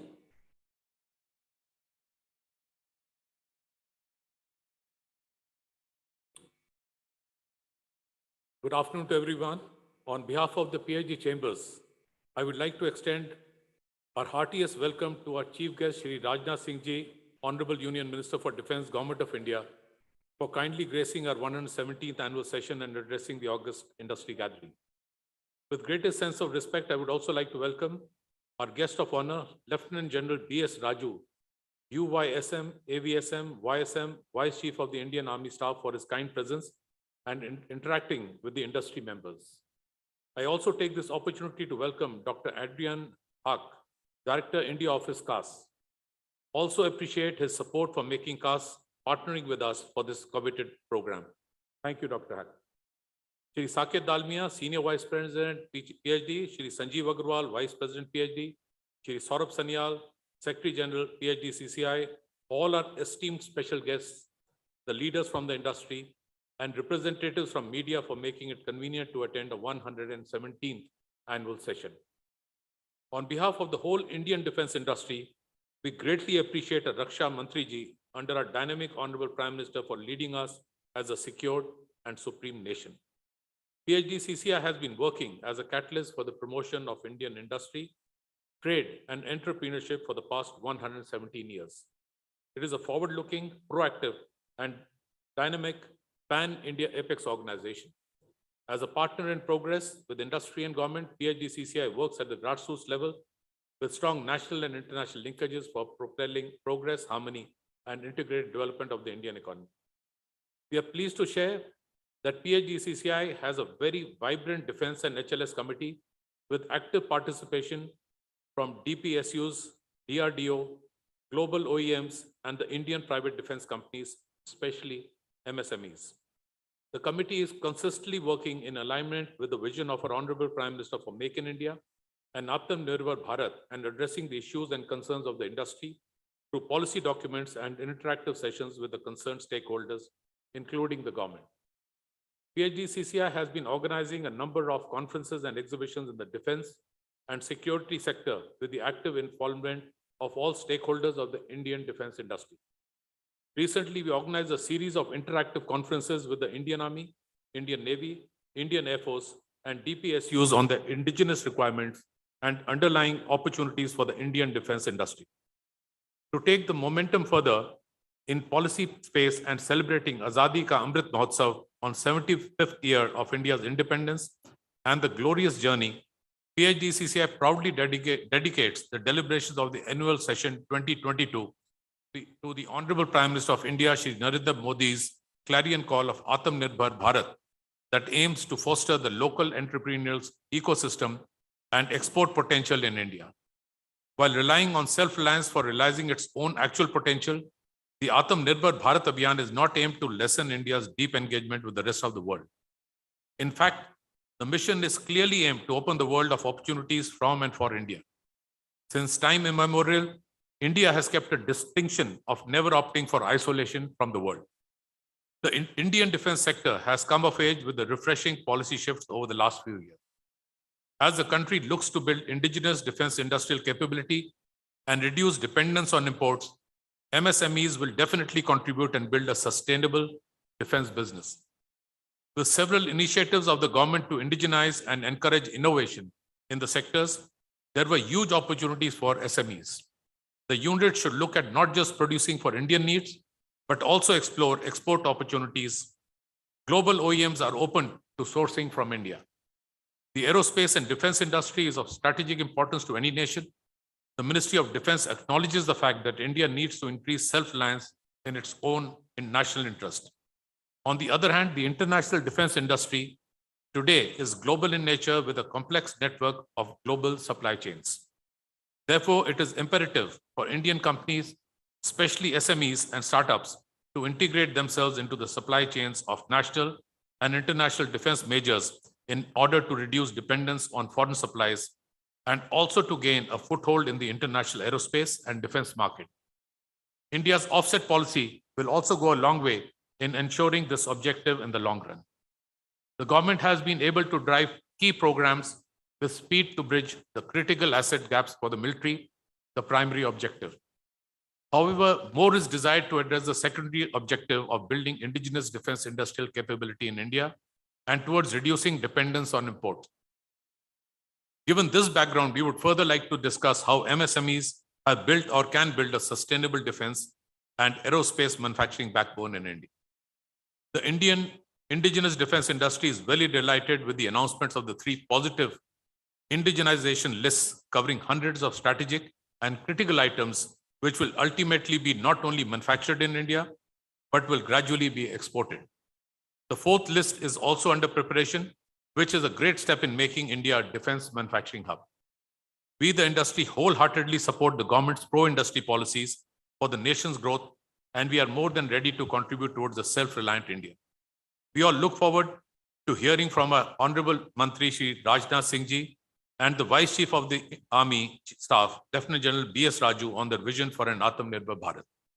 We will also look forward to listening to the thoughts of Dr. Adrian Huq on the growing significance of the India-Germany strategic relationship in the wake of the changing world scenario. I may mention that we had met the Honorable Raksha Mantri Ji, and he had said that he would 100% be here. At the last moment, he has been deputed to the China border.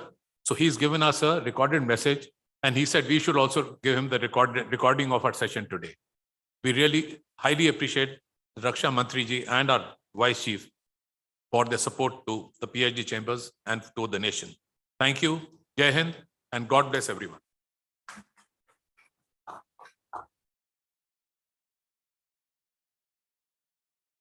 Thank you so much. We're all looking forward to hearing from Dr. Adrian Huq, our guest of honor, Director, India Office of CAS. Look forward to hearing from you.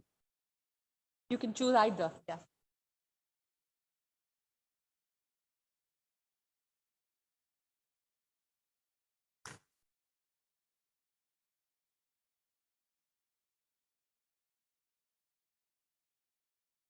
Excellencies, distinguished guests, ladies and gentlemen. It is really an honor for me speaking here at this session, addressing the implementations of Honorable Prime Minister Narendra Modi's Make in India policy on the defense sector.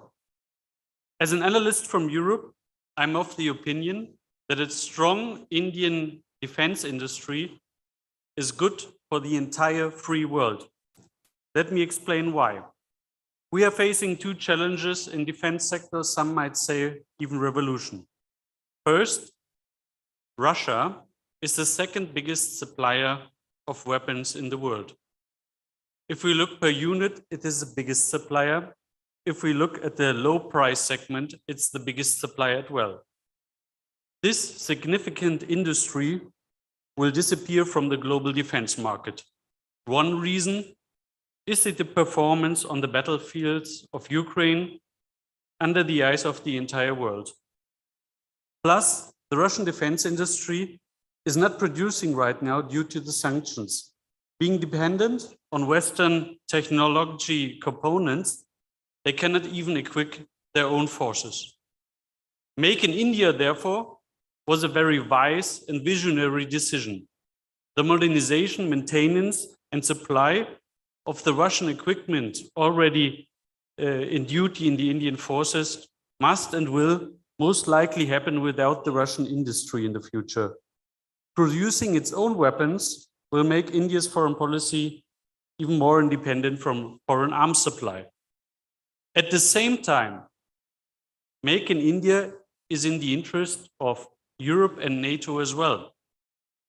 The explanation is obvious. Many countries face the Russian arms question. They saw the disaster of Russian techniques on the battlefield, but most of them will not be able to buy high-cost Western systems. So what is the alternative for all these countries? These countries in Asia, the Middle East, and Africa will be targeted by China. China will try to jump into the vacuum Russia left. Only a strong Indian defense industry can counterbalance Chinese influence. Only a strong Indian defense industry can make the global South independent from Russia and China. Therefore, it's positive for the entire free world.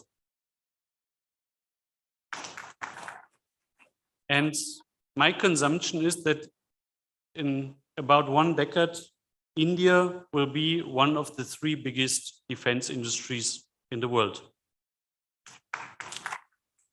But besides this global perspective, I feel personally glad for every young soldier who can use a tank produced in India instead of a Russian one.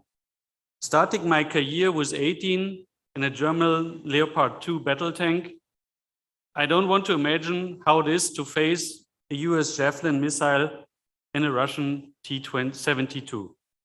Which brings us to the second revolution we are facing. We are facing the biggest technical impact on non-nuclear warfare since 1866, when the first functioning preloader rifle entered the battlefields.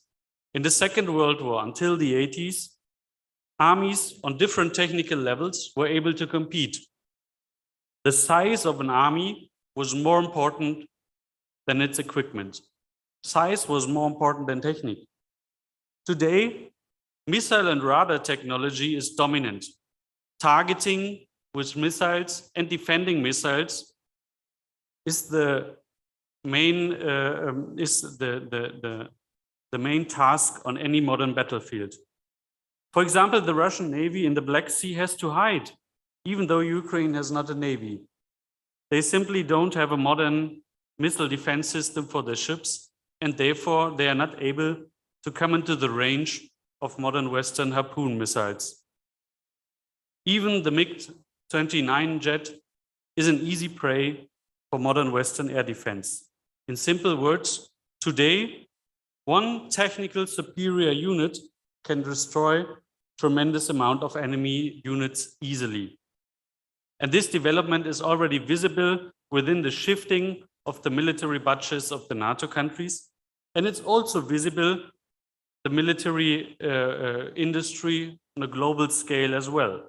Looking at the 20 biggest defense industry companies, the huge majority is producing flying technology like jets, drones, and missiles, and of course radar systems.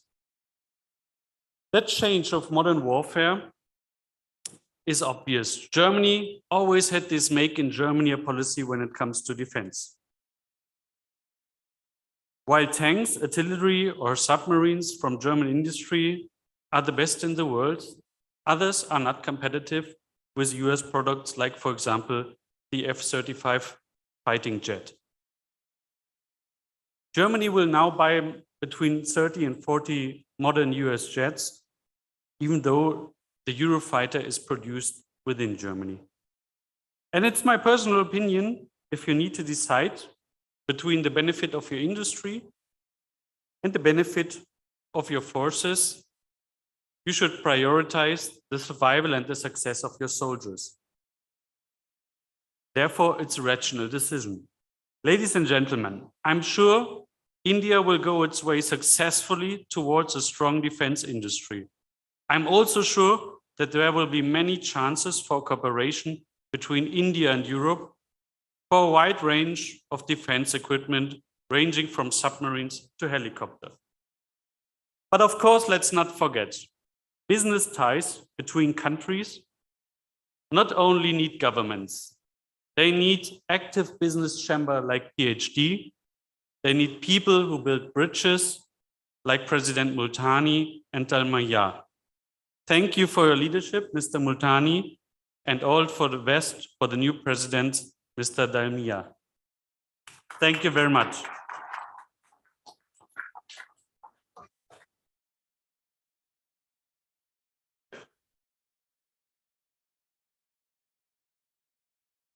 Thank you so much. Now, may I request the guest of honor, Lieutenant General B.S. Raju, for his address.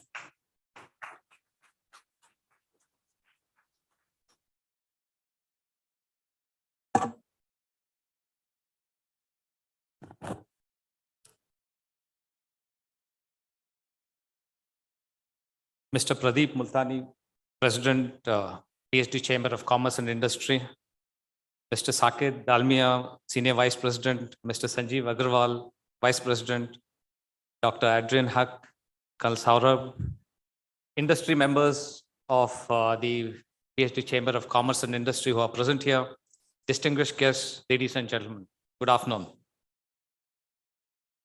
I did come in 10 minutes early and did get a chance to listen to Mr. Piyush Goyal and his inspiring speech. I can tell you that I don't think anyone amongst us will be able to match his energy and the level of inspiration he gave, but I will try and make sense of what we are doing in the Indian Army to make sense of the defense industry and how we intend taking it forward. Firstly, let me begin by thanking the President of the Chamber for giving me this opportunity to come and share our thoughts. It's also a proud privilege that I'm getting a chance to address the industry members, the members of the Government of India, as well as other doyens of the Indian industry, which is really growing and taking off. I do sincerely appreciate the efforts that is being put in by the Chamber to ensure the promotion of the industry, the trade, and also the overall environment of entrepreneurship.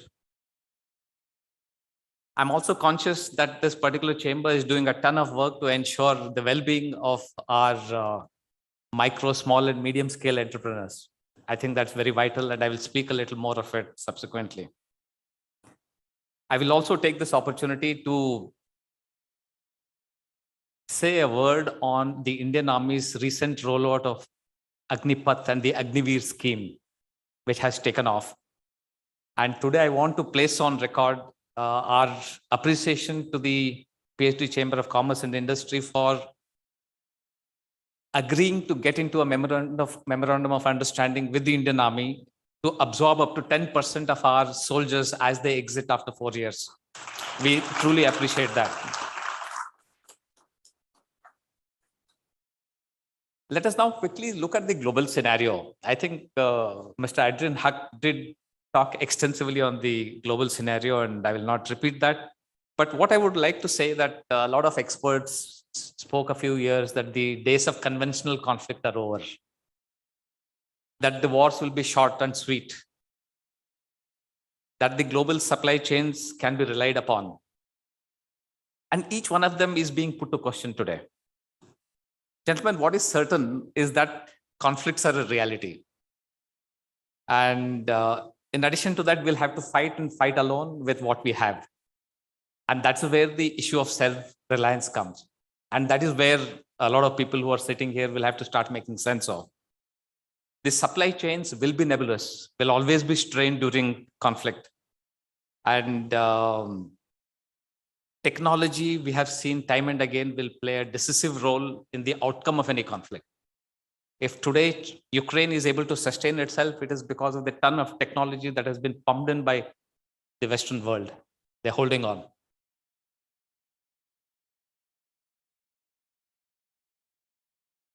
But the other reality, which is more important and which matters to all of us present here, is that high-end technology is available with only a few countries.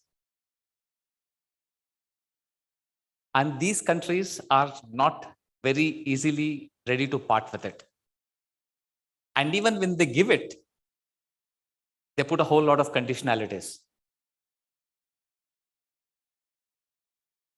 So, ladies and gentlemen, this strategic independence can only be attained from a position of strength. Thus, capability development based on self-reliance is vital for our country. And as a consequence, I would just like to say that self-reliance in defense manufacturing is a strategic imperative for India.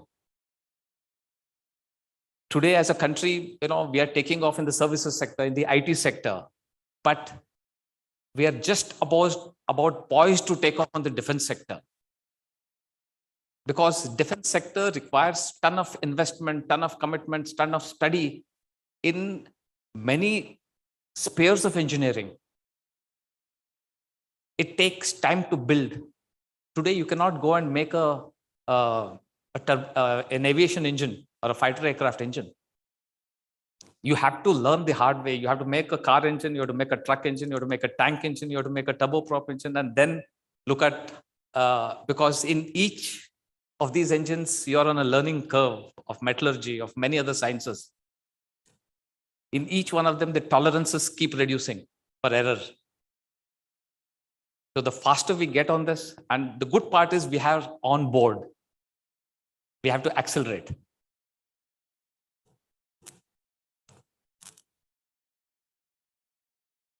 So let me see, at this stage, it is now also good to see what is the Indian Army's contribution to Indianization. And here I would like to make a mention that in 2014, when the government announced the Make in India initiative, it was a good start.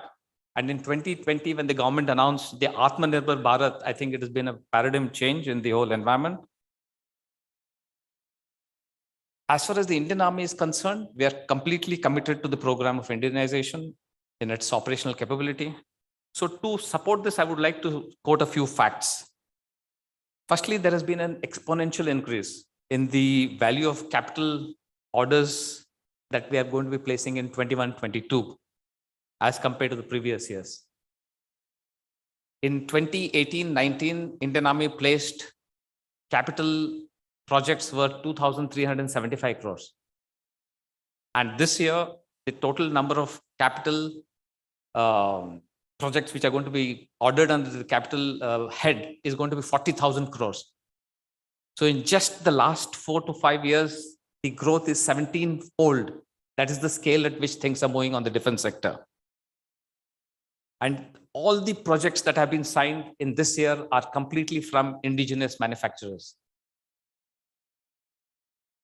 And also by 24-25, I was to state that 230 major contracts worth almost 2.5 lakh crores will be placed on Indian industry.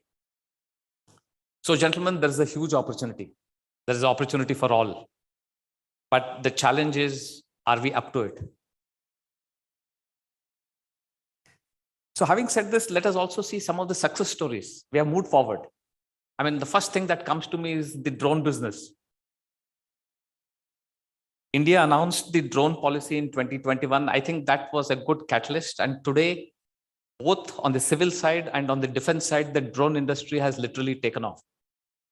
Today, we have drones for surveillance, we have drones for logistics, we have drones for attack. We have swarm drones. We have drones which can fly at lower altitude, medium altitude, higher altitude, ability to fly day and night. Simultaneously, along with drones, counter-drone technology also has come of age. Today, we have hard kill, soft kill, hybrid kill. The industry has started to produce them. In fact, to further encourage development of drones in higher altitude, where Indian Army is announcing a HIM, what is it called? HIM Dronathlon.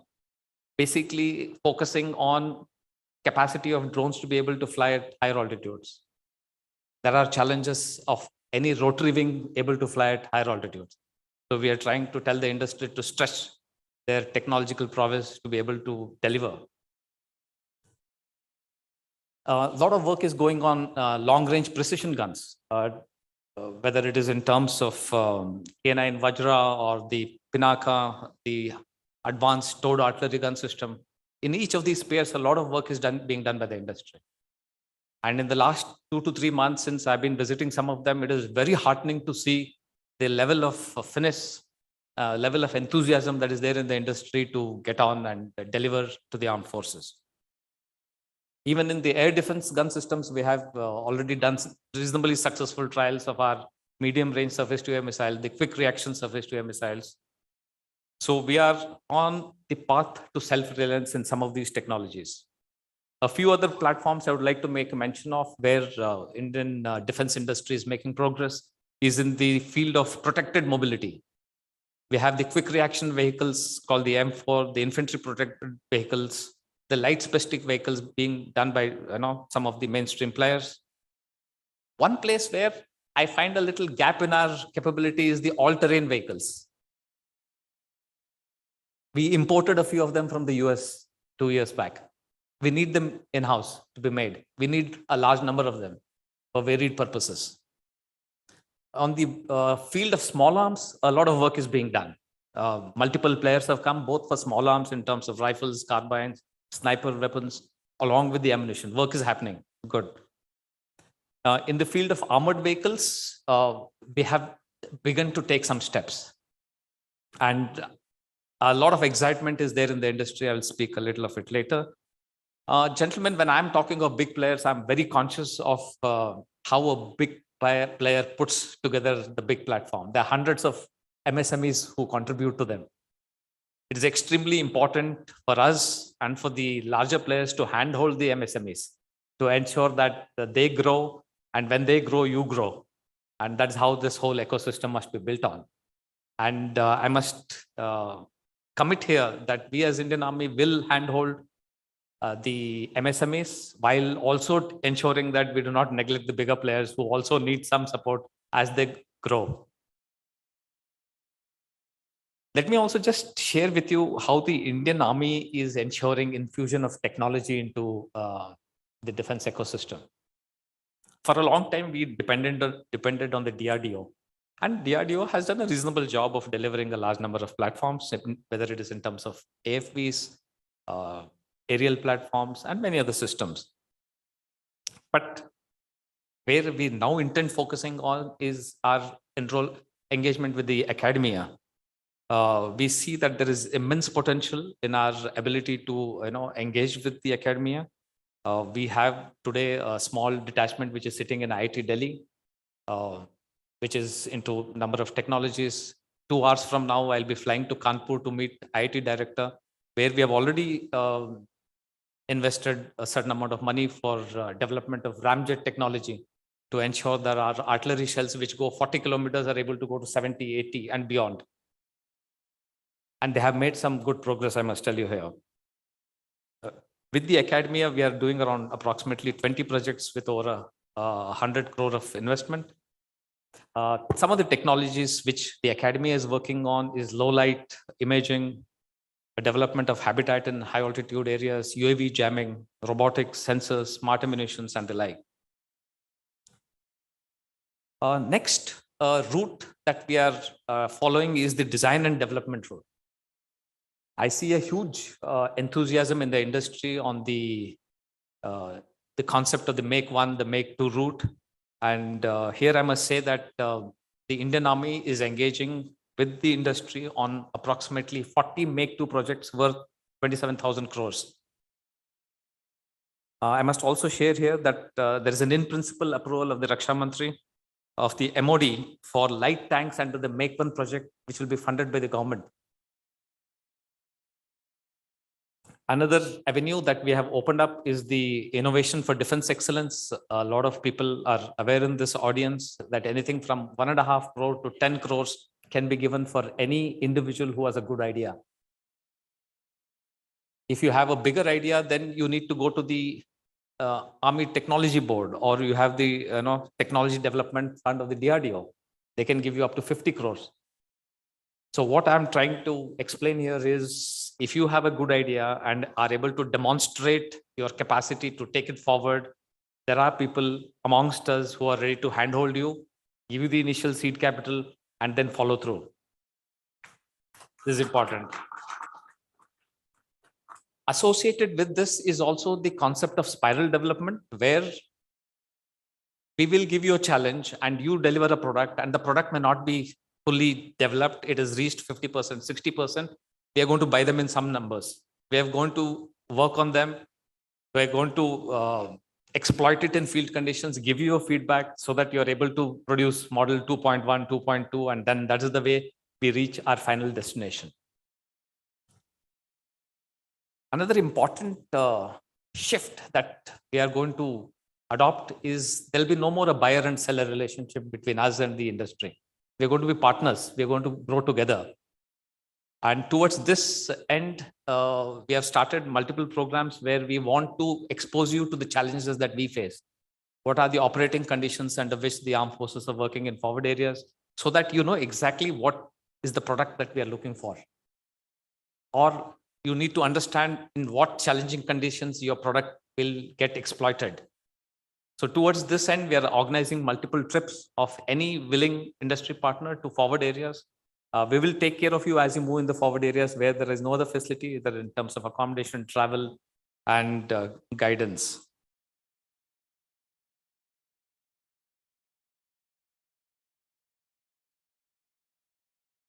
Another thing which we want to assure you is that we will ensure that our trial and testing procedures become more robust so that the overall development cycle of your product comes down. And we have already announced that all the facilities that we have, whether it is in terms of ranges, you need ammunition for firing, you need to go to a particular place and stay and experiment on a particular product, we are going to handhold you. And please use the facility. And if you're facing any problem, come back to us so that we ensure that nothing happens. Another important development is that we have a regional technology node which has been established. Initially, it was established in Pune. We are going to establish another one in Bangalore. These are the nodes where people from those particular states can reach out to for getting information of what we need. There, somebody will be there in person to tell you that these are the products we need, these are the numbers that we require, these are the timelines within which we are expecting you to produce. I'm also intensely conscious that the defense industry cannot sustain merely on our requirements. You have to fan out. I think Mr. Adrian Hug did speak about the opportunity that India is likely to have in the years to come in terms of the export market.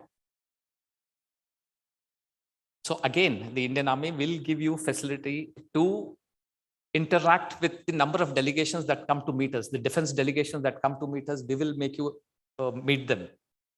We will ensure that some of them visit your factories to give them confidence of your capacity to produce stuff. So, and also we would like to purchase certain amount of defense equipment in small quantities so that you can give an in-service certificate to the foreign countries. Because earlier when we went abroad to buy, we expected that that particular product is already in service in that particular country. So we are conscious of this requirement of yours and we will stretch ourselves. And I just wish to tell you that almost 16 exercises with foreign armies are planned this year. And whenever those delegations come, we are going to ensure that you meet them. Just a word about emergency procurement. I'm sure some of the people who are sitting here are aware that the government has given us the powers to do an emergency procurement round. I'd like to share that almost 60 plus products we intend procuring from within the country. In the earlier emergency procurement, we had gone abroad also to buy a few critical equipment. But this year, all emergency procurement will be from within the country. And the challenge, gentlemen, is for you to be able to deliver these products in 1 year. That is the requirement of the emergency procurement. And what do we expect from the industry? We expect you to produce good quality stuff. It's vital. As I said, defense requires very low tolerances because they need to work when you press the button. You can't afford to press a button and the damn thing doesn't take off. Because if that missile doesn't take off, another missile is going to come and hit me. That is the criticality. And as you develop products, keep upgrading them. Don't be satisfied with model A. You have to keep upgrading the product so that our aspirations are met. Also, increase your capacity. And here I would like to say that there is a need for the industry to have the capacity for surge production. This is vital for the country. In times of war, you should be able to scale 3x, 4x. And second, when we buy any equipment from abroad, we buy it in larger numbers because we don't have any Indian manufacturers, say ammunition. And at the end of 4 or 5 years, when that ammunition is not expected, we just burn it. Recently, we wrote off 500 crores worth of mines. So the requirement for the army is that I need to buy what is essentially required by me, in addition to whatever are my training requirements. And during war, I must be able to depend on the indigenous production to scale up. Now, how do we bridge this gap? I understand that how do you keep this line alive? this production line alive. So we need to work out a mechanism by which we handhold you to ensure that your production is kept alive. What does it cost?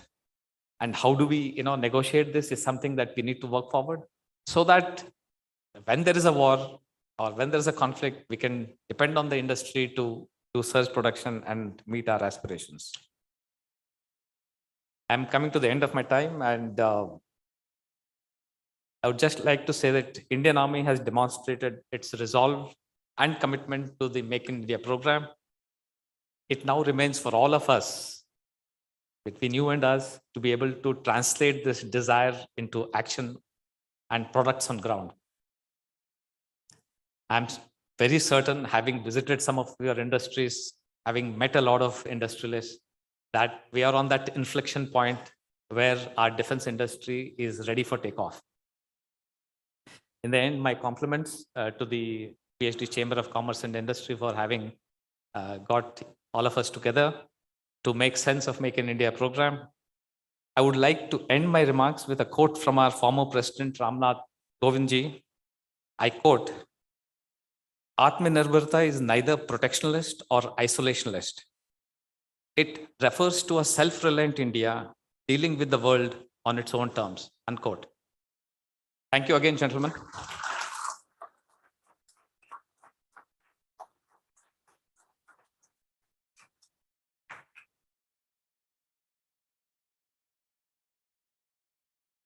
Thank you so much, Lieutenant General B.S. Raju, for letting us know where our indigenization program stands and how important it is to indigenize the defense sector and how the Indian defense industry is really ready to take off.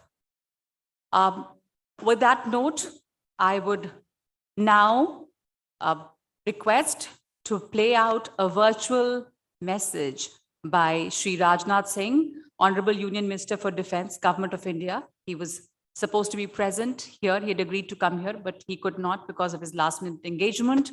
And he sent a virtual message for all of us here. So let's hear him.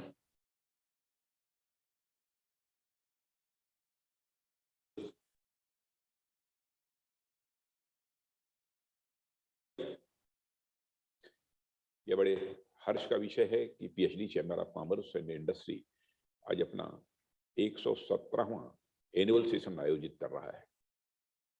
PhD chamber of commerce and industry का यह वार्षिक सत्र कई मामलों में महत्वपूर्ण है।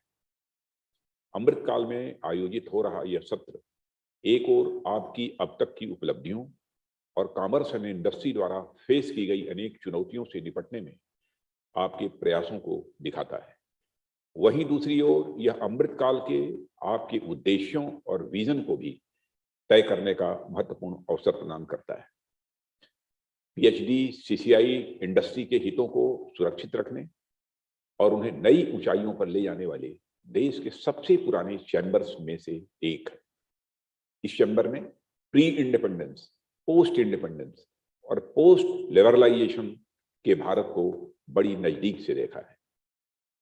वर्तमान में भी यह इंडस्ट्री, ट्रेड और एंटरप्रेन्योरशिप के प्रमोशन में एक कैटलिस्ट की महत्वपूर्ण भूमिका का निर्वहन कर रहा है। ऐसे में पीएचडी सीसीआई का यह एनुअल सेशन देश की औद्योगिक विकास यात्रा का एक महत्वपूर्ण पड़ाव है। इस आयोजन के लिए मैं पीएचडी सीसीआई और आयोजन से जुड़े समस्त स्टेक होल्डर्स को अपनी ओर से हार्दिक बधाई और शुभकामनाएं देता हूं। साथियों, मुझे यह जानकर बेहद अच्छा लगा कि इस एनुअल सेशन में आप लोगों ने make in India, a success story of India defence indigenisation नाम से भी एक सेशन रखा है। यह टॉपिक हमारी नेशनल सिक्योरिटी और देश की इकोनॉमिक प्रोग्रेस से समान रूप से जुड़ा हुआ है। मैं पिछले कुछ समय से देख रहा हूं, देश में राष्ट्रीय, अंतर्राष्ट्रीय सेमिनार्स, कॉन्फ्रेंसेस और वर्कशॉप में डिफेंस इंडस्ट्री को लेकर एक डेडिकेटेड सेशन रखा जा रहा है और हमारी डिफेंस इंडस्ट्री की आत्मनिर्भरता का टॉपिक लोगों का ध्यान आकर्षित कर रहा है और इस तरह के इवेंट्स में अपनी महत्वपूर्ण जगह भी बना रहा है।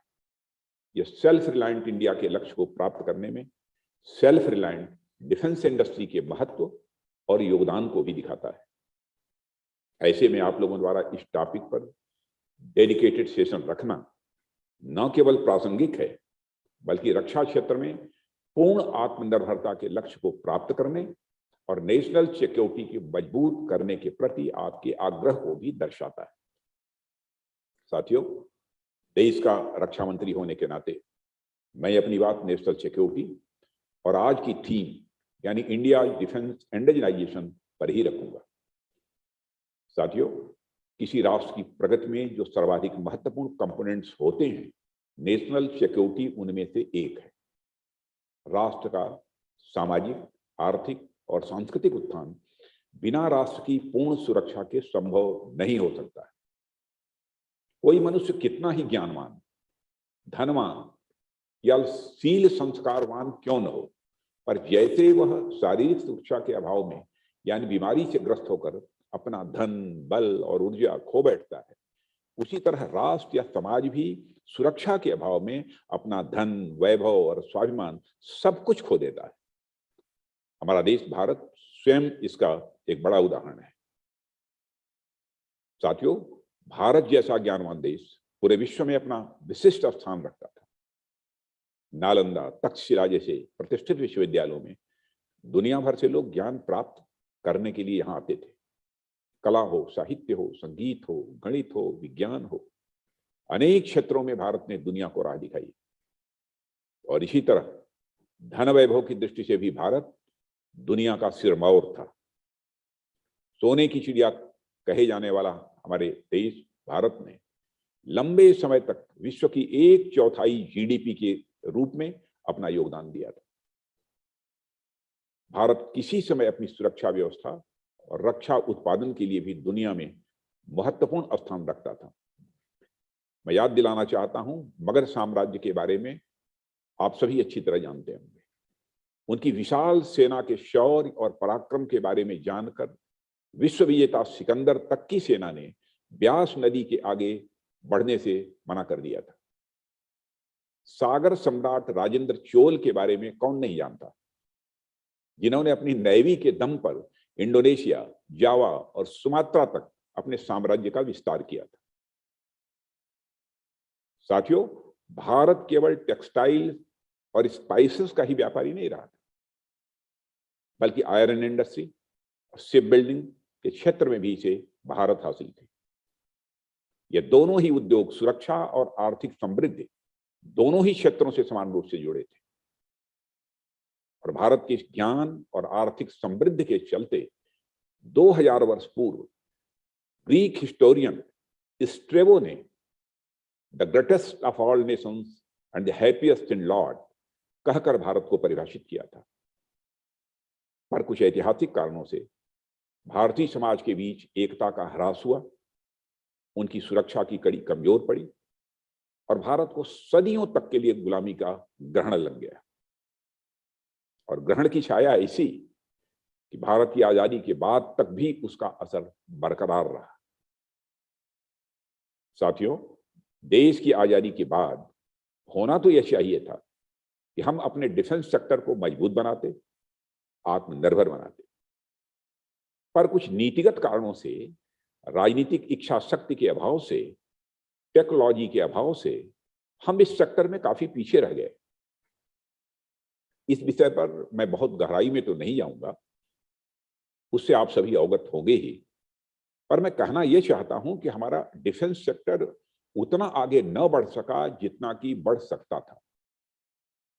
परिणाम यह हुआ कि वेपन, इक्विपमेंट और प्लेटफॉर्म्स की आपूर्ति के लिए हमने दूसरे देशों की सहायता ली, और कब यह सहायता हमारी आदत बन गई हमें पता भी नहीं चला। पर आज जब मैं सरकार और इंडस्ट्री के अथक प्रयासों से हमारी डिफेंस इंडस्ट्री को लगातार आगे बढ़ता देख रहा हूं, तो मैं मान सकता हूं कि वह दिन दूर नहीं जब सुरक्षा हो या फिर आर्थिक समृद्धि, हमारा देश पुनः अपना वही गौरव हासिल करेगा जिसका वह हकदार है। हमारी डिफेंस इंडस्ट्री को मजबूत करने के लिए सरकार द्वारा किए गए उपाय किस तरह न केवल हमारी सुरक्षा का बल्कि हमारी इकोनॉमी की मजबूती का भी कारण बन रहे हैं, इसे मैं आपके सामने रखना चाहूंगा। मित्रों, जैसा कि मैंने पहले ही कहा, एक समय हमारी डिफेंस इंडस्ट्री में प्राइवेट इंडस्ट्री का आगमन मानो वर्जित था। डिफेंस सेक्टर में प्राइवेट सेक्टर के आने का या तो कोई रास्ता नहीं था और कहीं कुछ स्कोप था भी तो अनेक कारणों से इंडस्ट्री डिफेंस सेक्टर में अपने पैर रखने के लिए तैयार नहीं थी। इसके कारण भी बड़े स्पष्ट और व्यवहारिक थे। पहला तो यही कि देश में डिफेंस इंडस्ट्री को लेकर कोई दृढ़ राजनीतिक इच्छा शक्ति नहीं थी। इसके चलते ऐसी पॉलिसी नहीं बनी जो इंडस्ट्री को डिफेंस सेक्टर में आने के लिए प्रोत्साहित कर सके। दूसरा कारण यह है कि डिफेंस सेक्टर में इन्वेस्टमेंट बहुत अधिक मात्रा में लगता है। रिसर्च एंड डेवलपमेंट और इंटेलेक्चुअल कैपिटल के निर्माण में अच्छी खासी राशि खर्च होती है और उस समय फॉरेन डायरेक्ट इन्वेस्टमेंट का आवश्यक प्रावधान था नहीं। ऐसे में कंपनीज के लिए बड़ी धनराशि लगाना यह मुश्किल काम था।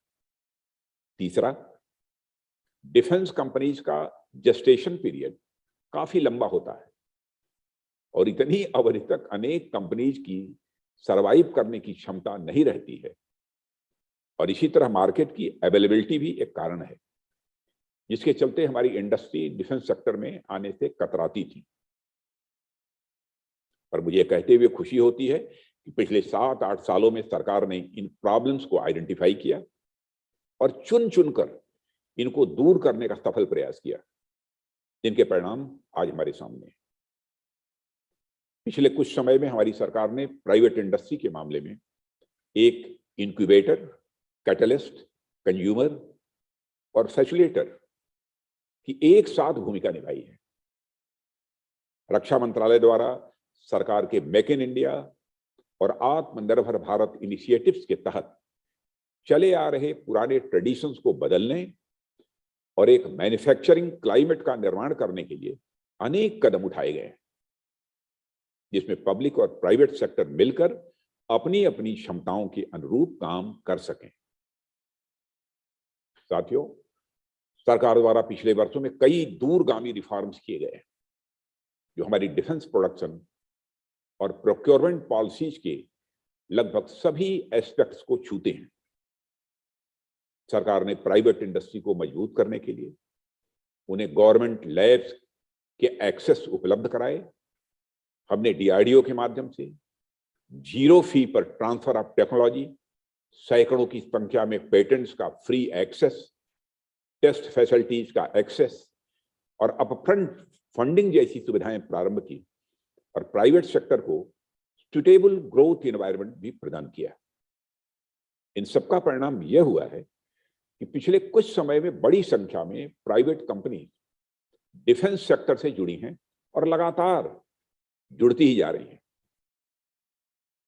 और साथियों, हमारे डोमेस्टिक इंडस्ट्री की भागीदारी डिफेंस सेक्टर में अधिक से अधिक हो, इसके लिए सरकार ने डिफेंस के कैपिटल एक्सपेंडिचर का एक निश्चित हिस्सा डोमेस्टिक प्रोक्योरमेंट के लिए रिजर्व कर दिया है। इस वर्ष यानी 2022-2023 के लिए यह 68% यानी लगभग 85,000 करोड़ रुपए कर दिया गया है और इसका भी 25% हिस्सा डोमेस्टिक प्राइवेट वेंडर्स के लिए रिजर्व कर दिया गया है। सरकार ने defence research and development budget का 1/4 हिस्सा industry led research and development को डेडिकेट करने का फैसला किया है और इसे लागू भी कर दिया है। ऐसे कदम प्राइवेट प्लेयर्स को डिफेंस सेक्टर में आने के लिए स्वाभाविक रूप से प्रोत्साहित कर रहे हैं। साथियों, रक्षा मंत्रालय द्वारा अब तक 309 आइटम्स की 3 पॉजिटिव इंडियनाइजेशन लिस्ट जारी की जा चुकी है, जिनमें शामिल आइटम्स की खरीदारी अब नियमों के अनुसार डोमेस्टिक वेंडर से ही की जाएगी। डिफेंस पब्लिक सेक्टर अंडरटेकिंग्स द्वारा भी 3 लिस्ट जारी की गई है, जिसमें 3,700 से अधिक लाइन रिप्लेसमेंट यूनिट्स, सब सिस्टम्स और अन्य कंपोनेंट शामिल हैं, जिनकी किसी भी सूरत में खरीद बाहर से नहीं की जाएगी।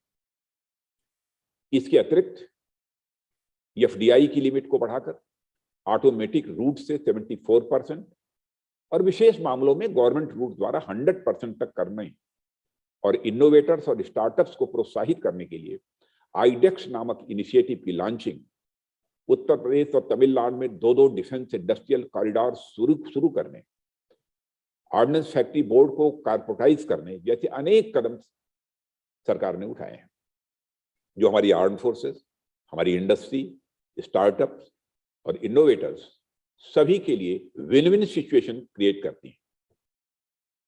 साथियों, इस तरह कदम दर कदम हमने जो प्रयास करने शुरू किए थे, उस राह में हम काफी आगे निकल गए। इन सभी प्रयासों का परिणाम हमारे सामने आज आने लगा है। आज हम न केवल अपनी जरूरतों के लिए डिफेंस प्रोडक्शन कर रहे हैं, बल्कि मेक फॉर द वर्ल्ड के तहत अन्य कई देशों की भी डिफेंस नीड्स भी पूरी कर रहे हैं। यह हम सब के लिए बेहद खुशी की बात है कि 7-8 साल पहले तक हमारा जितना डिफेंस एक्सपोर्ट हुआ करता था, उससे कई गुना बढ़ते हुए पिछले वर्ष यह 13,000 करोड़ रुपए तक पहुंच गया है। हमारी गिनती अब तक दुनिया के बिगेस्ट आर्म्स इंपोर्टर्स में से एक हुआ करती थी, पर आज हम दुनिया की टॉप 25 आर्म्स एक्सपोर्टिंग कंट्रीज में से एक हैं। और हमने 2025 तक एरोस्पेस और डिफेंस गुड्स एंड सर्विसेज में एक्सपोर्ट से 35,000 करोड़ रुपए समेत डिफेंस मैन्युफैक्चरिंग में 1.75 लाख करोड़ रुपए के टर्नओवर का लक्ष्य भी निर्धारित कर रखा है।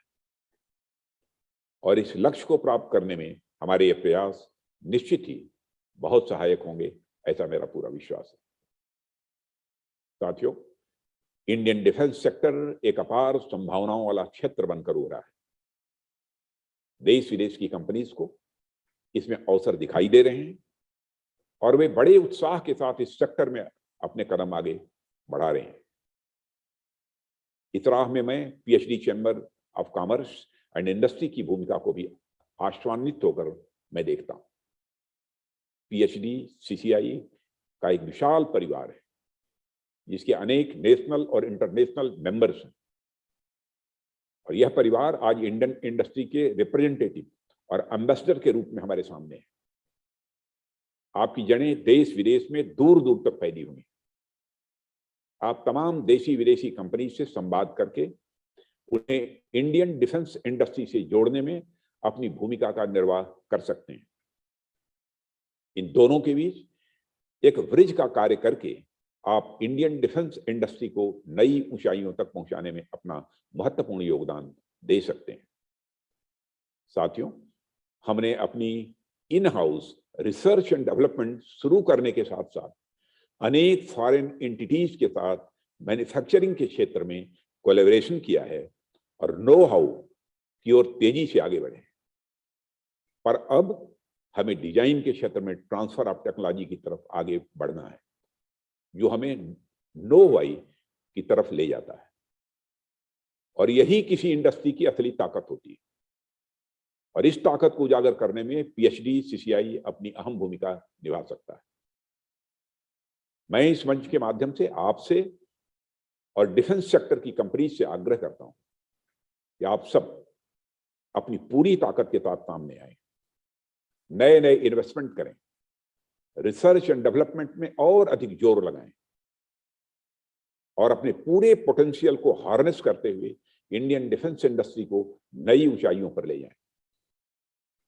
आपका यह प्रयास न केवल डिफेंस इंडस्ट्री के लिए बल्कि पूरे देश की ओवरऑल ग्रोथ के लिए बहुत ही महत्वपूर्ण होगा। मुझे पूरा विश्वास है कि आप लोग इस दिशा में जरूर अपने कदम आगे बढ़ाएंगे। इस अवसर पर और कुछ न कहते हुए मैं एक बार फिर PHD chamber of commerce and industry को इस एनुअल सेशन की सफलता की शुभकामनाएं देता हूं और मैं आप सभी के प्रयासों में सफलता की शुभकामनाएं देते हुए अपना निवेदन यहीं समाप्त करता हूं। धन्यवाद।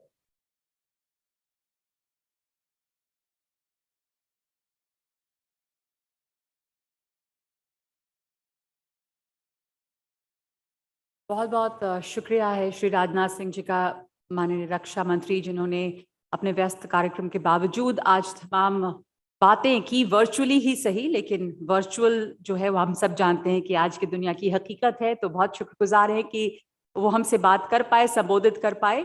और इस वक्त बहुत खास ऐलान है, very special announcement that I have to make right now of a very generous contribution from AgCon. AgCon is a total equipment solution industry, and Shri Jitendra Agarwal, the director of AgCon, is here, and he wants to contribute generously for the Defense Welfare Fund. So I would like to call him on the stage for his contribution.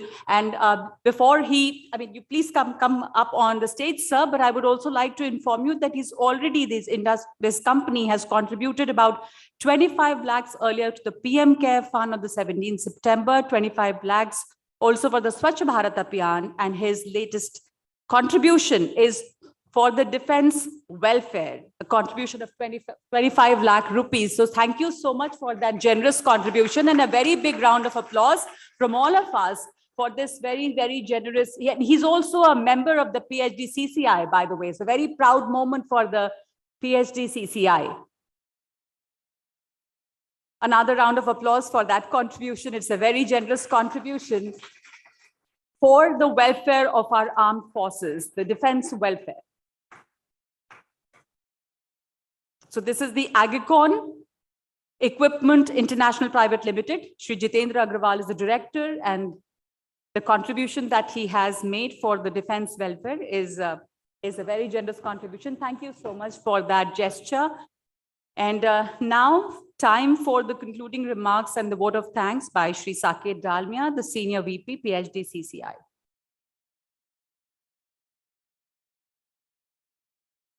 Thank you so much. Shri Rajnath Singh Ji, Honorable Union Minister for Defence, Government of India.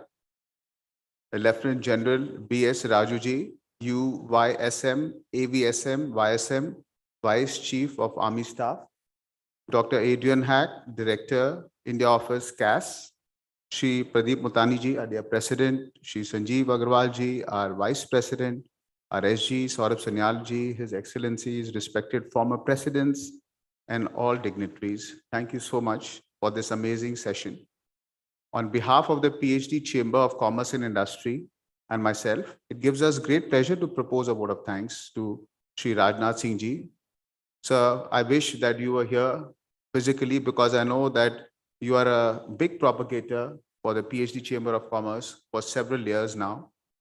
Thank you, sir, for recognizing us as one of the oldest chambers contributing to nation building. We will continue to propagate this effort of building defense self-reliance, and definitely we will reach out and connect to the world and the stakeholders and make your dream of make for the world come true, especially by focusing more on research and development instead of simply doing a technology transfer. Dr. Adrian Hack, Director CAS, thank you so much for highlighting the strategic shift and the vacuum created by Russia, the golden opportunity for India to be the third largest arms manufacturer in the world. I must admit, sir, I'm enticed myself to indulge. We will take this message to all our members. Shri B.S. Raju Ji, thank you so much for explaining the strategic imperative. And I think more so, whenever we think about defense, we think about an opaque world, which we cannot penetrate, we cannot visualize. But thank you for giving your hand out and explaining that it's a collaborative environment, an environment built on partnership, on incubation, on involvement of MSMEs, and to identify and to make us realize that you are there to handhold some of us who would like to jump and try. Sir, to conclude, I must say that they often say that first impressions are often the last ones. I often wondered what should be the aura or the persona of the person holding the hot seat be. So I must compliment you, fit to battle, intelligent to strategize, smiling to engage, and practical to be tactical. We are so lucky as a nation to have you to protect us. Thank you so much, sir, for being here today with us.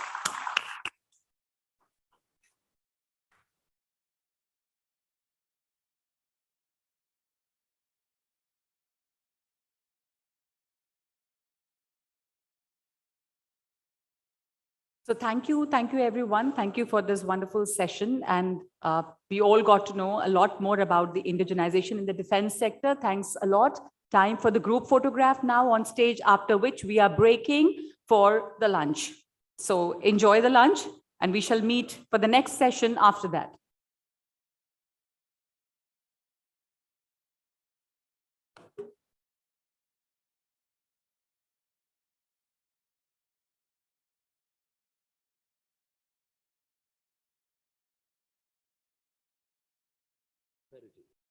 India is now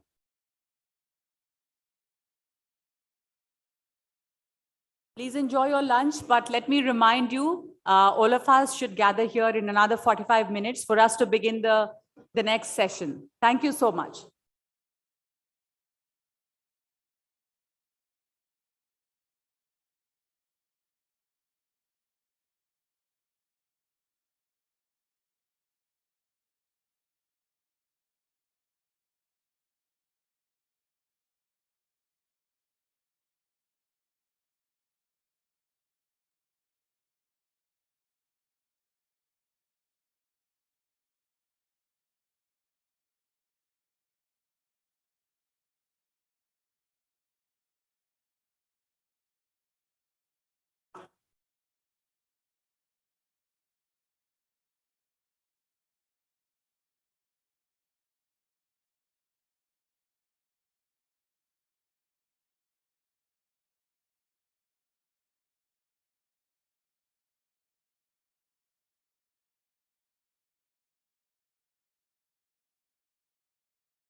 the world to support in taking the vision of PHDCCI to newer heights.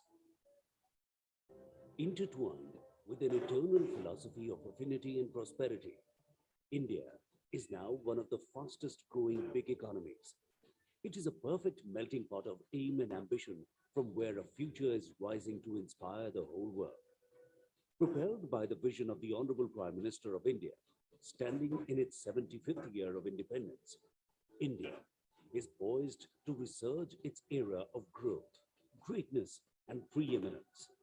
आज जब हम अमृत काल में प्रवेश कर रहे हैं, अगले 25 वर्ष हमारे देश के लिए अत्यंत महत्वपूर्ण है. A true forerunner of Indian aspirations since 1905, PHDCCI has been a proud partner of nation's growth journey so far. PHDCCI has been a proud partner of nation's growth journey so far. PHDCCI has been taking persistent steps in congruence of Atmanirbhar Bharat mantra and endeavoring unceasingly to augment partnership and investment. PHDCCI envisages New India, Dream India. The next 25 years of Amrit Kal would provide great opportunities to build a new India.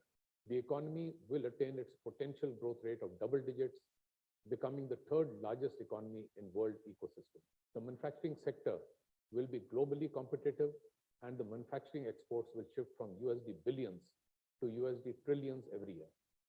The agriculture sector will be sufficient not only to serve the domestic population, but also will be significantly visible in the global agri and food exports.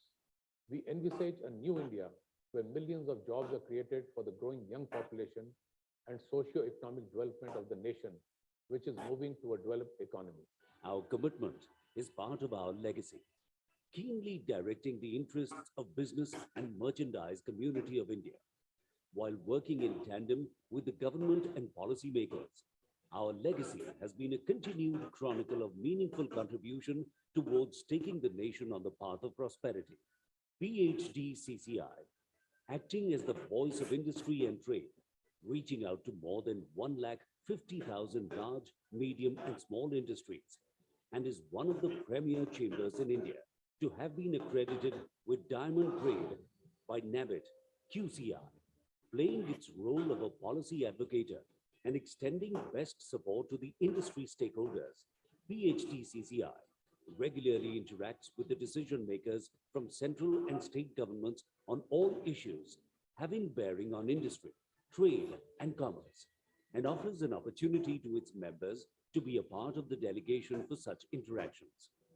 और क्योंकि मैं यहाँ देश के नामचीन संस्था जो लाखों उद्योगों, ट्रेड एंड इंडस्ट्रीज के साथ के प्रतिनिधि संस्था के रूप में देश में काम करते हैं, उनसे बात कर रहा हूं, तो मैं ये कहने में बिल्कुल भी अतिशयोक्ति नहीं होगी कि ग्रोथ का इंजन जो है वो इकोनॉमी के साथ में बढ़े. In addition to our headquarters in Delhi and 25 regional offices in India,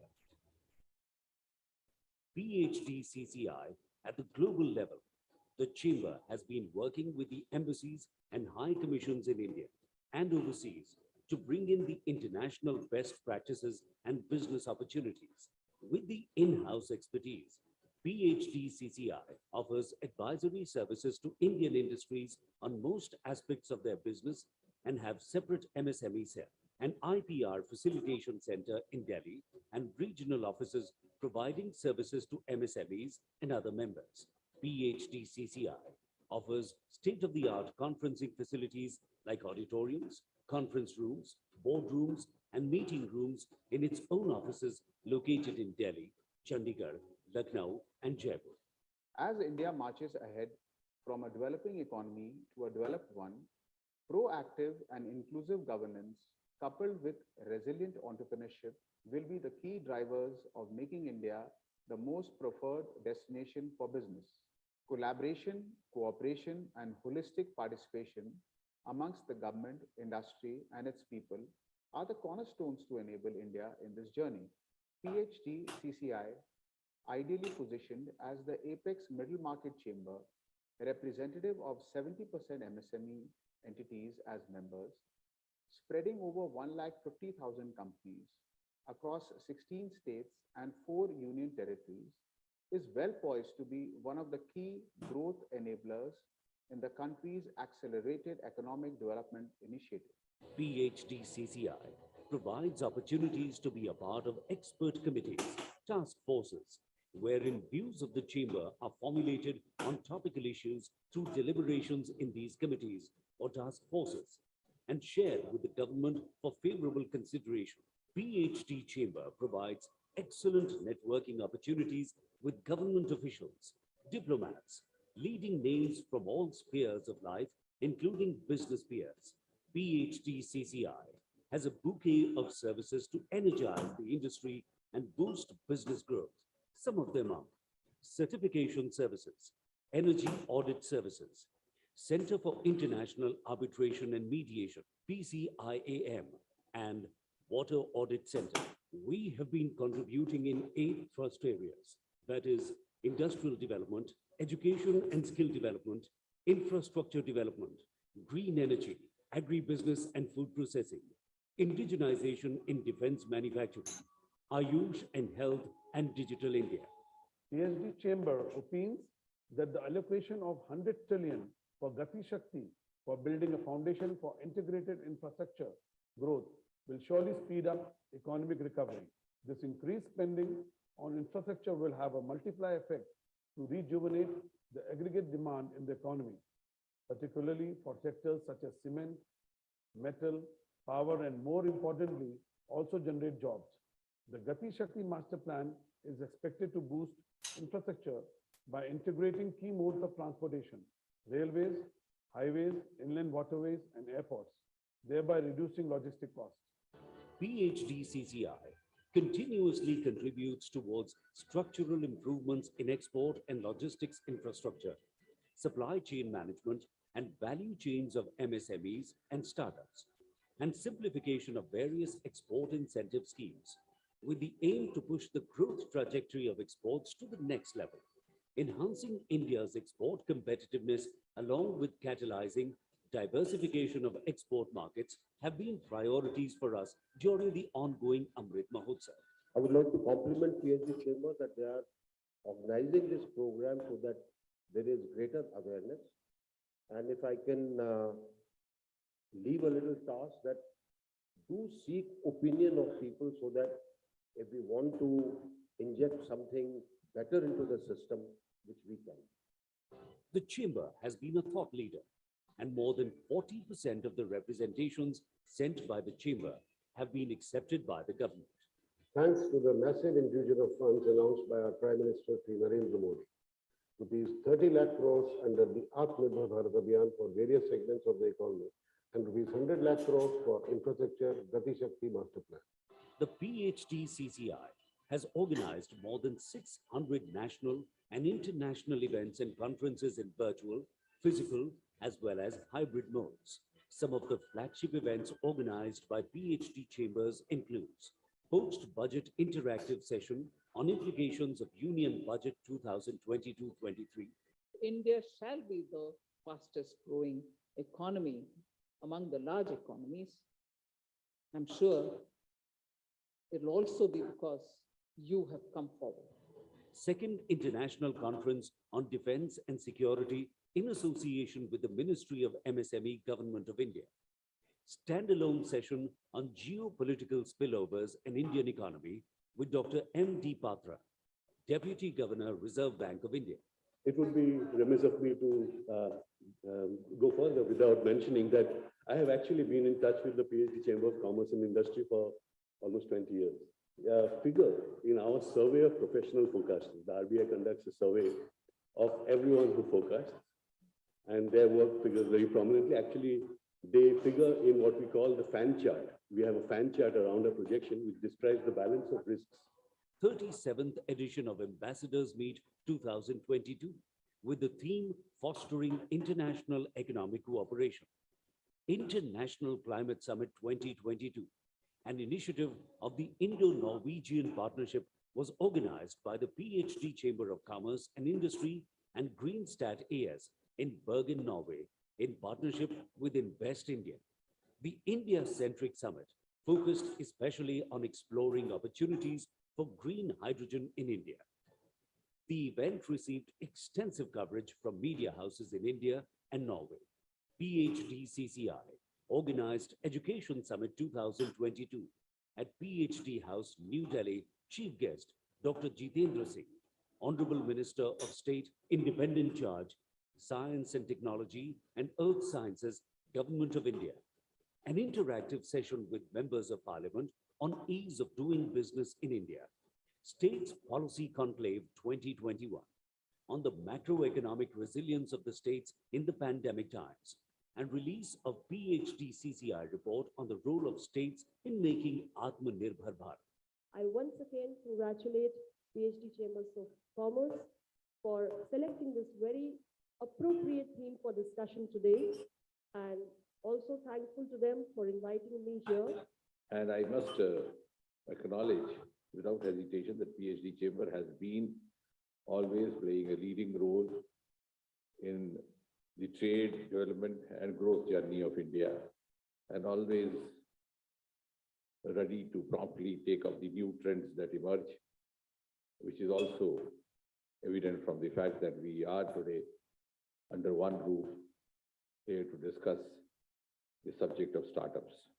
Webinar on the stories of unsung women heroes, featuring inspiring journey of women entrepreneurs.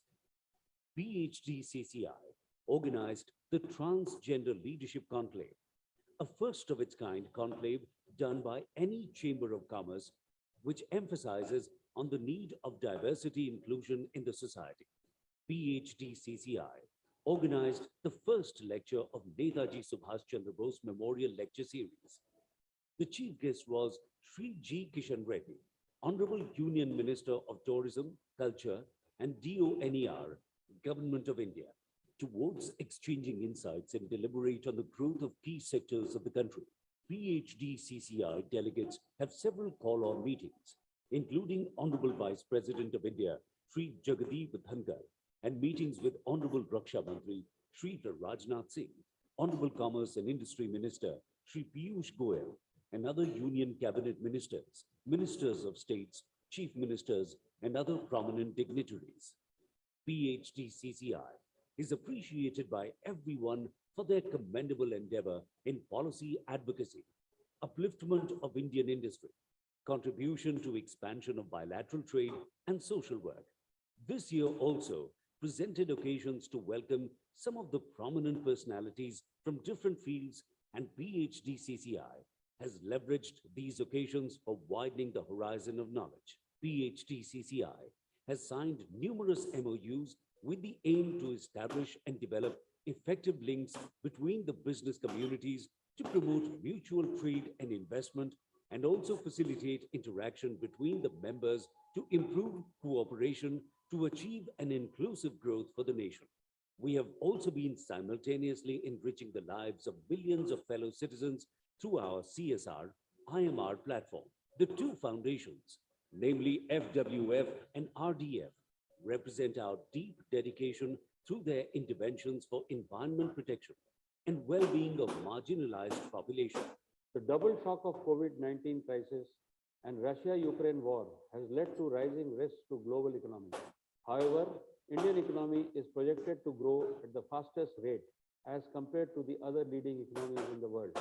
PhD Chamber of Commerce and Industry has undertaken slew of initiatives to rejuvenate economy and businesses from the daunting impact of pandemic and recent geopolitical distress between Russia and Ukraine. The PhD Chamber represented more than 300 micro and macro level of issues of trade and industry to the various departments of Government of India and state governments, of which more than 200 have been very kindly accepted by the dignitaries.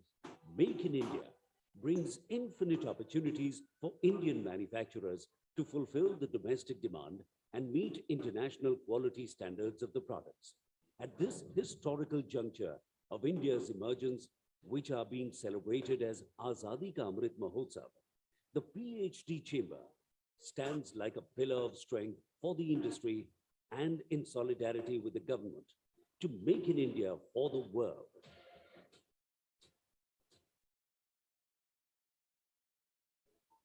We would like to thank our annual sponsors, patron and star members for their continued support in taking the vision of PHDCCI to newer heights. Intertwined with an eternal philosophy of affinity and prosperity, India is now one of the fastest growing big economies. It is a perfect melting pot of aim and ambition from where a future is rising to inspire the whole world. Propelled by the vision of the Honorable Prime Minister of India, standing in its 75th year of independence, India is poised to resurge its era of growth, greatness, and preeminence.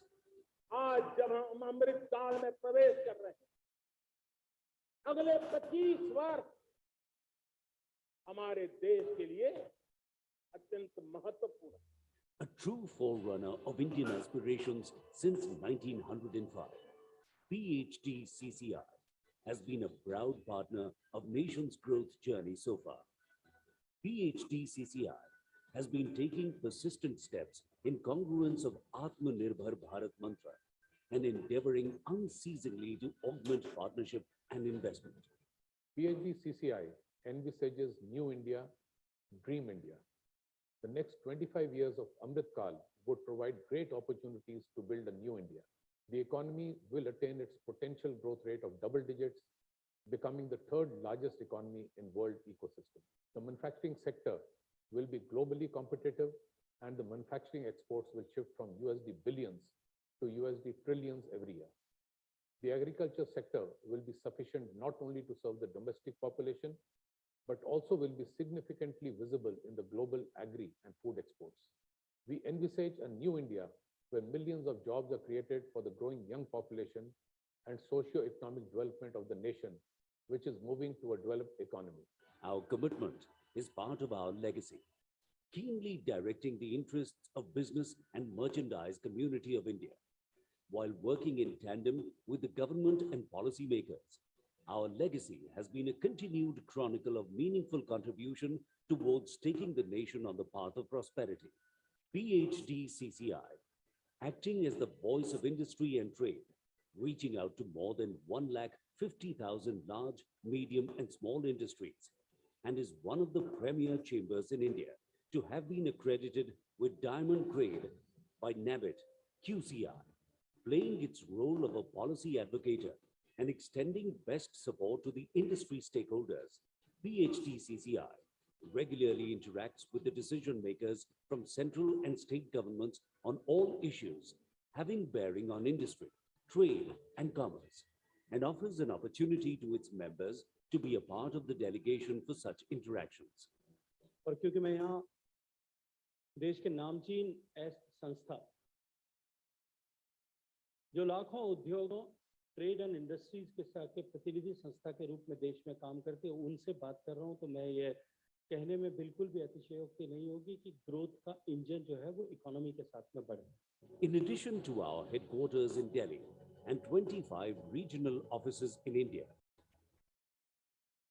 PHDCCI at the global level, the Chamber has been working with the embassies and high commissions in India and overseas to bring in the international best practices and business opportunities. With the in-house expertise, PHDCCI offers advisory services to Indian industries on most aspects of their business and have separate MSME cell and IPR facilitation center in Delhi and regional offices providing services to MSMEs and other members. PHDCCI offers state-of-the-art conferencing facilities like auditoriums, conference rooms, boardrooms, and meeting rooms in its own offices located in Delhi, Chandigarh, Lucknow, and Jaipur. As India marches ahead from a developing economy to a developed one, proactive and inclusive governance coupled with resilient entrepreneurship will be the key drivers of making India the most preferred destination for business. Collaboration, cooperation, and holistic participation amongst the government, industry, and its people are the cornerstones to enable India in this journey. PHDCCI, ideally positioned as the apex middle market chamber, representative of 70% MSME entities as members, spreading over 150,000 companies across 16 states and 4 union territories, is well poised to be one of the key growth enablers in the country's accelerated economic development initiative.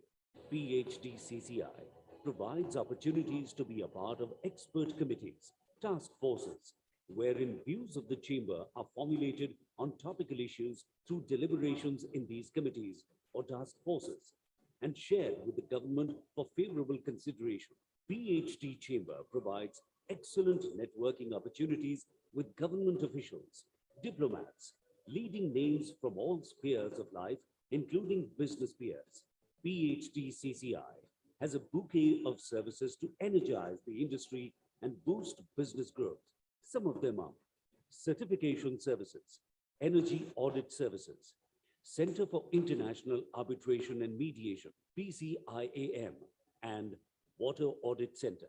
We have been contributing in 8 thrust areas, that is, industrial development, education and skill development, infrastructure development, green energy, agribusiness and food processing, indigenization in defense manufacturing, Ayush and health and digital India. PhD Chamber opines that the allocation of 100 trillion for Gati Shakti for building a foundation for integrated infrastructure growth will surely speed up economic recovery. This increased spending on infrastructure will have a multiplier effect to rejuvenate the aggregate demand in the economy, particularly for sectors such as cement, metal, power, and more importantly, also generate jobs. The Gati Shakti Master Plan is expected to boost infrastructure by integrating key modes of transportation, railways, highways, inland waterways, and airports, thereby reducing logistic costs. PHDCCI continuously contributes towards structural improvements in export and logistics infrastructure, supply chain management, and value chains of MSMEs and startups, and simplification of various export incentive schemes, with the aim to push the growth trajectory of exports to the next level. Enhancing India's export competitiveness along with catalyzing diversification of export markets have been priorities for us during the ongoing Amrit Mahotsav. I would like to compliment PhD Chamber that they are organizing this program so that there is greater awareness. And if I can do seek opinion of people so that if we want to inject something better into the system, which we can. The Chamber has been a thought leader, and more than 40% of the representations sent by the Chamber have been accepted by the government. Thanks to the massive infusion of funds announced by our Prime Minister Shri Narendra Modi, rupees 30 lakh crores under the Atmanirbhar Bharat Abhiyan for various segments of the economy, and rupees 100 lakh crores for infrastructure Gati Shakti Master Plan.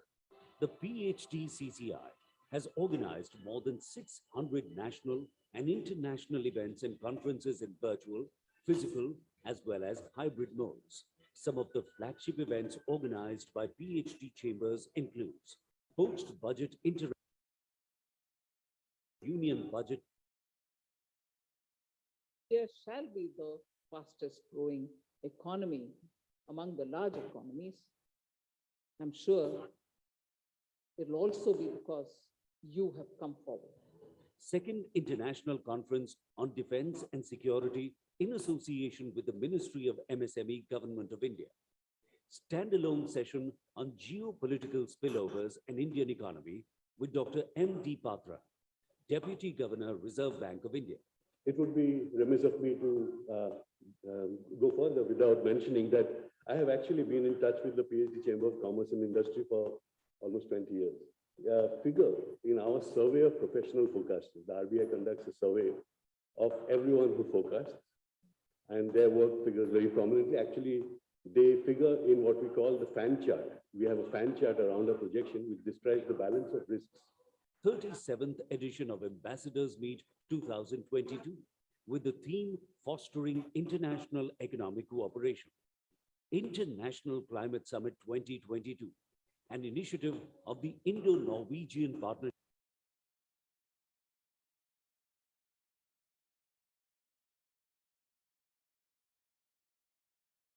West India, the India-centric summit. Opportunities. The event received extensive coverage from media houses in India and Norway.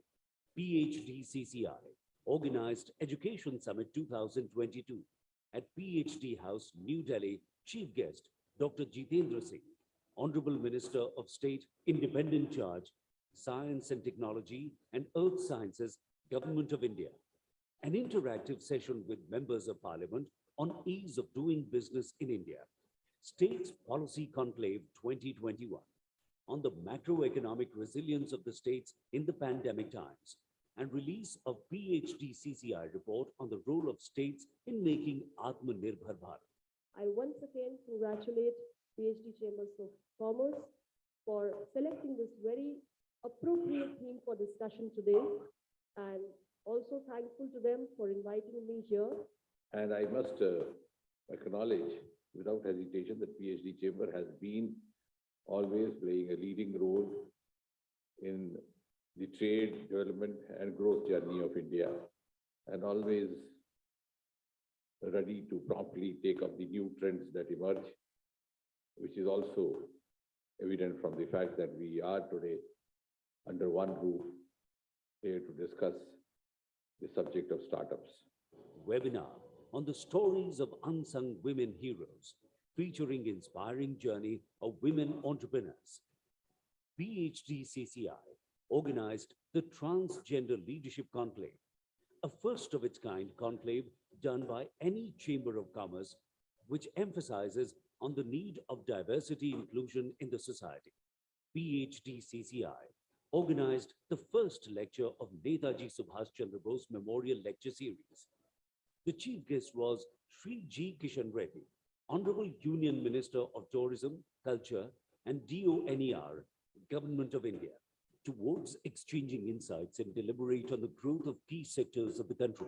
PHDCCI delegates have several call-on meetings, including Honorable Vice President of India, Sri Jagdeep Dhankar, and meetings with Honorable Raksha Mantri, Sri Rajnath Singh, Honorable Commerce and Industry Minister, Sri Piyush Goyal, and other Union Cabinet Ministers, Ministers of States, Chief Ministers, and other prominent dignitaries. PHDCCI is appreciated by everyone for their commendable endeavor in policy advocacy, upliftment of Indian industry, contribution to expansion of bilateral trade and social work. This year also presented occasions to welcome some of the prominent personalities from different fields, and PHDCCI has leveraged these occasions for widening the horizon of knowledge. PHDCCI has signed numerous MOUs with the aim to establish and develop effective links between the business communities to promote mutual trade and investment, and also facilitate interaction between the members to improve cooperation to achieve an inclusive growth for the nation. We have also been simultaneously enriching the lives of billions of fellow citizens through our CSR IMR platform. The two foundations, namely FWF and RDF, represent our deep dedication through their interventions for environment protection and well-being of marginalized population. The double shock of COVID-19 crisis and Russia-Ukraine war has led to rising risks to global economy. However, Indian economy is projected to grow at the fastest rate as compared to the other leading economies in the world. PhD Chamber of Commerce and Industry has undertaken slew of initiatives to rejuvenate economy and businesses from the daunting impact of pandemic and recent geopolitical distress between Russia and Ukraine. The PhD Chamber represented more than 300 micro and macro level of issues of trade and industry to the various departments of Government of India and state governments, of which more than 200 have been very kindly accepted by the dignitaries. Make in India brings infinite opportunities for Indian manufacturers to fulfill the domestic demand and meet international quality standards of the products. At this historical juncture of India's emergence, which are being celebrated as Azadi Ka Amrit Mahotsav, the PhD Chamber stands like a pillar of strength for the industry and in solidarity with the government to make in India for the world.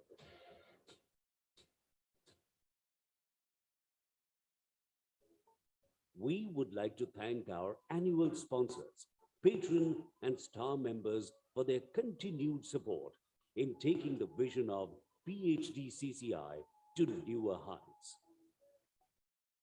Intertwined with an eternal philosophy of affinity and prosperity, India is now one of the fastest growing big economies. It is a perfect melting pot of aim and ambition from where a future is rising to inspire the whole world.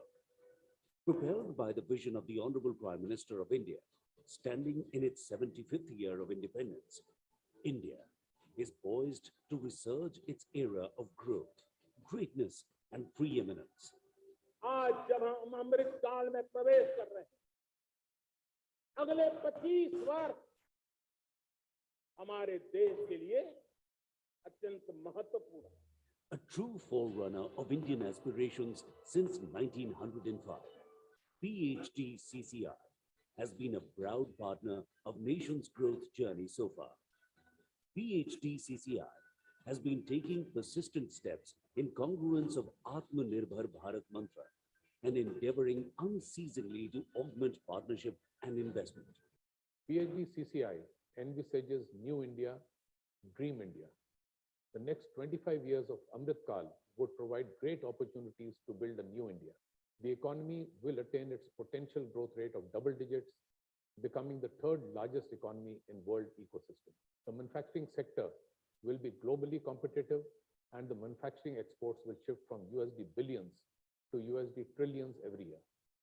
The agriculture sector will be sufficient not only to serve the domestic population, but also will be significantly visible in the global agri and food exports. We envisage a new India where millions of jobs are created for the growing young population and socio-economic development of the nation, which is moving to a developed economy. Our commitment is part of our legacy, keenly directing the interests of business and merchandise community of India, while working in tandem with the government and policymakers. Our legacy has been a continued chronicle of meaningful contribution towards taking the nation on the path of prosperity. PHDCCI, acting as the voice of industry and trade, reaching out to more than 150,000 large, medium, and small industries, and is one of the premier chambers in India to have been accredited with Diamond Grade by NABIT QCI, playing its role of a policy advocator and extending best support to the industry stakeholders. PHDCCI regularly interacts with the decision makers from central and state governments on all issues having bearing on industry, trade, and commerce, and offers an opportunity to its members to be a part of the delegation for such interactions. और क्योंकि मैं यहाँ देश के नामचीन संस्था जो लाखों उद्योगों, ट्रेड एंड इंडस्ट्रीज के साथ के प्रतिनिधि संस्था के रूप में देश में काम करते हैं, उनसे बात कर रहा हूं, तो मैं ये कहने में बिल्कुल भी अतिशयोक्ति नहीं होगी कि ग्रोथ का इंजन जो है वो इकोनॉमी के साथ में बढ़े. In addition to our headquarters in Delhi and 25 regional offices in India, PHDCCI at the global level, the Chamber has been working with the embassies and high commissions in India and overseas to bring in the international best practices and business opportunities. With the in-house expertise, PHDCCI offers advisory services to Indian industries on most aspects of their business and have separate MSME cell and IPR facilitation center in Delhi and regional offices providing services to MSMEs and other members. PHDCCI offers state-of-the-art conferencing facilities like auditoriums, conference rooms, boardrooms, and meeting rooms in its own offices located in Delhi, Chandigarh, Lucknow, and Jaipur. As India marches ahead from a developing economy to a developed one, proactive and inclusive governance coupled with resilient entrepreneurship will be the key drivers of making India the most preferred destination for business. Collaboration, cooperation, and holistic participation amongst the government, industry, and its people are the cornerstones to enable India in this journey. PHDCCI, ideally positioned as the apex middle market chamber, representative of 70% MSME entities as members, spreading over 150,000 companies across 16 states and 4 union territories, is well poised to be one of the key growth enablers in the country's accelerated economic development initiative. PHDCCI provides opportunities to be a part of expert committees, task forces, wherein views of the chamber are formulated on topical issues through deliberations in these committees or task forces and shared with the government for favorable consideration. PHD Chamber provides excellent networking opportunities with government officials, diplomats, leading names from all these committees or task forces and shared with the government for favorable consideration. PHD Chamber provides excellent networking opportunities with government officials, diplomats, leading names from all spheres of life, including business peers.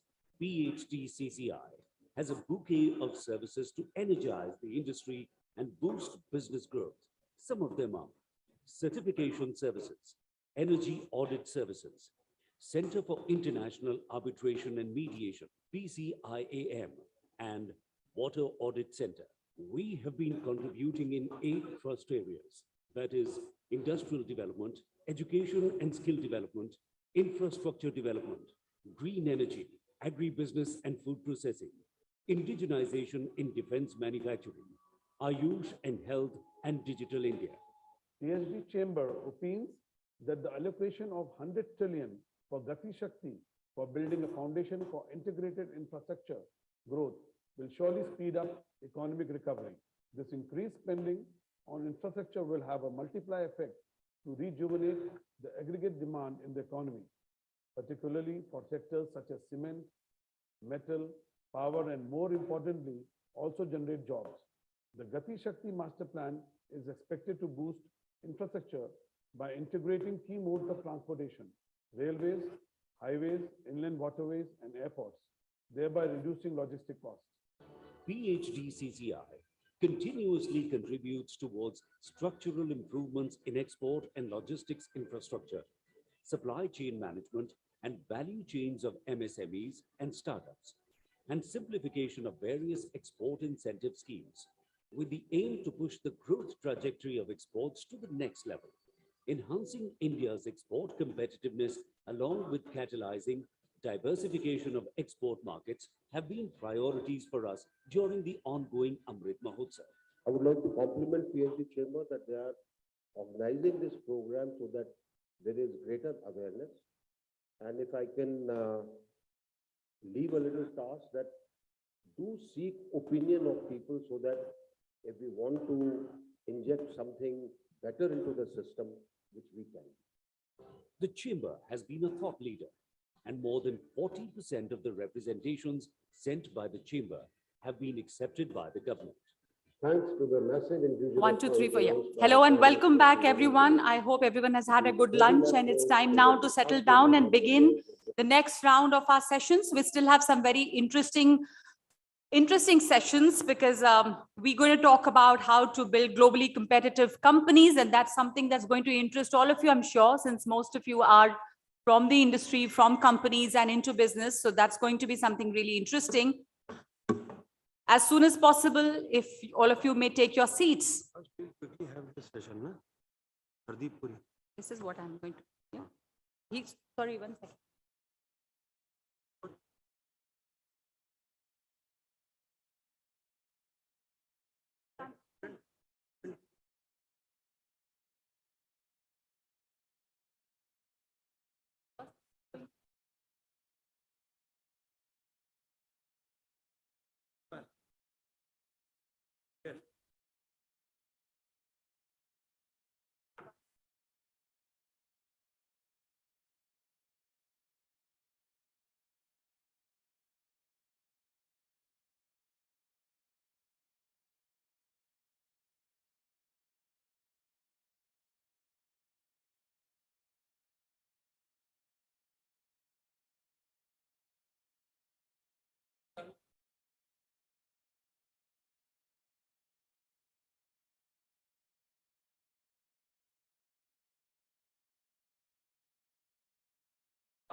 Intertwined with an eternal philosophy of affinity and prosperity, India is now one of the fastest growing big economies.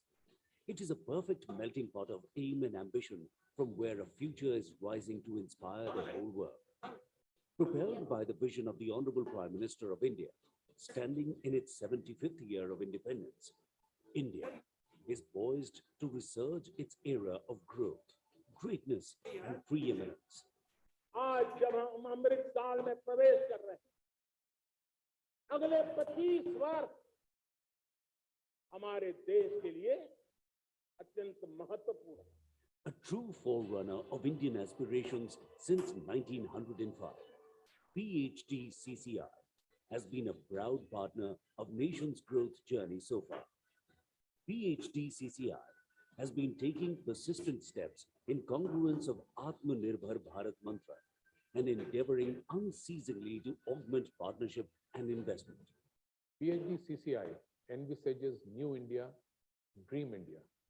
The next 25 years of Amrit Kal would provide great opportunities to build a new India. The economy will attain its potential growth rate of double digits, becoming the third largest economy in world ecosystem.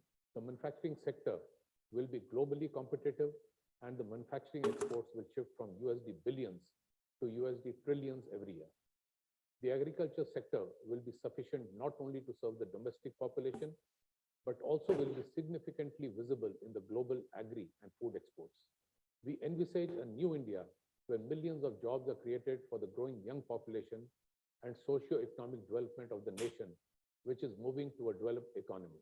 Our commitment is part of our legacy, keenly directing the interests of business and merchandise community of India, while working in tandem with the government and policymakers. Our legacy has been a continued chronicle of meaningful contribution towards taking the nation on the path of prosperity. So we're all ready now to begin our next session after the lunch break. I would request people who are standing outside the hall or inside the hall to kindly take your seats so that we can be on time and begin the next session, and would request the guests to please come up on stage. All of you, the audience, can I please request you to take your seats, and if more people can join in.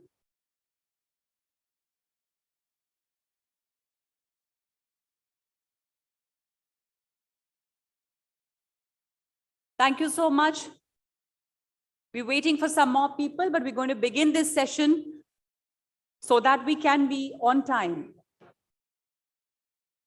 The plenary session 3 is all about making new, inclusive, and prosperous India. And I welcome you all once again to the plenary session. I hope all of you have had a good lunch and are ready now for the next session.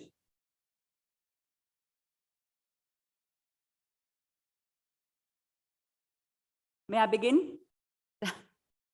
Thank you so much, and a very warm welcome once again to all of you. I would request once again the President of PHDCCI, Shri Pradeep Multani ji, for his welcome address for this session. This session is all about making new, inclusive, and prosperous India. So it would be lovely to hear his views and his vision on the topic. Thank you, Nagmaji. A very good afternoon to all.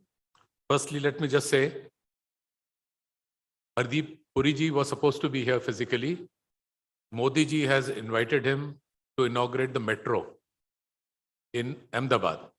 So his physical presence is not here, but he had also committed he would 100% be here, but no one can change that last minute appointment. We have a video recording of his, which we'll hear later. So I'll just give my welcome note, then we'll have his video, and then we'll have a short vote of thanks so that whatever late we are doing, we'll catch up on that. Good afternoon to everyone. Shri Hardeep Puri ji, Honorable Union Minister for Petroleum and Natural Gas and Minister for Housing and Urban Affairs, Government of India. Shri Saket Dalmia ji, Senior Vice President, former Presidents, members of the Managing Committee, Shri Saurabh Sanyal, Secretary General, distinguished diplomats, distinguished guests, representatives from media, ladies and gentlemen. Once again, it gives me great pleasure to welcome you all to the plenary session 3, Making New, Inclusive, and Prosperous India. I'm extremely thankful to all distinguished speakers and delegates who have been kind enough to spare the valuable time to be here with us today and have continued to be part of the deliberations till now, and hope they will continue to bestow their grace with their kind presence on us till the culmination of this annual session. We are pleased to have a message from our Honorable Minister for Housing and Urban Affairs and Minister for Petroleum and Natural Gas, Government of India, Shri Hardeep Puri ji, who in his present position is deeply engaged in establishing citizen-centric and participatory solutions for all sections of society in the country. I appreciate Shri Hardeep Puri ji for the reforms and path-breaking initiatives undertaken under his dynamic leadership by the Ministry of Petroleum and Natural Gas, as well as Ministry of Housing and Urban Affairs for facilitating ease of doing business, especially for MSMEs in the country. Honorable Minister, in your earlier avatar as a distinguished member of Indian Foreign Service, you had displayed the highest possible diplomatic acumen and experience in eloquently representing, advocating, and serving India's interests in all international forums. Given the backdrop of high independence of industry's growth on the level of critical infrastructure, such as the petroleum and natural gas sector, and the pivotal role played by real estate and urban infrastructure in job creations and overall growth of our economy, your role is very crucial and full of challenges. These are indeed extremely challenging responsibilities and also reflect the highest confidence and trust that the Honorable Prime Minister has bestowed on you. Friends, as mentioned earlier, our theme of this plenary session is Making New, Inclusive and Prosperous India. And the government has been undertaking significant reform measures in boosting economic growth, in reaching the ambitious but achievable target of USD 10 trillion economy by 2030, and which will accelerate the investments in manufacturing, open up new employment opportunities, and kickstart economic growth trajectory. I would like to briefly mention major path-breaking initiative undertaken by the Government of India. That is Pradhan Mantri Gati Shakti Yojana, which will be a game changer in the overall infrastructure development in the country, as it aims to drive down logistic costs in India by streamlining and integrating infrastructure projects of various central and state governments. Through this breakthrough master plan, major projects across sectors like petroleum, railways, highways, utilities, etc., will share a unified vision for accelerated and efficient execution. The government has been making significant reform measures in the areas of housing, urban infrastructure, and mass transit systems, as these sectors have immense potential to generate employment for the growing young workforce. The stimulus extended to the housing sector, coupled with measures to provide last-minute funding for housing projects in affordable and middle-income categories, are very timely and progressive. These measures will not only help the real estate developers, but also help home buyers to take deliveries of their homes from the stalled projects under supervision of regulatory bodies such as RERA of states and under watch of the Honorable Supreme Court. Honorable Minister, we at PHD Chamber assure you of our full support in contributing to nation building and look forward to working with your esteemed ministries in close coordination. With these words, I welcome you all to today's session once again and look forward to meaningful interactions to support the improvement in the economic environment of the country. Thank you, Jai Hind, and God bless us all.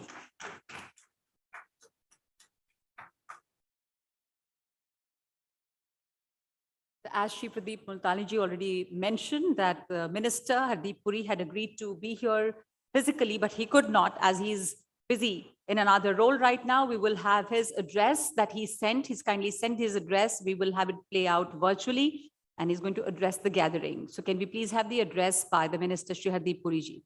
Good afternoon. I extend a very warm welcome to distinguished guests and members of the audience for this event organized by the PhD Chamber of Commerce and Industry. I congratulate PhD Chamber of Commerce and Industry on the happy occasion of its 117th annual session. Not only has the Chamber stood the test of time, but it has also added tremendous value and expertise to the discourse around business in India. Today, India is the 5th largest economy in the world. Despite the hardships faced during the pandemic, India is among the few countries whose growth prospects look promising. Initiatives such as improving the ease of doing business, promoting Make in India, businesses under the spirit of Atmanirbharta, encouraging FDI, building a vibrant startup ecosystem, and developing production-linked incentive schemes have ensured that India is on track to be an economic superpower in the near future. Integrative actions such as the National Logistics Policy and National Infrastructure Pipeline will lead to efficient movement and allocation of goods, services, labor, and capital in the new India that the Honorable Prime Minister Shri Narendra Modi ji has envisaged in this Amrit Kaal. The vision of the Prime Minister is reflected in the rejuvenation of Indian urban areas being witnessed today. In the pursuit towards inclusivity and equality, initiatives such as the Pradhan Mantri Awas Yojana, Urban and Swachh Bharat Mission Urban are leading transformative change. In all, more than 16.44 lakh crores have been invested in urban development since 2014, a tenfold increase in investment that occurred between 2004 and 2014. The newly inaugurated Kartavya Path, which was developed under the landmark Central Vista project, stands as a shining example of the new face of governance that this government espouses. The government has embarked on a people-first model of governance that translates into efficient and transparent service delivery on the ground. Transformative government policies and interventions have enhanced the living standards of the people while creating direct interaction between the government and the beneficiary. In this effort, the government has worked very closely with business and industry in realizing the aspirations of the people.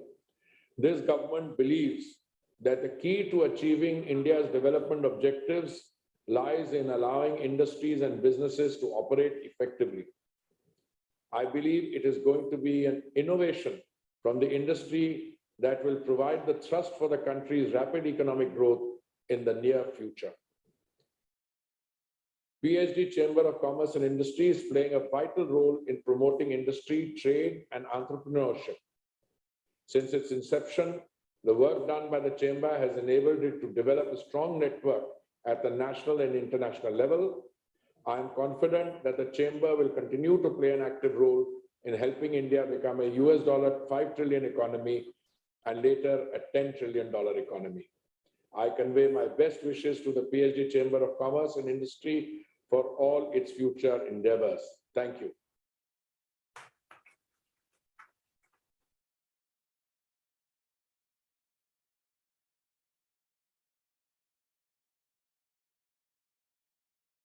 Would like to call upon Shri Saket Dalmia, Senior Vice President, PHDCCI, for his concluding remarks and vote of thanks for this session, which was Making New Inclusive and Prosperous India.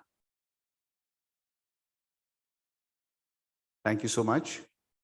Shri Hardeep Singh Puri ji, Honorable Union Minister for Petroleum and Natural Gas and Minister for Housing and Urban Affairs, Government of India. Shri Pradeep ji, our dear President. Shri Sanjeev Agarwal ji, our Vice President, our SG, Mr. Saurabh Sanyal, Excellencies, former Presidents and distinguished guests.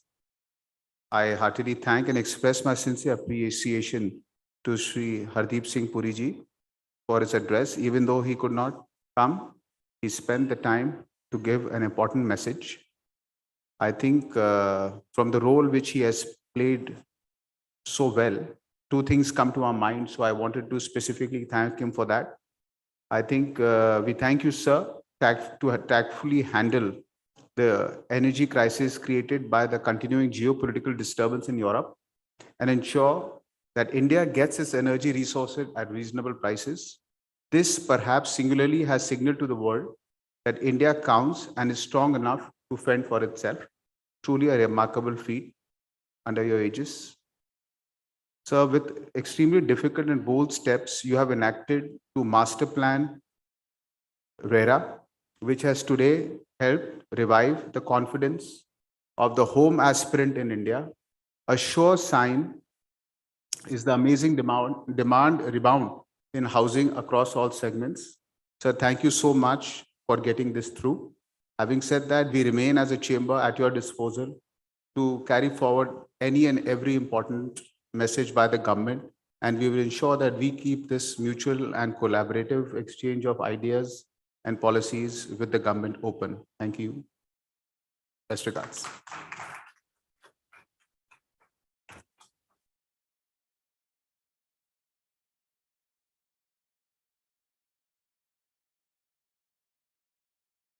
Thank you. So now we move on to our next session. The next session has a panel discussion, India at 2047, Building Globally Competitive Companies. And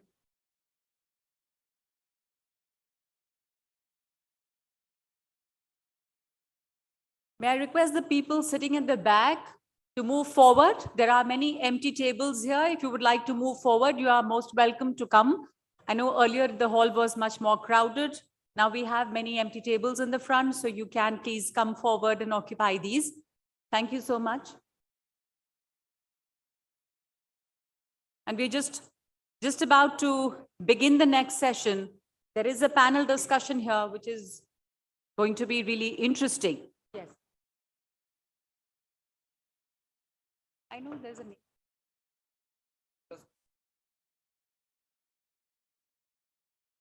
May I call upon stage Shri Vishesh C. Chandeok, CEO, Grant Thornton Bharat LLP.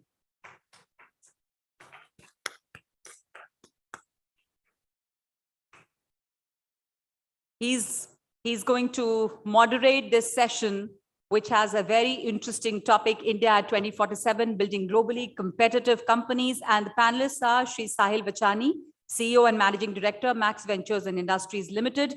Shri Arjun Agarwal, Managing Director, Aerodyne India Ventures Private Limited. Shri Pushp Jain, Director, KLG Group.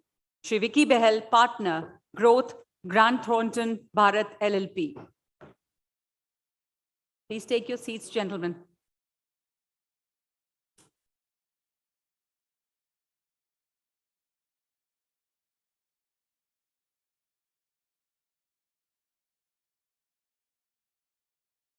Thank you. Would request the office bearers of PHDCCI for felicitation of all the panelists.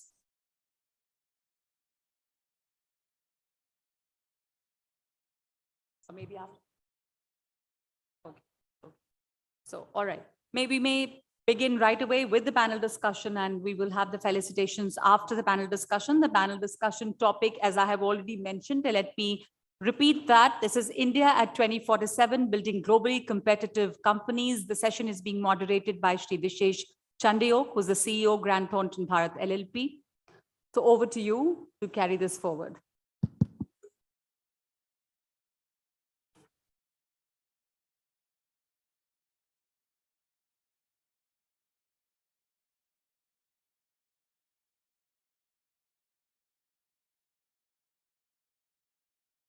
Before I hand over the mic to my dear friend, welcome everybody. Just wanted to introduce everybody before we get started. So we have the moderator as Mr. Vishesh Chandeok, CEO, Grant Thornton Bharat LLP. We have Shri Sahil Vachani, CEO and Managing Director, Max Ventures and Industries Limited. We have Mr. Pushp Jain, Director, KLJ Group. Shri Arjun Agarwal, Managing Director, Aerodyne India Ventures Private Limited. Shri Vicky Behel, Partner, Growth, Grant Thornton Bharat LLP. Our dear President, Mr. Multani, Mr. Sanjeev Agarwal, the SG, Excellencies, respected former presidents. On behalf of the PhD Chamber of Commerce and Industry, I welcome you to all to a panel discussion on India at 47, building globally competitive companies. We are privileged to have amongst us a strong panel of renowned and inspirational industry leaders today. It is my honor to welcome and extend my sincere gratitude to all for having agreed to address this session. Some say with every adversity comes opportunity. Well, I couldn't agree more when it comes to India. With no free money in their pockets, a vast majority of Indian citizens and businesses have perhaps struggled to make two ends meet during the pandemic. As the pandemic faces away, there is an overwhelming sense of positivity towards the Indian economy. Some are bold enough to call it India's century. What I am intrigued to find out through our mix of industry leaders today, our new tech-driven businesses and our learned friend, Mr. Chandeok, is what is the secret ingredient which has kept some companies survive and grow at a breakneck speed in spite of adversity? How have they been able to benchmark themselves on a globally competitive scale to always stay on top? Why is it that when most of us worry about our next month's numbers, these companies are able to predict their yearly sales and profit year after year, quarter after quarter?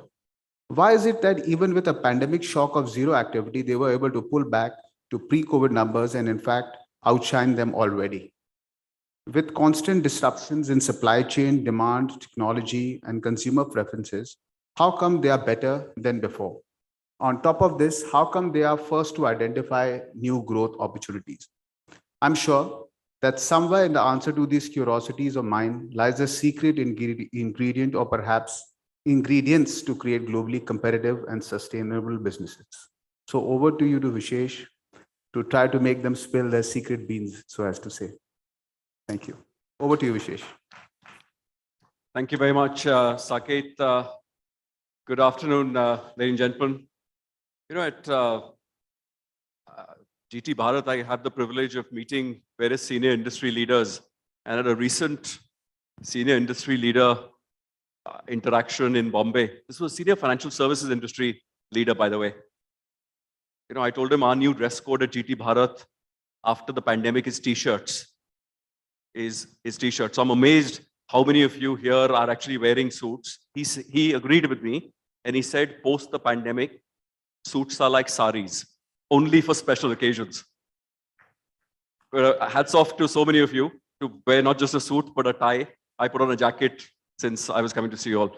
But there's so many, senior successful industry leaders in this gathering. Wonderful to see so many of you. So let me first of all begin by requesting everybody on the panel who you've come to hear from, if they could take a couple of minutes and introduce their own business.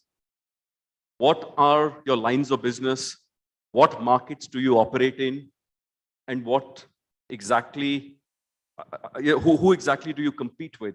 Sahil, if we could perhaps begin with you and then Pushp and then, Saket, are you participating or you're not? Okay. And then Arjun. Sahil, introduce your business for us. What markets do you operate in? Who your competitors are? If you don't want to name your competitors, it's okay talking about size and segments. Good afternoon and hello to everybody. I see a few familiar faces, so nice to see you again. So I represent the Max Group. We've gone through a few evolutions and reincarnations over the last 2 decades. Today, as the group stands, we are in 3 main businesses. Life insurance, which is Max Life Insurance, our joint venture with Axis Bank and Mitsui Sumitomo. Our 2 new businesses, one of them is senior living. It's called Antara Senior Living, and we've been fortunate enough to pioneer this space for India. We are across communities, care homes, care at homes, and medical products for seniors. And the 3rd newest vertical is real estate, something that I'm more operatingly involved with. And we are looking to build out a commercial and residential based real estate business in the National Capital Region. Thank you, Sahil. Pushp. Thank you, Vishesh, and thank you, Sahil. We are, KLJ Group is into 4 business verticals. We are into chemicals manufacturing, where we are the largest producers of plasticizers in India. And we have a specialty chemicals business, which is chlorine based, where we have manufacturing businesses in India, Qatar, and Thailand. Plus, we are the largest producers of polymer compounds in India. We are also one of the largest petrochemical trading company in India. And we also have a real estate arm. So 4 business verticals, the family owned and managed business. I head the chemical manufacturing vertical, which is KLJ Plasticizers and KLJ Organics Limited. Terrific, thank you. So Sahil, if I could request you to focus on that real estate business that you manage when I ask you questions, and Push on your specialty chemicals business that you manage, that'll be good. Arjun, drone manufacturing. Yeah, that's. So Yes. I run Tell a us company more. called Aerodyne. We started this company around 8 years ago. We're into 3 lines of work. We manufacture drones, various types of drones for different target audiences. We also manufacture software, which Can is you very hear important. Arjun at the back? Yeah, I think this, Arjun, you may sorry have to about- hold it a bit closer. Yes. Sorry about that. Okay, I think Thank that's you. better. So from the beginning, yeah. So we started Aerodyne India around 8 years ago. The drone hardware for various different sectors, the civilian sector, the defense sector. Secondly, we do software. I think drones are incomplete without software, the brains behind the hardware.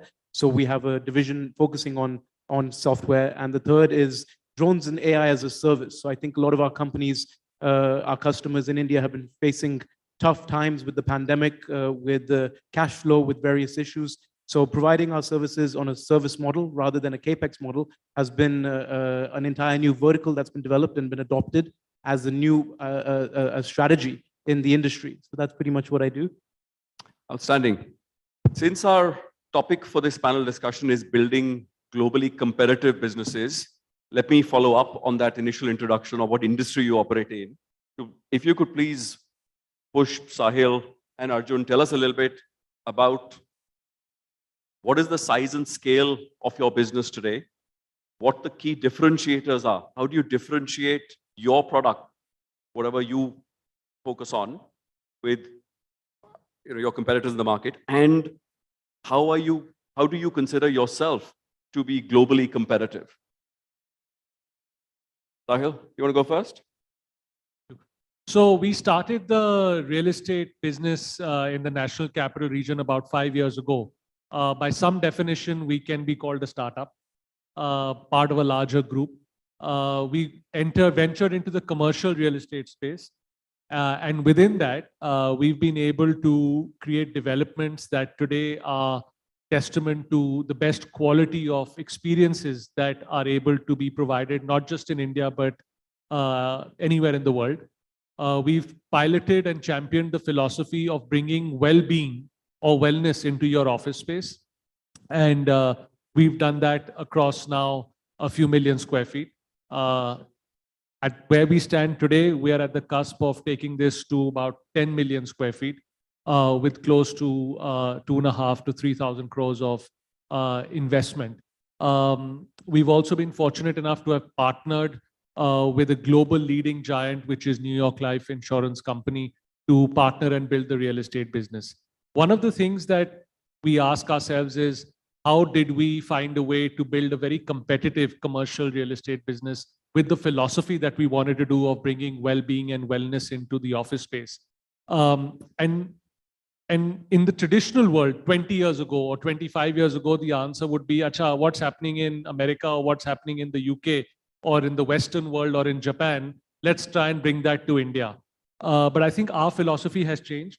We are now saying that we want to take some parts of what is happening in the best in the world, but marry that with elements of what is very local and Indian in that context to us.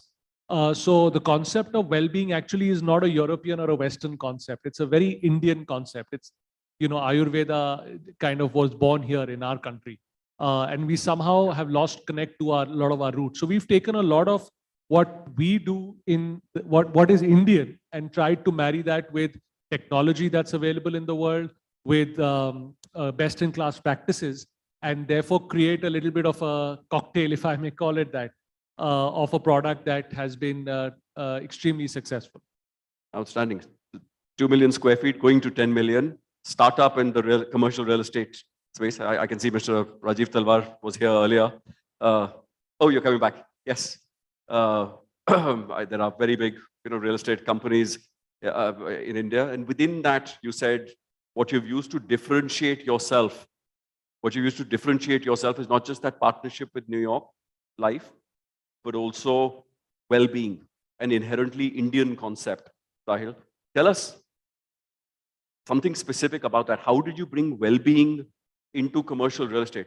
So give us some things you can touch and feel about well-being in commercial real estate. Is it really the quality of the air?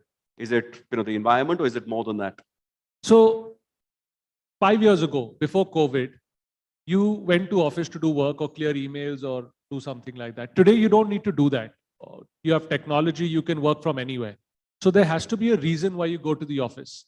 And what we've been able to create and come up with is a philosophy of a 12 to 15 item of characteristics that we have embedded in our developments that uplift what we call the well-being framework in our building. For example, the quality of air, the quality of energy usage, waste generation, conveniences, comfort, access to nature.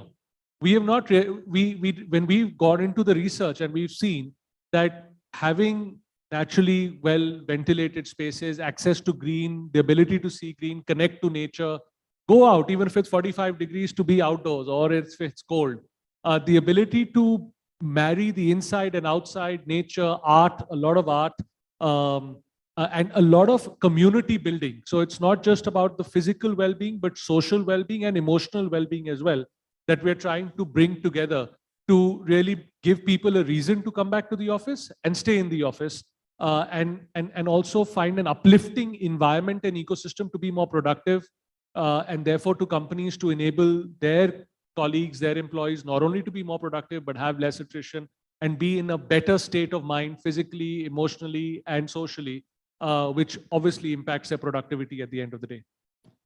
Before I come to Arjun about drone, the drone space, Pushp, the same question to you. Tell us, how do you differentiate yourself within the specialty chemical space? It's such a diverse business where there's massive global companies. As a mid-sized Indian company, in the last 5-7 years, talk about your journey. How have you differentiated the KLJ Chemicals brand within that? Yeah, thanks, Vishesh. I think I'll restrict my answer to the chemical manufacturing business, the plasticizer space that we are in. We are not like inventors of these products. These products were being made in India and overseas globally. These plasticizers were being made. In India, I think when we started making plasticizers, I think 35 years ago, there were probably 3 or 4 grades of products being made. And today, only in the plasticizer space, we have probably more than 50-55 grades. There's another line of products we are in called chlorinated paraffins. Same story, 25 years ago, there were probably 3 grades. And today we have 50-55 grades in that space. And in the chlorinated paraffins, as you say about global competitiveness, in 20 years, we've grown from a startup to being the largest in the world. I think the key, we are in this product, globally the largest producer in the world. And the key is completely, I think, relying on innovation. If you keep doing what has been done in the past, there's no way you can step forward.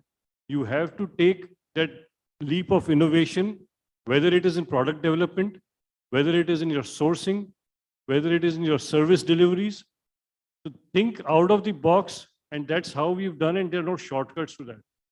Thanks, Push. We brought in so many new products. We shall come back to it. Ladies and gentlemen, what I captured from that was from 2 or 3 grades of that one product, more than 50 grades of that same product. So focus on the one product, and now the world's largest in that product. I think that deserves a round of applause for KLJ Chemicals and for Push. Right, Arjun, please tell us, the space of drones, an Indian company to offer drones as a service. So who is your competitor in that? How do you differentiate yourself, and how can we use you? All of us, talk to us. Okay, so I'm just going to start with a little bit about our journey. I think it's an interesting, and we're very thankful to the industry, to the government, to Lord, because we started this company 8 years ago with a share capital of around 2 crore rupees, and we have now grown to 36 countries. We're operating in 36 countries. We are involved in various sectors ranging from the oil and gas sector, the agricultural sector, defense space, perimeter security for heavy industry, critical infrastructure, roads, railways. I mean, you pretty much name it, and we have probably a customer, leading customer around the world in that space, not to mention telco. So I think the journey has been quite exciting so far. As of last month, we've just closed the recent funding round. Petronas has invested approximately 250 crore rupees into our organization at a valuation of around 2,000 crores. So in 8 years, we went from 2 crores to around 2,000 crores today, and I think the journey has only just begun. So that's a little bit about the journey. With regards to the competitive edge and a little bit about what's happening, I think our growth, it was quite unilateral. It happened across various sectors and countries at the same time. I think one of our strategies was, when we're entering a new market, like for example, when we entered Nigeria, Uzbekistan, or Oman, instead of trying to play and keeping all the cards to ourselves, we decided to partner or invest in local startups who had a good foothold, who already had a good local knowledge, presence, domain knowledge about their customers, about their environment. Luckily enough, due to our IP and due to our visionary steps in identifying the sector as a growth space early on, we were able to take giant strides in that regard, and it helped us against our competitors who at the time probably didn't even realize that this was going to be an exciting market. So tell us a couple of used cases of the use of drones. Say, I mean, talk to Mr. Ashok Kajaria in Kajaria Ceramics, who's got stores where they retail tiles, or Mr. Bhatia. How can they use drones, or is it really to fly the drones and see the camera footage? Okay, I'll answer your question in a different way. All right. Now imagine we have a basic philosophy: dark, dusty, dangerous. If you have any environment which is dark, dusty, or dangerous, we don't want to send a man there. It's difficult. It's challenging to get there. That's where a drone comes in handy. A drone is effectively a flying machine. What the drone does is not the flying part. The exciting part is what you put on that drone and what data or what information you can extract with that sensor. So for example, it could be a camera, it could be a LiDAR, it could be multispectral, it could be delivery, it could be logistic payload. So where we are kind of applicable, in India, we're seeing there's a lot of tremendous opportunity. I mean, the government started something called the Samitra Yojana, where we are doing land mapping for pretty much the entire country. We're providing digital land records for all of the agricultural spaces, all of the villages, the abadis. 660,000 villages are going to be mapped over the course of the last 1 year and the next 2 years. And this is going to provide citizens with the recorded information about their land records. It's game changing at a very low cost. Let's say we were to use a helicopter or something like that, we'd be looking at 10, 20x the price point.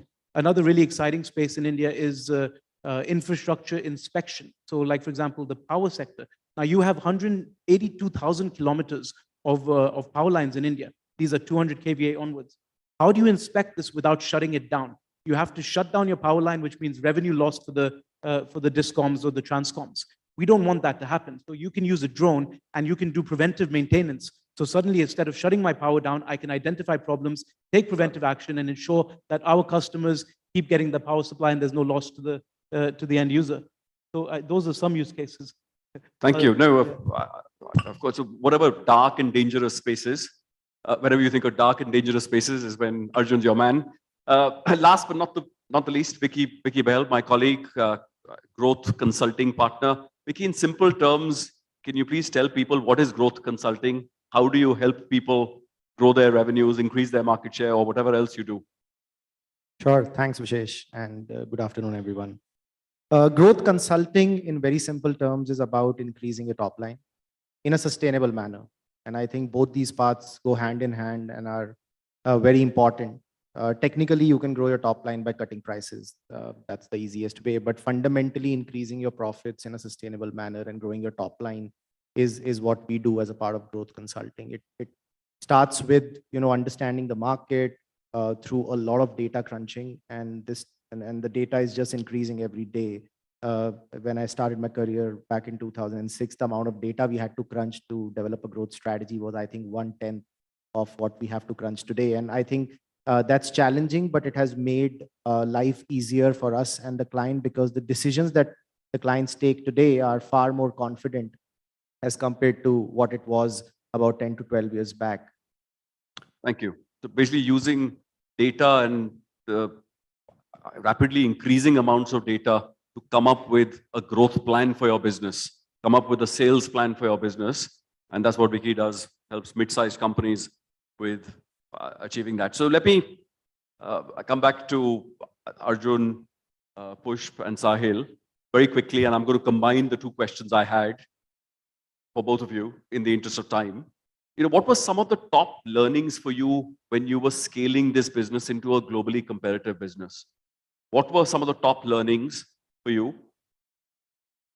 Okay, I'm going to tell you my first top learning. All right, as a startup, obviously we are cash crunch. We don't have any money. We try our best to bootstrap, get the best of what we can do with what we have. One of our biggest mistakes was trying to think that we could get talent for cheap. Do not ever do that. Invest in talent. The manpower that you employ in this organization will directly result in the success of this organization. So that's an area that you don't want to compromise on. So I think that was our biggest learning. I think early on we were trying to just make do with what we can afford without realizing that this would be our biggest asset. Our team, our leaders, these will be the biggest assets of the organization, and you have to invest whatever it takes to build that kind of asset in the group. Invest in people is what you heard from Arjun. You know, there's that famous quote, and that's the best one I've ever heard, and I'll share it with you for a minute. You know, the CEO, CFO conversation. You know, the CFO tells the CEO, boss, we're spending so much money training all these people. What if they leave? You know what the CEO's response was? What if we don't invest and they stay?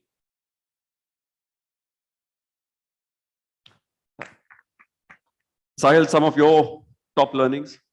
The first one, and I think the biggest one, is we have to be more generous in our infrastructure thinking and building.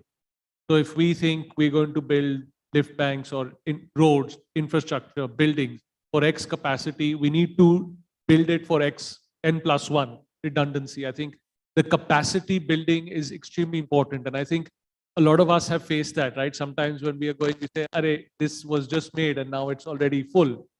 So I think investment in infrastructure, we should just not compromise on, and have a clear definition of what is a good cost and an investment, and what is, in a sense, in our language, not a bad cost and an excess. investment. So that's a differentiation is what we are still learning. The next time you look for an office, look for a bigger office, is what Sahil's telling you. Don't compromise, but don't go overboard and necessarily buy the building.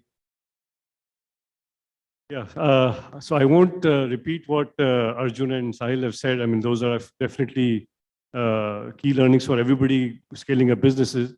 I mean, just two more things to add on from my side is when you're scaling up business, I mean, everything you do, you have to keep the market and customer in mind.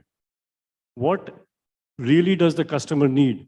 If you are able to give the customer what he needs in terms of your product, quality, delivery, service, you will always be ahead of your competitors. And second, I think all you do, all the innovations and customer service, everything you do, there has to be a fair amount of financial discipline in your activities in the group. I mean, you can't keep doing things or burning money just for the sake of it. I mean, you can have in the valuation game, I don't say, but in a brick and mortar business, your financial control, जो अपने पुराने मतलब बड़े लोग बोलते थे वही पड़ता सिस्टम या जो एक control है, your spending must be worth it. Wherever you spend it, in the long run, it should be. I'm not saying in the short run, every penny you spend has to be worth it. In the long run, you must have value from the money. Really, the first part of Push said, are you listening to your customer? Are you understanding who your customer is? And are you building for that customer or not? And are you constantly doing that? Is what I heard versus, you know, once you did that and that was enough. Well, with that, let me ask you the next question. And I think since we're running late, I will try and catch up with time. And let's go first with you, Arjun. Arjun, tell us what is the medium to long-term strategic direction for your business? 3 to 5 years out, what's your aspiration? Where do you see this company? No, so I think we have a very clear vision. We know exactly what we want to achieve. We have already set our sights on becoming the next China. Becoming the next? Becoming the next China. India as a nation has set its sights on becoming the next China. We, under the leadership of the Prime Minister and also the demand of our clients from around the world. I mean, we have so many customers from the Middle East, from the Africas, from Europe, who now are avoiding going to certain supply chain routes and want to come to India. And it's up to us as a country and as organizations to scale up to those demands, not only from a supply side perspective, but also meet the quality, meet the pricing, meet the timelines, the deadlines, don't overpromise. So I think the 3 to 5 year strategy is to grow and fill this new void that's been created in the sense of a mistrust in traditional supply chains that we're very clearly experiencing in this. So in terms of scale, from your current scale, what scale will you be? I mean, tell us. currently, I'm looking, currently today we have a 50,000 square foot manufacturing facility located in Coimbatore. I'm looking at having at least 3 to 4x of those across various parts of the country to meet demands within and international demands as well. So I think from a scale of manufacturing, we're looking at probably a 4 to 5x increase in our current capacities. But in terms of our market, I mean, we're looking at probably a growth exponential growth. There's no way to kind of define it in terms of quantifying, but the sky's the limit. So 3 to 4x in growth in manufacturing capacity, making use of that China plus one strategy that most people have in post-pandemic. Sahil, over to you. 3 to 5 years later, do you have a well thought out growth plan? Absolutely. So our objective in 5 years from now is to be able to transform the way people live and work in the National Capital Region through offices and through residential. We truly want to uplift the quality of lives through the way people will live and work. That's our philosophical objective and our purpose. Numbers wise, we're at 2 million square feet. We're hopefully going to take that to 10 million square feet in 4 to 5 years from now. Yeah. So 5 times in 4 to 5 years is your growth plan from here. And as you said, that's a great purpose to change the way NCR does business. Huh? So for us, I think we're already working on it. We are starting the first integrated plasticizer plant in India in November this year. And in the next 5 years, we aim to come in the top 3 plasticizer producers in the world. Not just one product, that one largest, we are in one product across categories. We want to be the largest producer in the world. And for that, we are looking for global expansions. We already have plants in Qatar and Thailand. We are looking at other global locations and expanding in India in our current. I mean, in the top 3 means we have to grow at least 2.5 times in the next 5 years. Right. Vicky, role of, again, advisors like you in helping define a roadmap for that 3 to 5 year strategy, vision. Are people still doing that post the pandemic, or now things are so dynamic? There's, the infection, there's invasion, this new war, supply chains are broken. So are people still planning for 3-year strategic plans, 5-year strategic plans, or have you seen that change? And is there still value in doing that? Yeah, Vishesh, it's actually varying industry to industry. And the more industries are impacted by technology, the more there are no more. So I was actually in a meeting in Gujarat, and the CEO of the company told their HODs to prepare a short, medium, and long-term plan and write the number of years they define short, medium, and long-term as. So everyone defined short as 5 years, medium as 10, and long as 15 plus. And I was like, you can't be serious. I think there is a correction required in the thinking altogether. You can't plan for 15 years down the line. You don't even know if your business is going to exist. And the more I work with traditional industries who are impacted, and let me take the example of automotive, for example, I'm meeting fuel tank manufacturers. So there is a date which an algorithm can predict when their product won't be sold. The sales will be 0, frankly. There won't be any fuel tank, and I work and advise a lot of players within automotive who are looking at, a short-term strategy where it's more of retention of business and making more profit out of it. And then where to invest my growth capital to make the maximum returns, which beat the inflation and are more sustainable in the longer run. So the strategy now has different words that they use. So now in most of my meetings, the word moat is used. What's my moat? What's my competitive advantage over others? And I think the patience levels of people are going down, which I feel is good in a way and bad in a way, because it might lead them to take bad decisions, and hence the importance of risk assessment is increasing. And I think that's a new service that's picking up pace, that how to assess risks on a regular basis, how to mitigate them, and how to keep them at bay. Because as you said, the supply chains are getting disrupted, and we saw the semiconductor issues with the auto sector and so on and so forth. But I think in the same way, to answer your question, I think the definition of short, medium, and long term is changing. More companies are working on the next 4 quarters very, very aggressively, and then defining medium term as more 2.5 to 3 years, and long term is actually now less than 5 years. Thank you, Vicky. So yeah, there's clearly a shift post the pandemic, and it's a trend that's been there, but a shift to much shorter planning horizons, much shorter planning horizons. Of course, have a long-term vision, but do have those shorter plans, whether they're quarterly or not, as Vicky's seeing with some of his clients. That's up to you. Now, Saket, how much time do we have? I can see Mr. Bagla in the audience. I'm sure everybody wants to hear from Invest India and him and not me, and this panel, but okay. Right, so maybe let me ask one final question to the audience. Since Vicky just talked about risk management, one of the things I have seen, and this is somehow seen to be a domain of only very big companies, and that's the area of governance.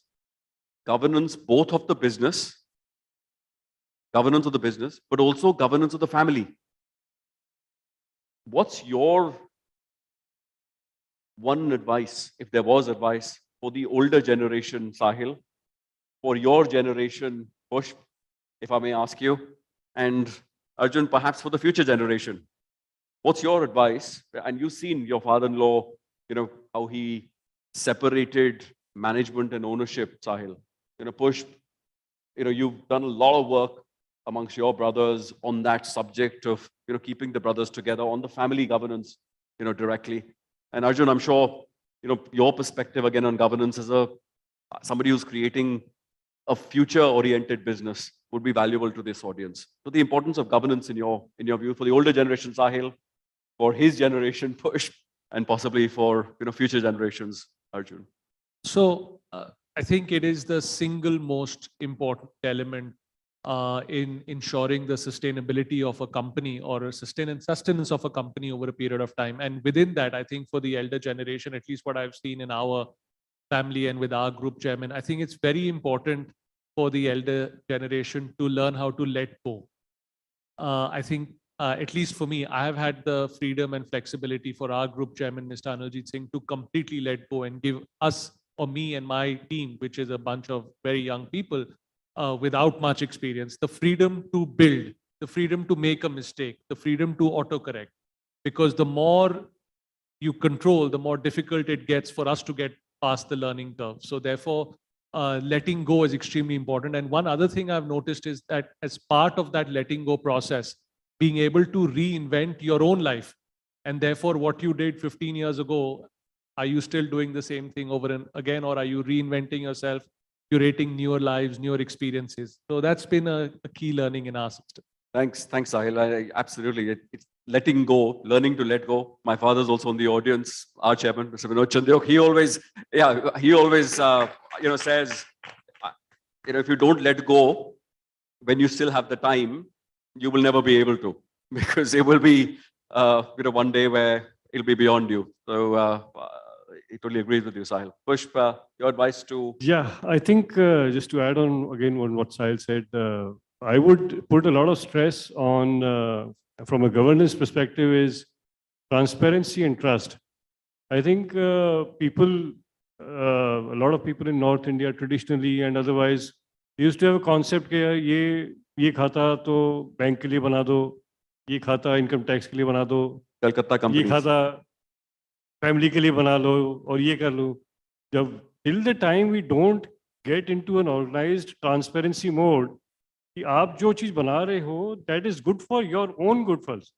The financial control and the governance, if we take it as a compliance we are doing for government, we are never going to do it properly. If we take it that we are doing it for our own good, our family's good, our company's good, our nation's good, then we will do it with the zest that we have to. And then only it will get the value. Aapka khud ka control, you will get much more value out of it. Thank you, Push. So take compliance as something that adds, value to you, not as a chore. Whilst our government continues to work on ease of doing business and on less government, more governance. For the future generations, entrepreneurs, budding entrepreneurs, Arjun, what would you say? Your view on governance and risk management? What should they keep in mind? I completely agree with the other panelists today. I mean, it's imperative that we draw very strict boundaries and we learn to walk within those boundaries. I think it's very important. I myself come from family business. I decided to move away from that and set up my own organizations. I've built up my organizations from scratch. Today we have 250 people on full-time roles. It was very difficult for me to kind of learn, to unlearn what I had learned from my traditional family businesses, and then to create an organization which was more applicable to the 21st century, 2022, where we have different learning skills. I have 18-year-olds in my team who are software developers without college degrees, and at the same time, I have 55-year-olds who are bringing a wealth of experience with them on how to drive the ship forward. And I think my only advice to entrepreneurs would be that it's very important to learn from our predecessors and to apply those generational knowledges to the future, even though the future is so dynamic and unsure. We need to somehow stick to within the lines of those traditions, because those traditions have actually helped us to become where we are today. So it's important to hold on to that. Thank you. Thank you, Arjun. Vicky, maybe a final word from you. Anything you'd like to add on this, or you don't have to? Yeah. No, because Arjun has passed great. on. Look, I think I'd like to thank this wonderful panel. We heard from this panel on building globally competitive Indian businesses. Now, whether you're global like Pushp and Arjun, or you're a domestic business that thinks on how they will be global, you need to know 3 or 4 things is what at least I picked up from the panel. One, how are you going to differentiate yourself? What do you stand for, and how is that different? Well-being in commercial real estate is what we learned from Sahil. How will you focus on that USP of yours, what you are great at, but not stay there? Go from those few products, 2, 3, 4 products to 50 products closely aligned to your USP versus all over the place. And what I heard from Arjun there really was the alliances. You can go to 20 countries, 30 countries. You don't have to necessarily do that by yourself. There are great partners available who you can partner with and expand your business. But I'm sure, ladies and gentlemen, I don't need to tell you that. Many of you have already done that yourselves. I think the other thing then I asked them was around their plan, 3 to 5 year plan, vision. And what we heard from Vicky as well, you need to have a plan. Every day cannot be just a new day. You have to continue to, of course, deal with the challenges every day throws out, but also have a well thought out destination for the quarter, for the year, for the next 3 years, well aligned to the long-term vision of your business. I'd like to thank this lovely panel for sparing their time in the afternoon. Thank you very much, Sahil. Thank you, Pushp. Thank you, Vicky, Arjun, and Saket for giving me this opportunity. It's been a pleasure, ladies and gentlemen. Thank you very much.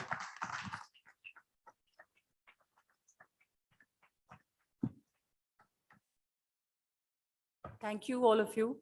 And thank you for that discussion. It was really very helpful for all of us to understand the intricacies of business. Now, may I ask the Senior Vice President to felicitate the panelists?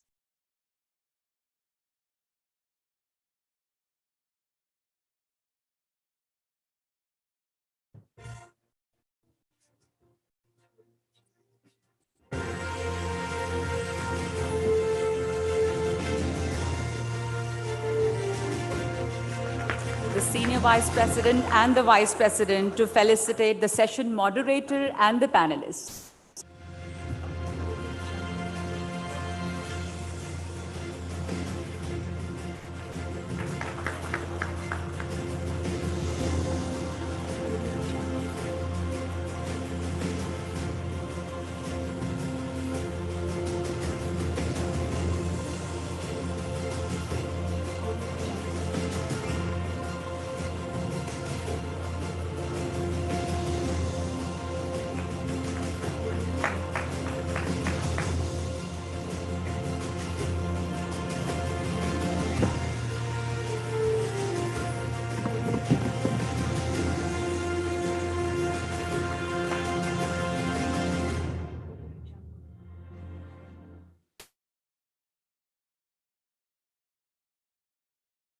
Thank you. Would like to call upon Shri Sanjeev Agarwalji, Vice President, PHDCCI, for his concluding remarks and vote of thanks after the photograph.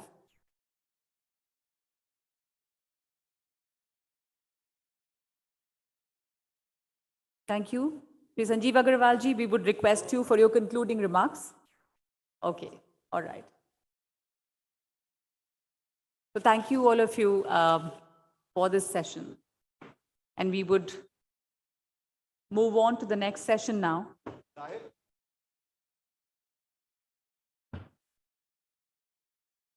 We would move on to the next session, which has a panel discussion on ease of doing business in India.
All right, ladies and gentlemen, we are ready for the next session. May I request all of you to be seated, and the next session is on. There is a panel discussion on the ease of doing business, for which we have a very esteemed panel with us. May I request the panelists to come up on stage. Shri Deepak Bagla, Managing Director and CEO, Invest India. Shri Deepak Bagla ji, may I request you to come up on stage. Shri Sanjay Dalmia, Chairman, Dalmia Group of Companies. May I please request you to come up on stage. And Shri Kamlesh Jain, ED and CEO, International, Varun Beverages Limited. Please take your seats. Shri Pradeep Multani ji is here with us.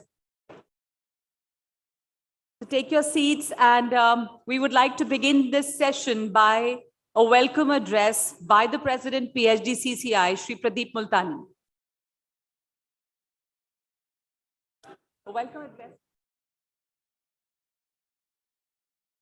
Okay, can I request everyone to take their seats, please? I'm sorry for reminding this again and again, but may I request everyone who's standing by the door to come and take your seats, please? Can everyone please take their seats so that we begin the next session? And we need to close the doors. Please, can I request you to come back on your seats? Can I also request everyone to come in the front, please? If there is anything special at the back seat, it's okay. Otherwise, please come in the front. There are a lot of seats which are empty here. Can you please move forward? And all those standing by the door, can you please come and take your seats?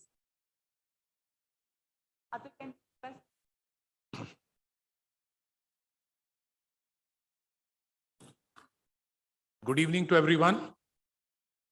Respected Shri Deepak Bagla, Managing Director and CEO, Invest India. Shri Sanjay Dalmia, Chairman, Dalmia Group of Companies. Shri Kamlesh Jain, ED and CEO, International Varun Beverages. Shri Saket Dalmia, Senior Vice President, PhD. Shri Sanjeev Agarwal, Vice President, PhD. Shri Saurabh Sanyal, Secretary General. Excellencies, respected former presidents, Managing Committee members, eminent dignitaries, representatives from media, ladies and gentlemen. A very good evening to all of you.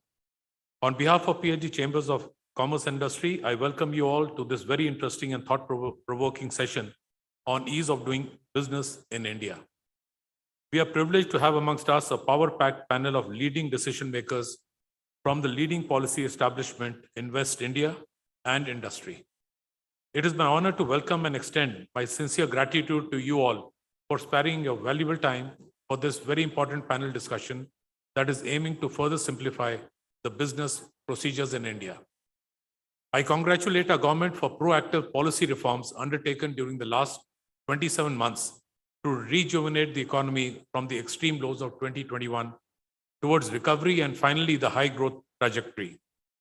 The performance of various lead economic and business indicators reflect that the inertia induced by COVID-19 pandemic is now behind us and our economy is on progressive path growth. Over the last few years, the Government of India has actively taken various measures for the growth and development of industries, in particular the MSMEs. In consonance with the clarion call of Honorable Prime Minister Shri Narendra Modi for self-reliant India, the Honorable Finance Minister Shrimati Nirmala Sitharaman over the last 2 years has announced various appreciable measures for relief and credit support related to businesses, especially MSMEs, emergency working capital facility for businesses, including MSMEs, new definition of MSMEs with revised investment limit, e-market linkage for MSMEs, among others. India is expediting investments in innovation and research and development to become an indispensable part of global supply chains. The National Single Window System, Industrial Park Rating System, Industrial Land Bank, and Production-Linked Incentive Scheme are enhancing the ease of doing business and further expanding the avenues of foreign investors. We highly appreciate the recently launched National Logistics Policy by the government. We are affirmative that it will go a long way to bring the logistic cost from 13–14% to a single-digit number as soon as possible, along with giving a fillip to international trade and help in making India self-reliant. We commend the government for taking steps to reduce compliance burden on businesses. We are aware that more than 33,000 compliances have been simplified, rationalized, digitized, or decriminalized by the government to promote ease of doing business in India. Also, more than 100 offenses decriminalized and more than 300 redundant provisions or laws removed. It gives us immense pleasure to share that PHDCCI represented more than 150 issues of trade and industry during the last 1 year, of which more than 100 have been addressed by the various departments of Government of India and state governments. The insightful suggestions on refueling consumption demand, enhancing private investments, creating avenues for employment creation, ease of doing business, particularly for MSMEs, including recommendations on making performance bank guarantees into insurance-linked scheme and an extension of emergency credit line guarantee scheme, issuance of sovereign green bonds to mobilize the resources, among others, were considered by the government. At this juncture, the manufacturing sector contribution should increase to around 25% in GDP in the next 5 years, with significant improvement in the manufacturing competitiveness of domestic manufacturers and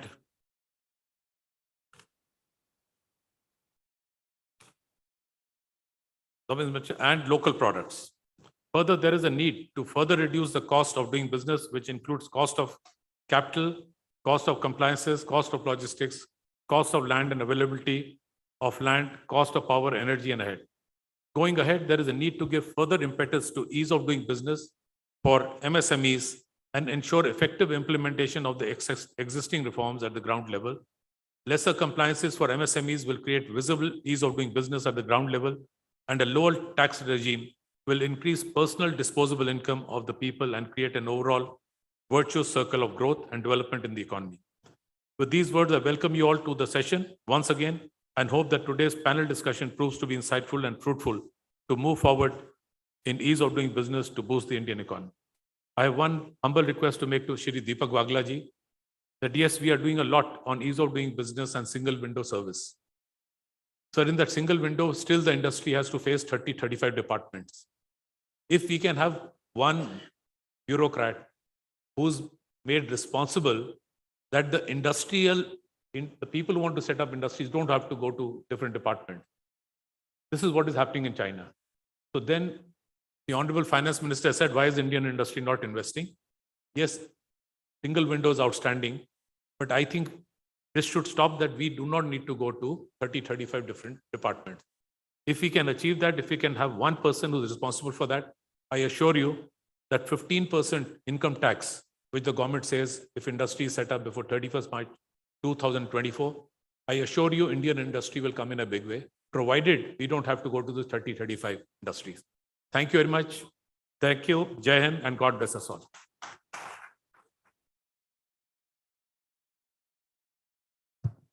Is this mic working? Yeah, the mic is working. Thank you so much. And we would like to straight away begin with the panel discussion. And like you said, we should not have multiple windows, but have a single window system. But I remember from a previous session where Minister Shri Piyush Goyal ji was saying that there should be a one window, but it should not open multiple doors. So there should be a single window system and should be followed very well. So like to begin this discussion, this panel discussion. I would like to welcome all of you, Shri Deepak Wagla, Managing Director and CEO Invest India, panelist. We have another panelist, Shri Sanjay Dalmia, Chairman Dalmia Group of Companies, and Shri Kamlesh Jain, ED and COO, Varun Beverages. So the topic, as you all know, and Shri Pradeep Multani has already mentioned what all needs to be done for ease of doing business in India, and it further needs an impetus. So first of all, I would like to hear from all of you, since all of you are from the industry, of what do you feel, what are your views on ease of doing business in India? So may I request you one by one to speak about that. May I request Shri Sanjay Dalmia ji to speak about his views on the ease of doing business.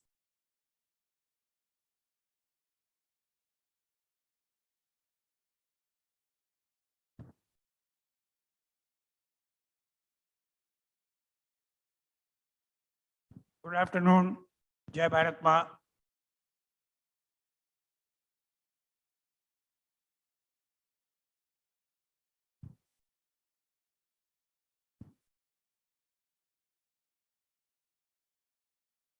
For me, let me put it in a little different way. You know, the subject is good. Subject is very good. Talk about ease of doing business in India. I would like to put it in a different way. First, I'd like to say that it is great to do business in India. To anybody who wants to be here, whether it is the local Indian industrialist or anybody coming from outside India.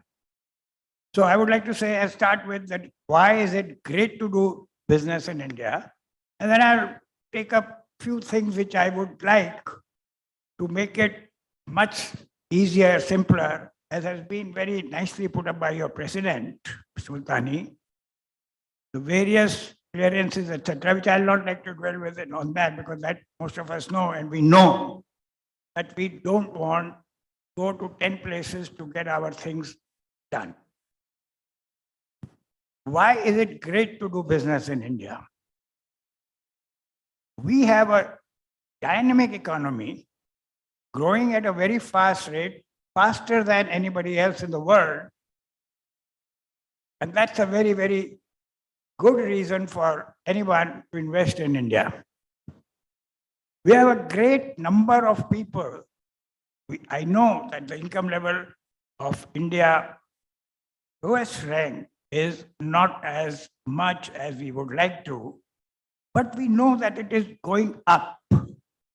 Various measures that the government has taken, where a lot of money has been put in the count of people who are not well-to-do, but they are a very important team of people who can purchase the goods.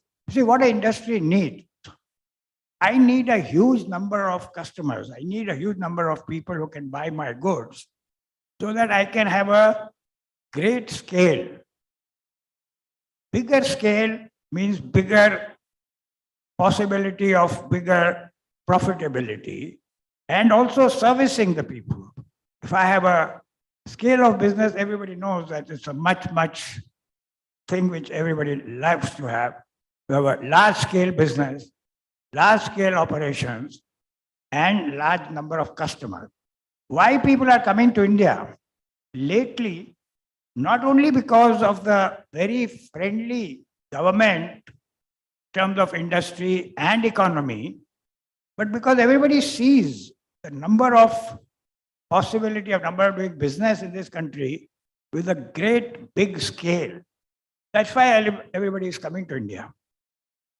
Of course, we need to have, how do I welcome them? I welcome them, I say, you come to India, we'll give you everything what you want, which is as per our law, as per your requirement and as per our law.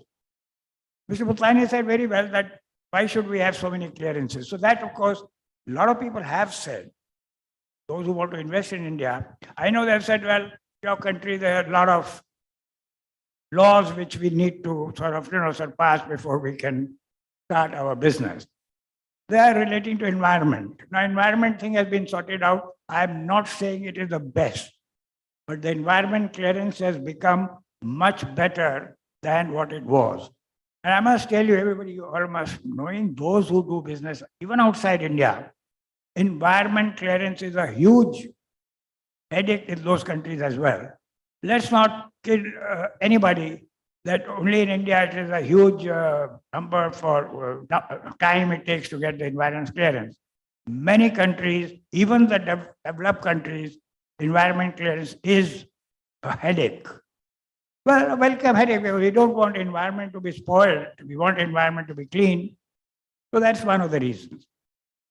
One other thing which I would like to improve upon is when I want to, if I am coming from outside, I want to put business in India, land is one of the things which is a little dicey in the sense, if I get a government land, if I need 100 acres or need 500 acres, I need government land, then it's comparatively easy. But if I have to start getting the land from other sources, then it's a huge effort. I know from my personal experience that it takes so much time to get land from different people who are in that league, you see. They're the private landowners, and for us to get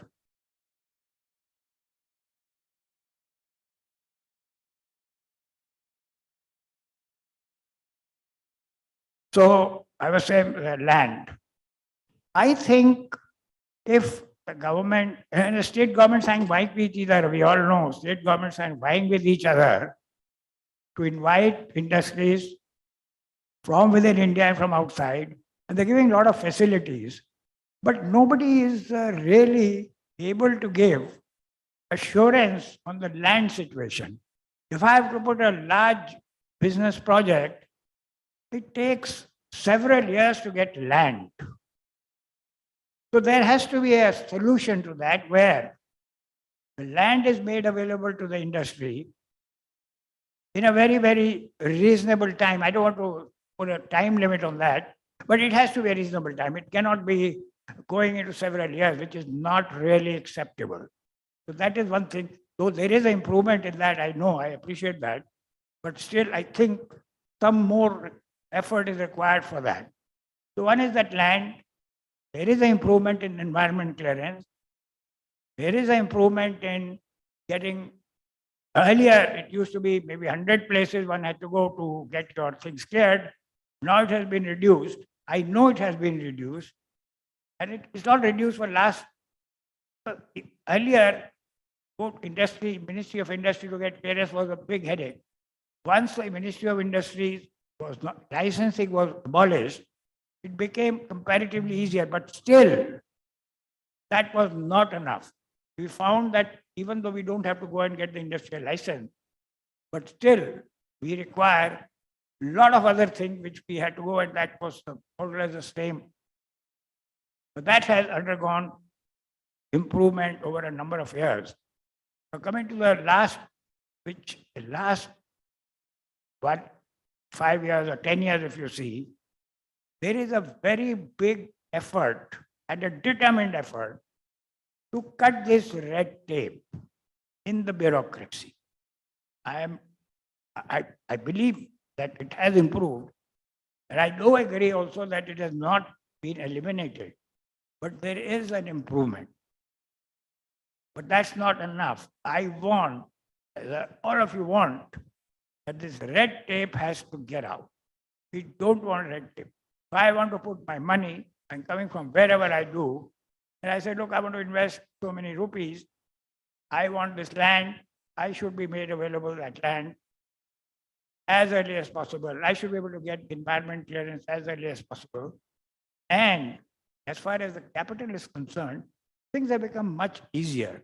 It's not necessary to depend on the traditional financial institutions. Stock market in India is really buoyant. It's getting better and better and better. So one can go and get capital at a very reasonable term from the stock market. And that's a very welcome thing. And Indian stock market, you compare to other developing countries or even developed countries, we are doing better than most of them. So these are some of the things. The ease in getting capital is certainly improved. Getting the environment is certainly improved. The infrastructure has gone in a very big way, so become very, very good. I mean, it's improving day by day.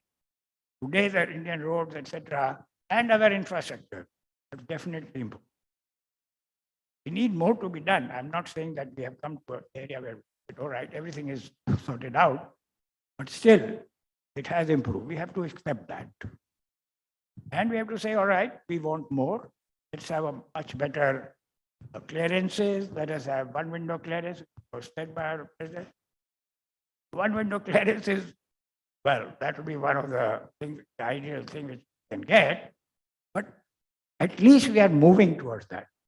So with these, I think it is great to do business in India, and it is becoming very, very much better. With ease, if you like to call it, because that's the subject, get business in India, to do business in India, and to do with ease. That's all I wanted to say. Thank you very much. Jai Bharat Ma. Thank you so much. Thank you for keeping it very simple and very short for all of us. Thank you so much, sir. But like you pointed out, that much more needs to be done, and the red tapeism has to be actually done away with.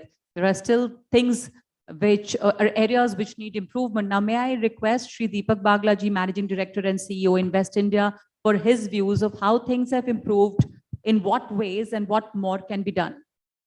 Thank you, ma'am. Good afternoon. First, Mr. Multani, I have to compliment you and this team. You know, you have actually created this platform as a very credible chamber. Even when we were doing the national single window or multiple other discussions on the policy making, etc., I think this chamber, this platform has always, so full compliments. And I must say that I have seen this happen in the past 36 to 48 months. So it is truly a tremendous story. And in many ways, it personifies the story of India. Okay, let me come to my thoughts on ease of doing business. So procedures is one part of it. And I think it is an important part that, yes, there is a pain level attached to it. But more important than the procedural part, to my mind, is it is a mindset.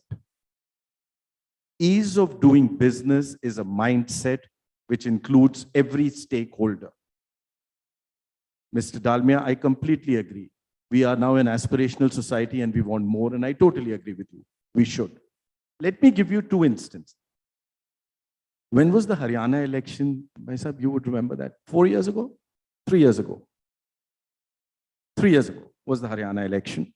And I remember I walked into my office. There was a full-page ad in the Times of India, which said, Haryana is #1 in Northern India in ease of doing business.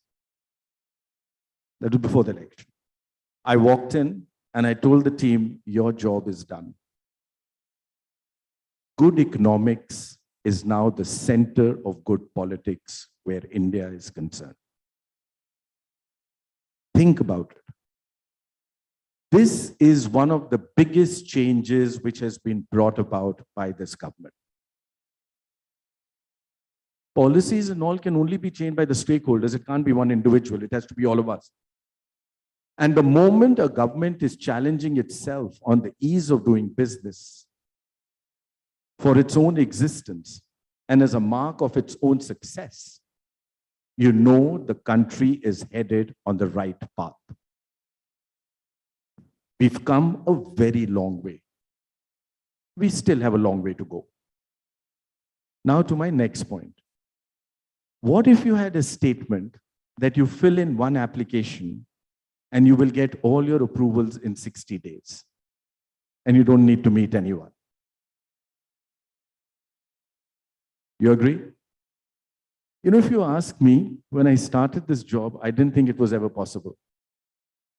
And I started this job in 2015. Actually, it's ironic that one of the most complex places on the planet to do business did not have an investment promotion agency. But let's not go into that.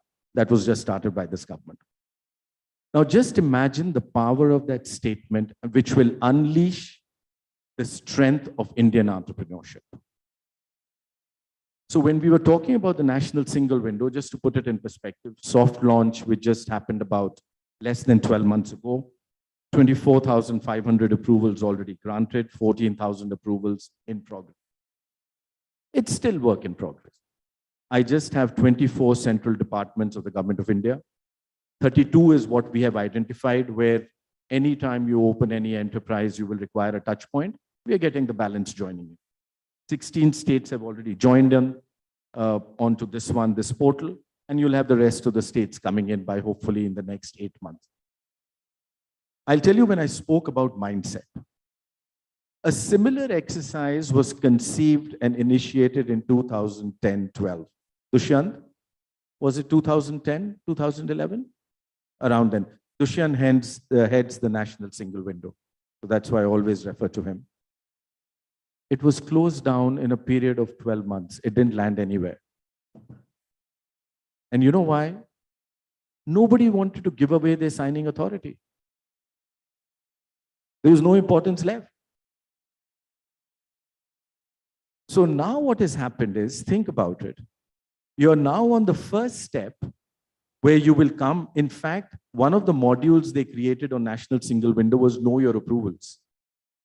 99% of you did not even know how many approvals you require to get that process going. If you don't know that, how will you start seeing which are the approvals which are no longer required? So there is a Know Your Approval module on that National Single Window. I really urge you to go on to it. For me, I think it is the biggest game changer in business, which is going to propel the economy going forward. The single biggest change. So the Know Your Approvals will ask you a few questions. It's AI driven. You'll get one application form. It'll keep telling you what are your approvals required. Now what is happening is, now I'm taking you to the next phase. So just think, now I will have a dashboard. By the way, there is a dashboard called the Project Management Group, where larger projects are monitored on a day-to-day basis as to what is the timeline are they going in their execution. And it is done at the highest level. So from this goes the Pragati, where the Prime Minister himself monitors them. Every day, the team is with some chief minister or some state government on their projects where it is stuck. Now, what is the next step from this? The next step from this is, we will have an entire dashboard which will tell us how much time an approval is taking at a ministry or at a position. Is the roadblock a policy or is it a person? So now you can identify the problem immediately because it is, sorry, can I take a little time on this or have I run out of time? Sure, sure. You can take your time. Thanks. Let me know whenever. Another 1 or 2 minutes. Oh, I thought I just begun. Okay, don't worry, I'll take it. Yeah. Now, once you have the diagnosis of the problem, it becomes far simpler. The next part after that will be, why is it that it is taking 12 days at a particular department? Can it be re-engineer the process? And the third part after that re-engineering will be when that department commits that the moment the application comes in, you will have deemed approval in 60 days. This process is moving very fast and rapid. Digitization is the biggest thing which has changed India. It brings in transparency, it brings in pace, it brings in accountability, and it brings in equity. Today, each one of you in your home will now fill out that form. Even now, that is applicable. And you can start with it. So what I'm just saying is that there is this new mindset which has already emerged in a new India. You all are the protagonists of it. And the good thing is what Mr. Dalmia said, it's also an aspirational society. We always want more.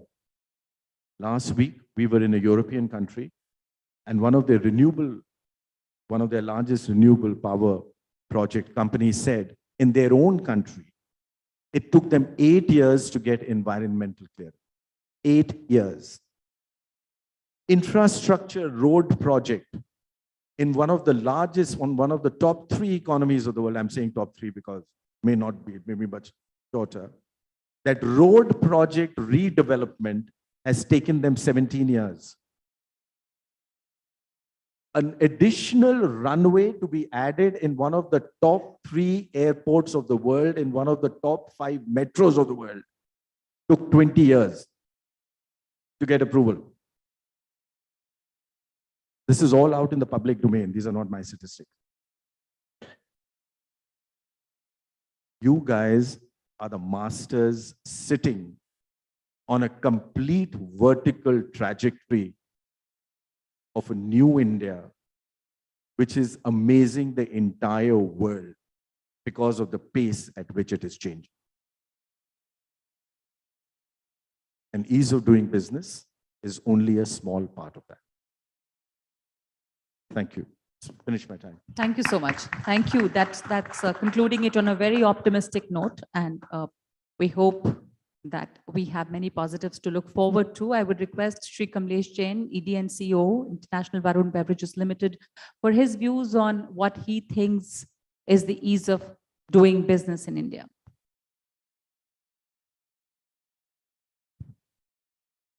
Good afternoon. When goal is to promote the business in India, first thing comes in mind, ease of doing business in India. A favorable business environment is most important for the economic growth of any country. A country like India, which is among the fastest growing country in the world, has potential to surpass the leading countries in terms of the business. The Make in India initiative launched by Honorable Prime Minister Narendra Modi ji in 2014 with a vision to transform India into a manufacturing hub has made efforts to enhance the ease of doing business in India by attracting more domestic as well as international companies to invest and do business in India. During last 6-7 years, India has done a lot of reforms, and which has resulted improvising the world ranking to 63 in 2020. TPIIT initiative to rank the states through Business Reform Action Plan has created the competitive environment among the states, which is clearly visible. And government, whether it is central government or state governments, are focusing on industrialization as well as on ease of doing business in India. A lot of initiatives has been taken in terms of Make in India, in terms of Startup India, in terms of Digital India, tax reform from multiple tax to single tax, that is GST, single window clearance, MCA 21, taxpayer services and traces by income tax department, focus on digitization, land record, property registration, power sector reforms, labor law reforms, minimization of regulatory requirement, fast tracking system. Central government as well as state governments are offering lot of initiative like production link incentive by the central government. And recently in 2021, central governments launched a central scheme for development of J&K, which provides 100% reimbursement of GST subject to maximum of 300% of the eligible capital investment. Likewise, I was going through the newspaper yesterday. UP government has made a draft policy in which they are offering 100% reimbursement of net SGST subject to maximum of 300% of eligible capital investment for a period of 12 years if a mega unit is being started in Eastern UP or Bundelkhand area. So government is doing very well, but lot more is to be done. Still a lot of work is to be done. Since MD and CEO of Invest India is here, I would like to share my personal experience. We want to build up the manufacturing capabilities and wanted to have a piece of land. And you know, right, availability of land is a very big hurdle in India. But we met Invest UP team in the month of July, requested them to provide us 50-acre land in a particular region where they were in the process of acquiring the land, but not having even a single acre land with them. They assured us that they will provide us a land of 50 acres within a period of 3 months. That was unbelievable for us. But let me tell you, Invest UP team has done wonders. As Mr. Bagla said, this is a mindset. So mindset is changing. According to me, mindset is changing. Bureaucrats are helping in industrialization.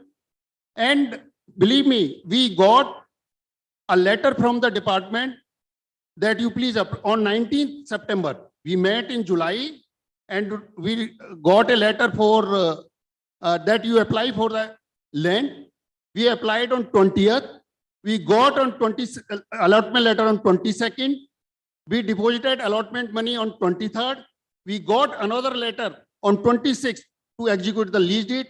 And let me tell you that lease deed is being executed today. So within a mere 10, 11 days, complete process has been completed.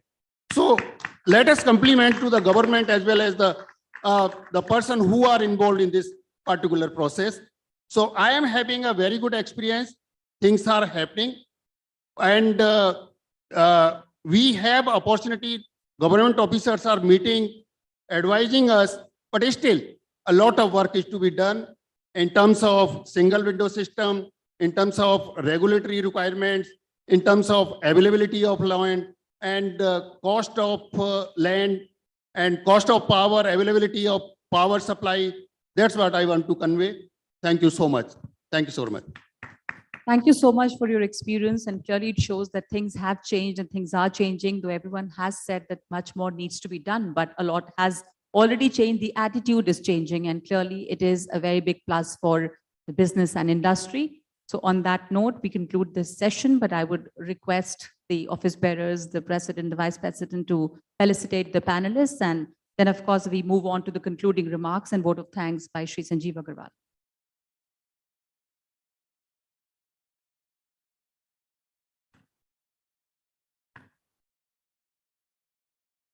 dignitaries, panelists, Deepak Bagla ji, Sanjay Dalmia ji, Kamlesh Jain, President, our Pradeep Multani ji, Nagma ji, past presidents, excellencies, media people, and ladies and gentlemen. A very good evening to all. On behalf of PHDCCI and my own, it is indeed a pleasure to propose a vote of thanks to all the dignitaries sitting here. The expert viewpoints and deliberations in today's panel discussions have been truly enriching. India was ranked, I will tell you that India was ranked 142 when Mr. Modi took over, when Modi became the Prime Minister. And now with the guided principles of reform, perform and transform, the government of India has taken several measures on ease of doing business in last 8 years. I strongly believe that the ultimate aim of ease of doing business is to achieve ease of living for the citizens. The reform measures taken by the government helped attract the highest ever FDI of $83 billion in 2021-2022. Mr. Dalmia's problem about land, I would like to say that just now it's the need of the hour is to aggressively digitize the land records and making land laws uniform across the country to streamline the land acquisition, and strictly implementation of reforms at the district level will definitely accelerate the process. Enforcement of contracts is yet another area where India could improve significantly. Government has already started the process of setting up commercial courts across India, which is at higher positive state in this regard. It is encouraging to note that the government led by Prime Minister Narendra Modi ji has set an ambitious target of India breaking into top 50 nations on the World Bank ease of doing business, and making, and all efforts are on it achieving 55 trillion economy. With Mr. Bagla's thoughts was really an eye-opener for us. He gave the best idea that if you go for a single window system, it is a game changer. So we will follow your reform. Then we came to know what you have done for the infrastructure, like what you're doing for ease of doing business is really remarkable. And with these thoughts, I would like once again to close my remarks of ease of doing business in India. Thank you.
All right, thank you, everyone. Thank you for all the panelists. And we are now moving on to our valedictory session. I would request all of you to please be seated so that we can begin our next session.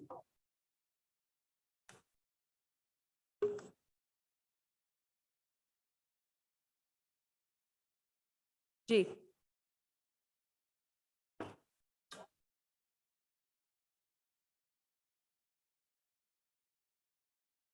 I would request all those who are sitting right behind at the end to move forward. There are a lot of tables for you. Would you like to come forward, please? All those people sitting at the back, I would request you to move forward and occupy the tables right here. There are a lot of tables that are empty here. So you can all come forward and occupy these seats. And please take your seats. We would begin the next session, which is the plenary session, just in a few minutes.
I would request all of you to kindly take your seat. We would like to begin the plenary session. The valedictory session. Can you please, all of you, take your seats, and those sitting at the back, unless you have some special reasons to be at the back, I would request you to move forward. It would be better for you. So come forward. There's a lot of space right here.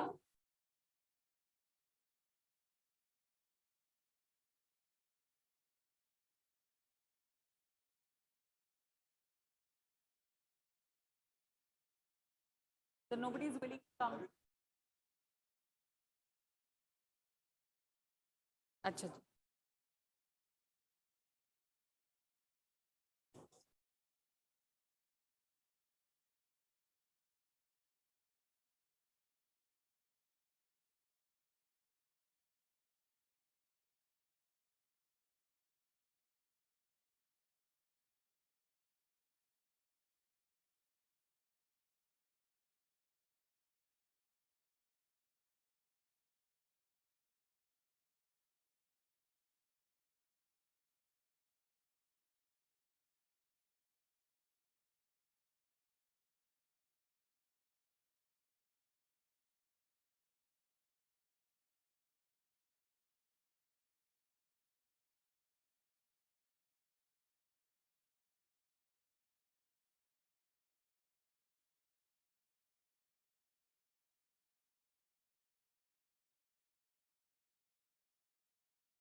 ये सब लोग हैं यहाँ पे. प्रदीप मुल्तानी, JP Gupta, and Mr. Eric Solomon. Ellington is coming virtually. Virtually, yeah, this is virtual. Ajay Mathur is virtual. Okay. So may I request Shri Pradeep Multani ji also to come up on stage once again. Dr. JP Gupta, Managing Director, Green Start India. Also on the stage is the General Secretary, PHDCCI, Saurabh Sanyal. Mr. Eric Solomon, former Minister of Development and Environment, Norway, is joining us virtually. Dr. Ajay Mathur, DG, International Solar Alliance, is also going to join us virtually. This valedictory session is all about India's global partnership call in alternate and renewable energy. And we are going to watch an audio visual on this. But on behalf of the PhD Chamber of Commerce and Industry, I'm greatly honored and pleased to welcome you all to this valedictory session on India's global partnership call, alternate and renewable energy. But may I please request everyone to kindly take their seats, and please, let's all participate in this valedictory session. Thank you so much. Thank you for your kind attention. Again, I would like to welcome all of you on behalf of the PhD Chamber of Commerce and Industry. PHDCCI has taken a quantum lead in dissemination of government policies, spreading awareness and technological innovations with respect to pollution prevention and control, including climate change. Now, I would like to share with you 2 films showing the glimpse of past, present, and future on building hydrogen capacity, building for powering India's hydrogen ecosystem. Past related to vision of our Honorable Prime Minister, where hydrogen mission was announced and India's stand on clear commitment to renewable energy and green hydrogen. Present related to International Climate Summit 2021 and 22 organized by PHDCCI. PHDCCI, in partnership with Invest India, organized the first International Climate Summit 2021, powering India's hydrogen ecosystem on 3rd September 2021 in New Delhi, in association with Ministry of Environment, Forest and Climate Change, Department of Scientific and Industrial Research and Development, and Department of Science and Technology, Ministry of New and Renewable Energy. Innovation Norway was a country partner for the summit. The summit was a resounding success and was inaugurated by Dr. Jitendra Singh, Minister of State for Science and Technology and Earth Sciences, and also by Shri Ashwini Kumar Chaubey, Honorable MOS for Ministry of Environment, Forest and Climate Change.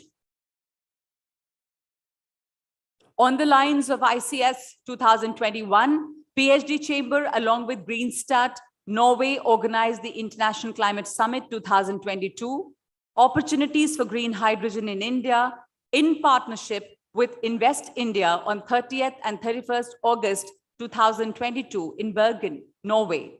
The International Climate Summit 2022 was inaugurated with the lighting of the lamp by Gurudev Sri Ravi Shankar, founder of the Art of Living Foundation, Sri Nitin Gadkari, Honorable Minister of Road Transport and Highways of India.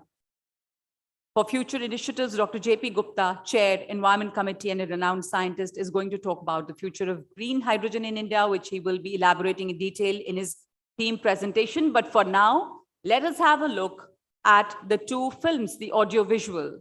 So sit back and let us have a look at these two films. Let's have the audio-visuals now.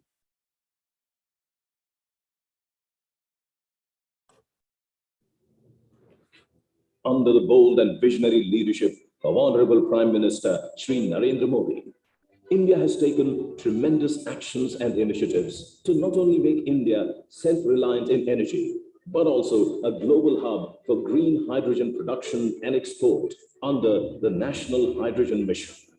Similarly, Honorable Prime Minister Jonas Gahr Store has also reiterated Norway's commitment to developing the hydrogen value chain.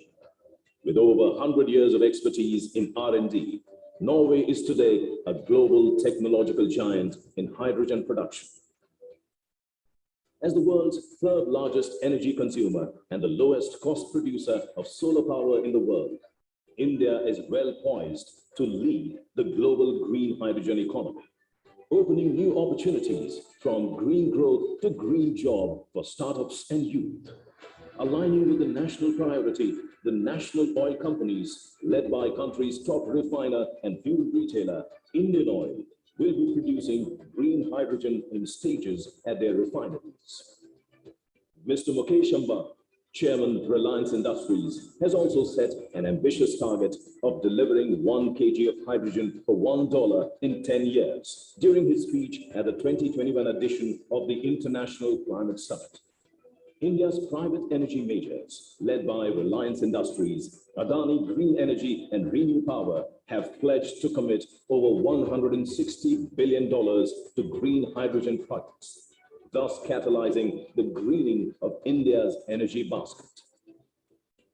Complementing these initiatives is the Indo-Norwegian partnership of Greenstat and PhD Chamber of Commerce and Industry, a robust initiative that brings together expertise of Norwegian hydrogen industry, their technologies and knowledge base that can catalyze India's cleaner future powered by green hydrogen.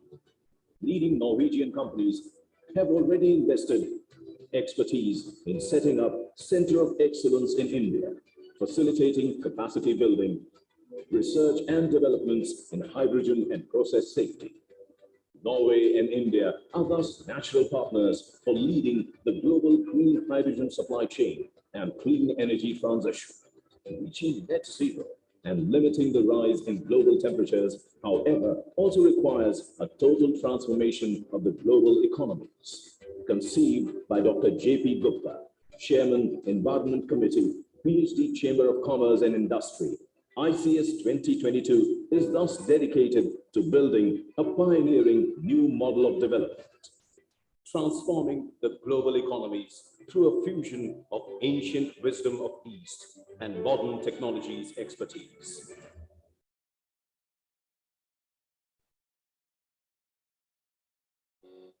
Organized by PHD Chamber of Commerce and Industry in collaboration with Invest India and Greenstat Norway, the International Climate Summit 2022 was inaugurated with the lighting of the lamp by Gurudev Sri Ravi Shankar, founder of the Art of Living Foundation, who noted in his address that Norway and India have always stood for two things: environment and peace.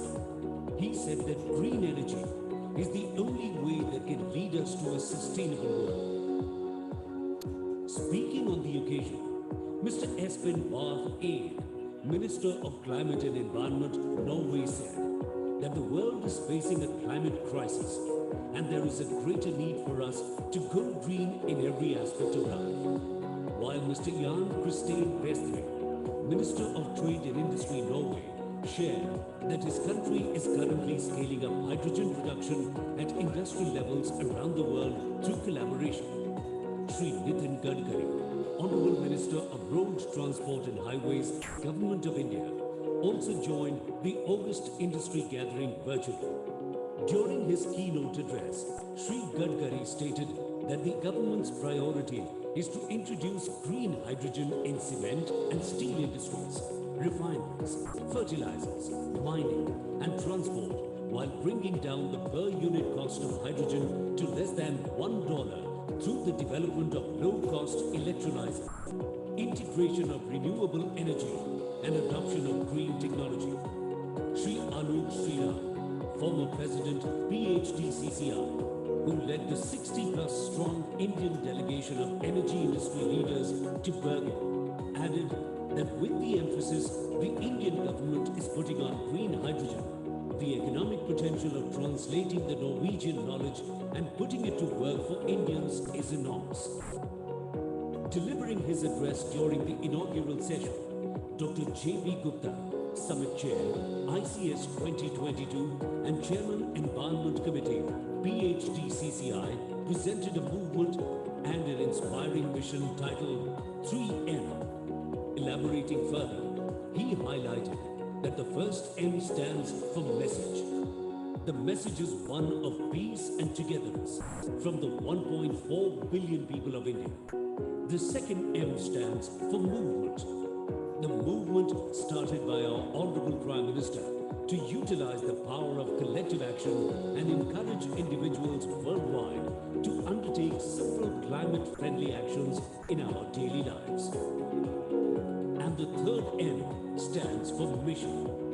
Given India is perfectly positioned geographically to produce renewable energy around the year at the lowest cost, along with our significant resources in R&D and IT professionals, our mission is to become the #1 global producer and distributor of green hydrogen and become international hydrogen hub. Adding further, Dr. Gupta commented that this mission cannot be accomplished independently and needs partnerships, cooperation and collaboration for accelerated growth.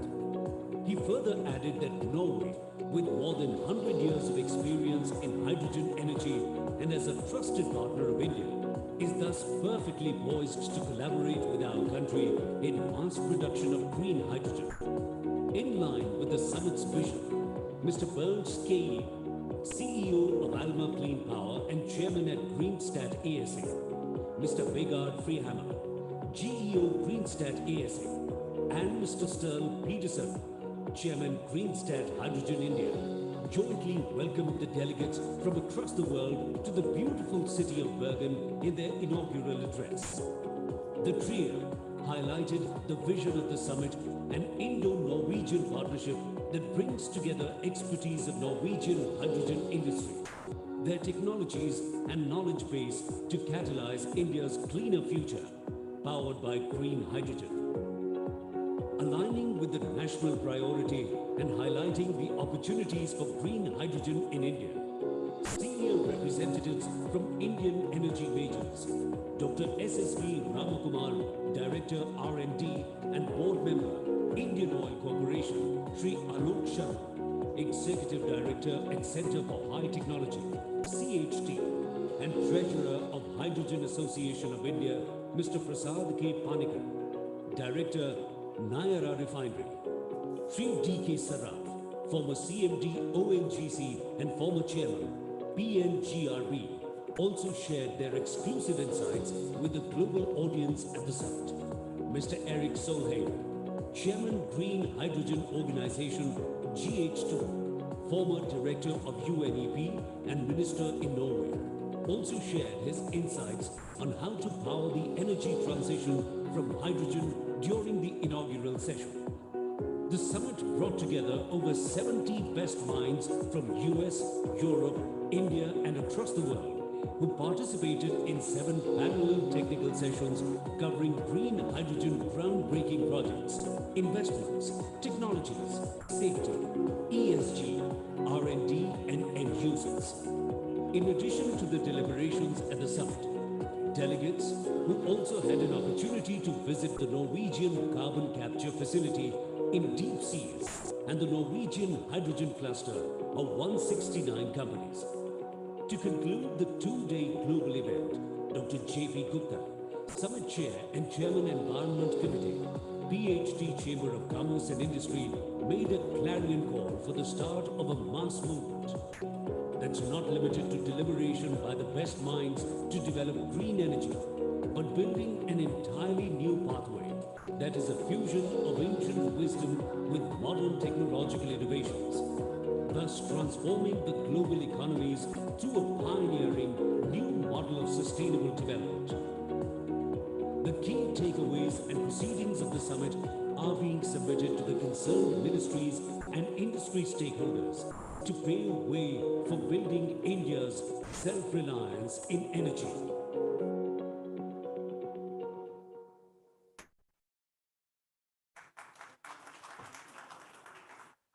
So these were the 2 films showing a glimpse of the past and the present of hydrogen capacity building for powering India's hydrogen ecosystem. And as I earlier mentioned, for future initiatives, Dr. J.P. Gupta, Chair Environment Committee, and a renowned scientist is going to talk. But before that, I would like to call upon Shri Pradeep Multani ji, President PHDCCI, for his welcome address.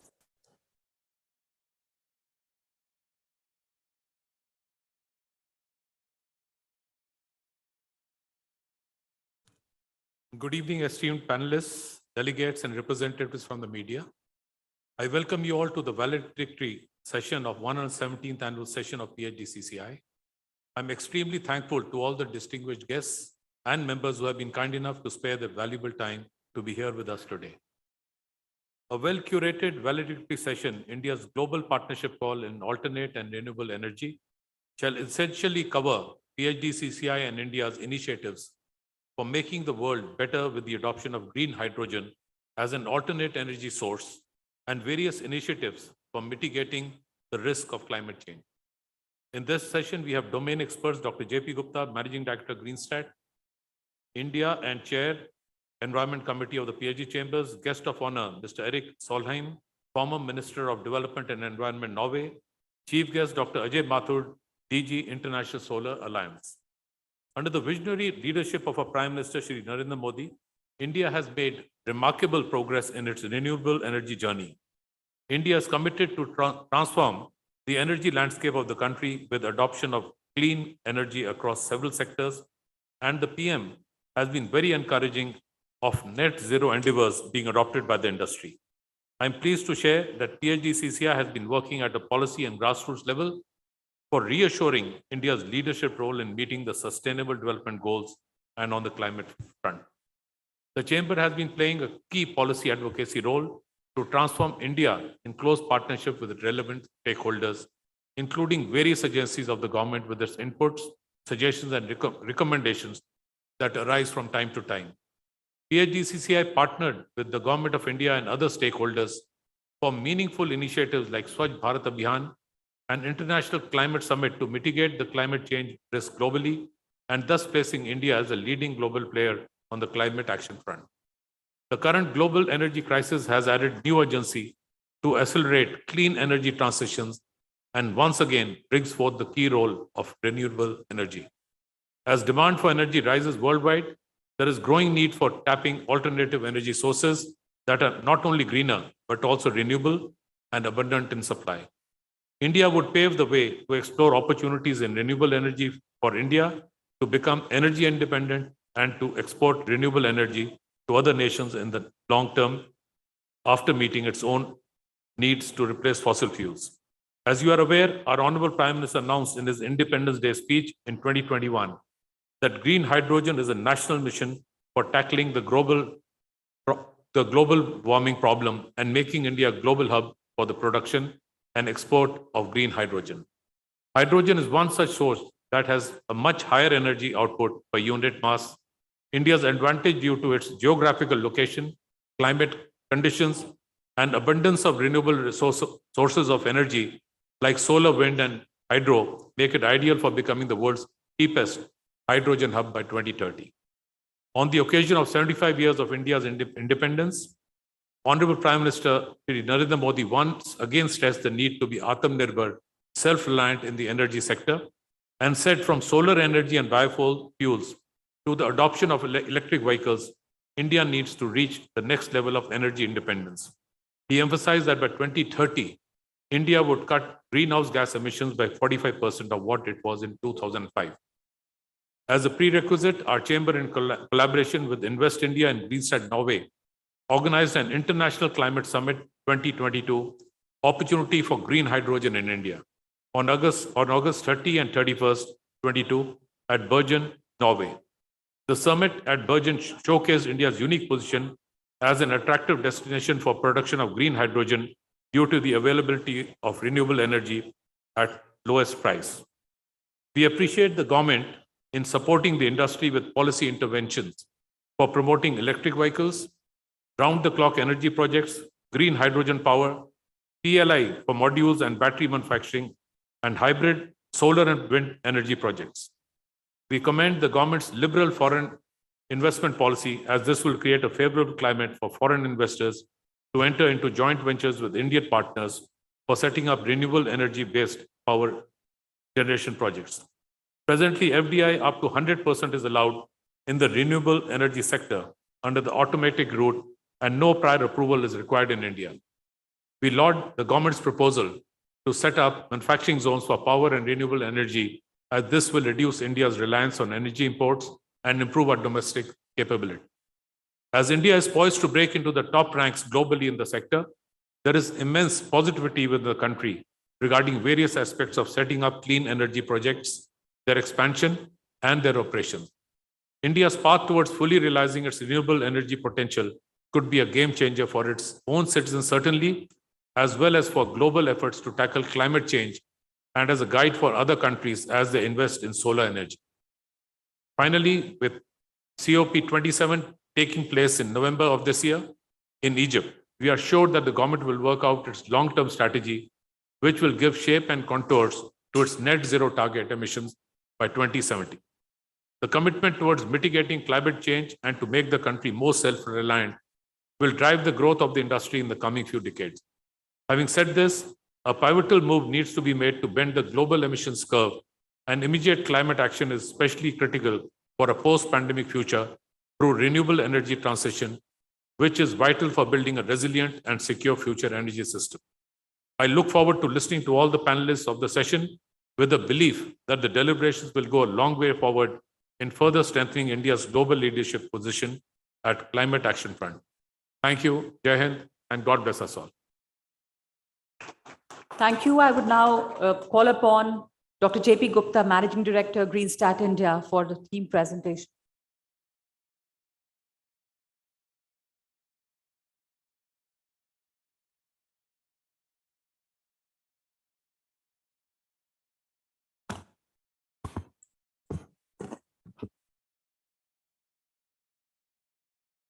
Good afternoon, my dear friends.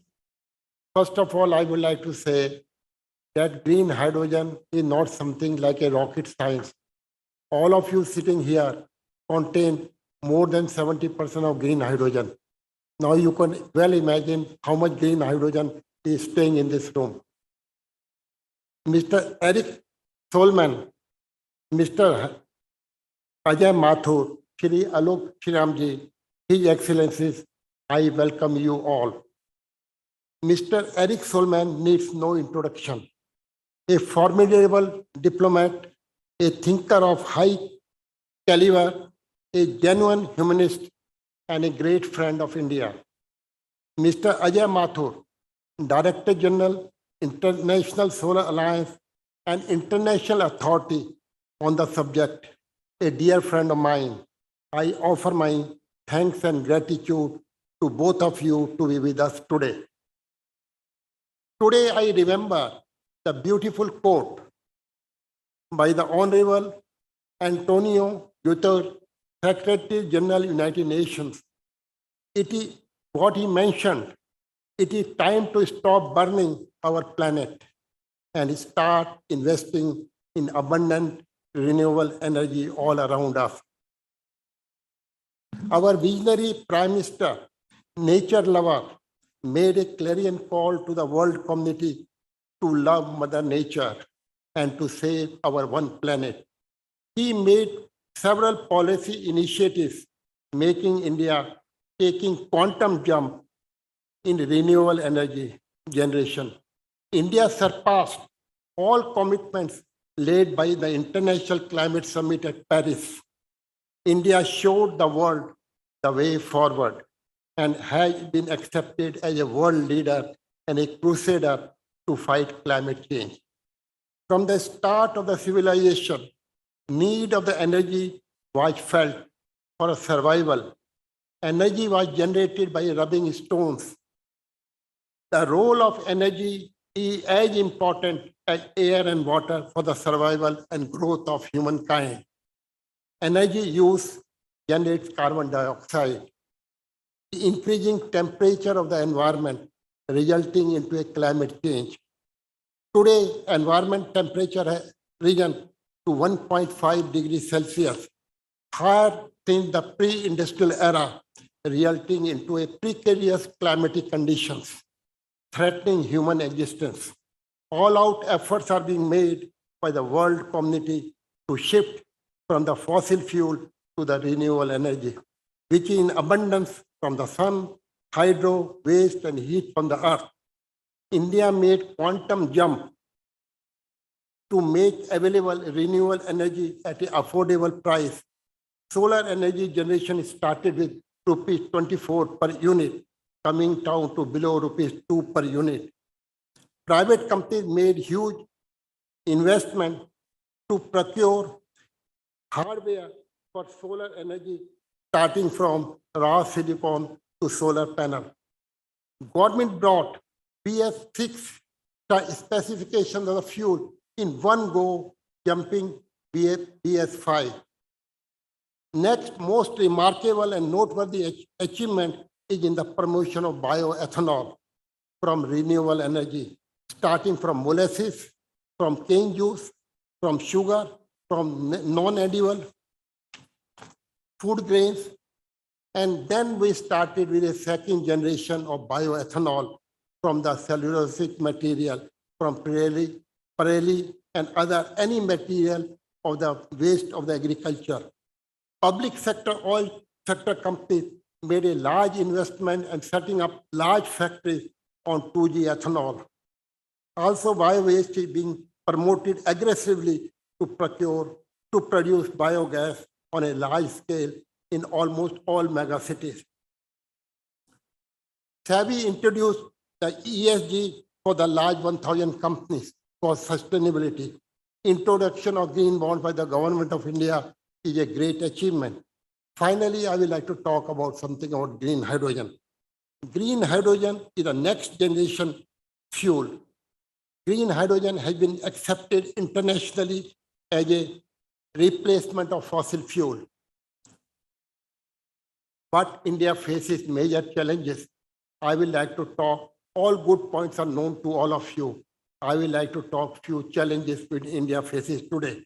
Firstly, green hydrogen technologies, whether the PEM, alkaline or solid oxide, or even fuel cells for production, storage, transportation, and use are not still matured for a mega large production facilities. Secondly, the cost of production of green hydrogen is high, even with a low input cost of energy, ranging from $3.5 per kg compared to $1 per kg from the natural gas. And this makes the entire production facility unviable. Finally, technologies are being offered today for production of green hydrogen in entire value chain are subject to rapid changes. Under these circumstances, private investors find it extremely risky to set up large facilities. The way forward for India: government should create infrastructure and ecosystem for hydrogen economy during this interim period. Remove classification, according to me, of what we call gray, blue, or green, irrespective of the color, should offer incentive to produce hydrogen, which will create infrastructure as well as the ecosystem for hydrogen.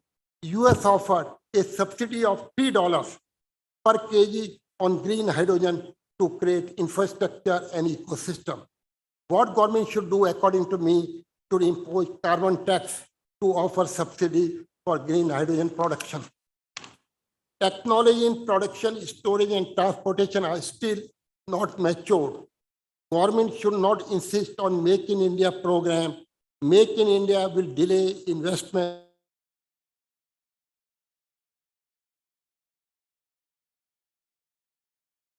Undertakings have not made any substantial investment in green hydrogen so far. Hydrogen production by foreign investor and company with no riders will accelerate infrastructure and ecosystem in the country for hydrogen production. For doing so, government should encourage duty-free import of equipment and machinery for hydrogen production and in the entire value chain till at least 2030. Also, India should offer tax holidays for a period till 2030 to incentivize the production and use of green hydrogen. International standards and regulations for production, storage, and transportation of green hydrogen should be accepted and adopted immediately to integrate India with the international production and distribution network. Gap analysis in standards could follow to make it local and India-centric. Government should encourage to set up center of excellences in every state in India, because the process safety is the most important thing. We would be needing more than a lakh skilled manpower to handle the green hydrogen. The question is that people talk of that all refineries are producing hydrogen, therefore we know about it. But to make a hydrogen captive in the refineries or fertilizer is different when hydrogen penetrates in your household. Also, government should set up Institute of Fundamental Research in Hydrogen Energy on similar lines of Sabha Atomic Research Center under Make in India mission with respect to the availability of the raw materials and the technology for electrolyzers, storage, transportation, and end-use applications which are more Indian-centric. Government to, the most important thing, to create an ecosystem, government to set up testing and accreditation facility for the storage vessel, electrolyzers, fuel cells on the priority basis.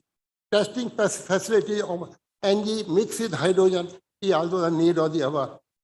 Then I am talking about the next generation now. CO2 and H2 will be the building block in the future for organic chemical, petrochemical, thermoplastics, and PVC. Catalysts with proper selectivity and sensitivity are needed to be developed.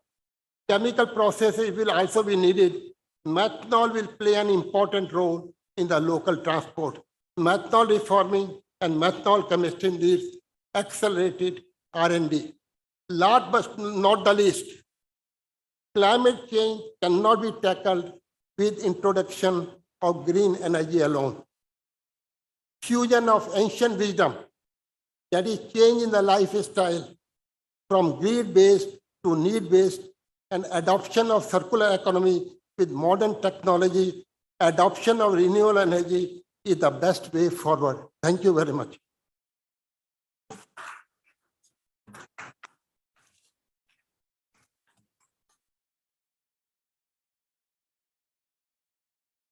Thank you so much. I would like to now call upon Shri Alok Sriram, former president and leader of the delegation to Norway, to share his experience of that delegation with us.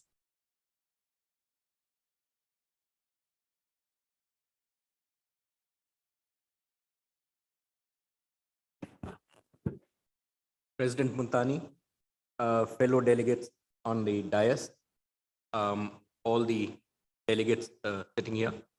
I was privileged to be the leader of the delegation which went to Bergen for the seminar which we held. And I'm thankful to the chamber for actually encouraging this, because these are all ideas of the future and very often they get lost in what we are all doing.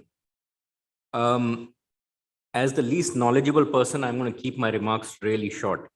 The first thing is I understand is that green hydrogen is the only pure form of energy. One side we have water and the other side we have the sun power, the heat and light of the sun, which converts to electricity. Both of them get together and we get hydrogen. And that hydrogen, after we extract the energy from that by whatever means, we end up again getting only water. So there is no carbon dioxide. It's as clean as it can get. And I think this is really the way of the future. I hope all of us will take this opportunity, which PhD through its Environment Committee has initiated, to actually get onto this bandwagon, because it's something we can leave for our children and grandchildren, a cleaner earth. I would like to also say that the experience in Bergen was absolutely fantastic. There is so much technology which has started coming out. I think it's only a matter of time now before hydrogen actually becomes economically viable. There's a lot of work going on everywhere. And I think in India, thanks to the government and the initiatives they have taken, we are also really leapfrogging some of the technologies like gray hydrogen and blue hydrogen, and going straight towards green hydrogen. Already, I think the oil companies are setting up plants, and I'm sure we all have ways that we can also help in this exercise. I would urge all of you to get a little involved, understand it, and see where you can work on this. Finally, I would like to say, if groups like Reliance and Adani are putting $100 billion and more into this, there must be something in it. So with this, I'd like to close my remark and thank the chamber again. Thank you.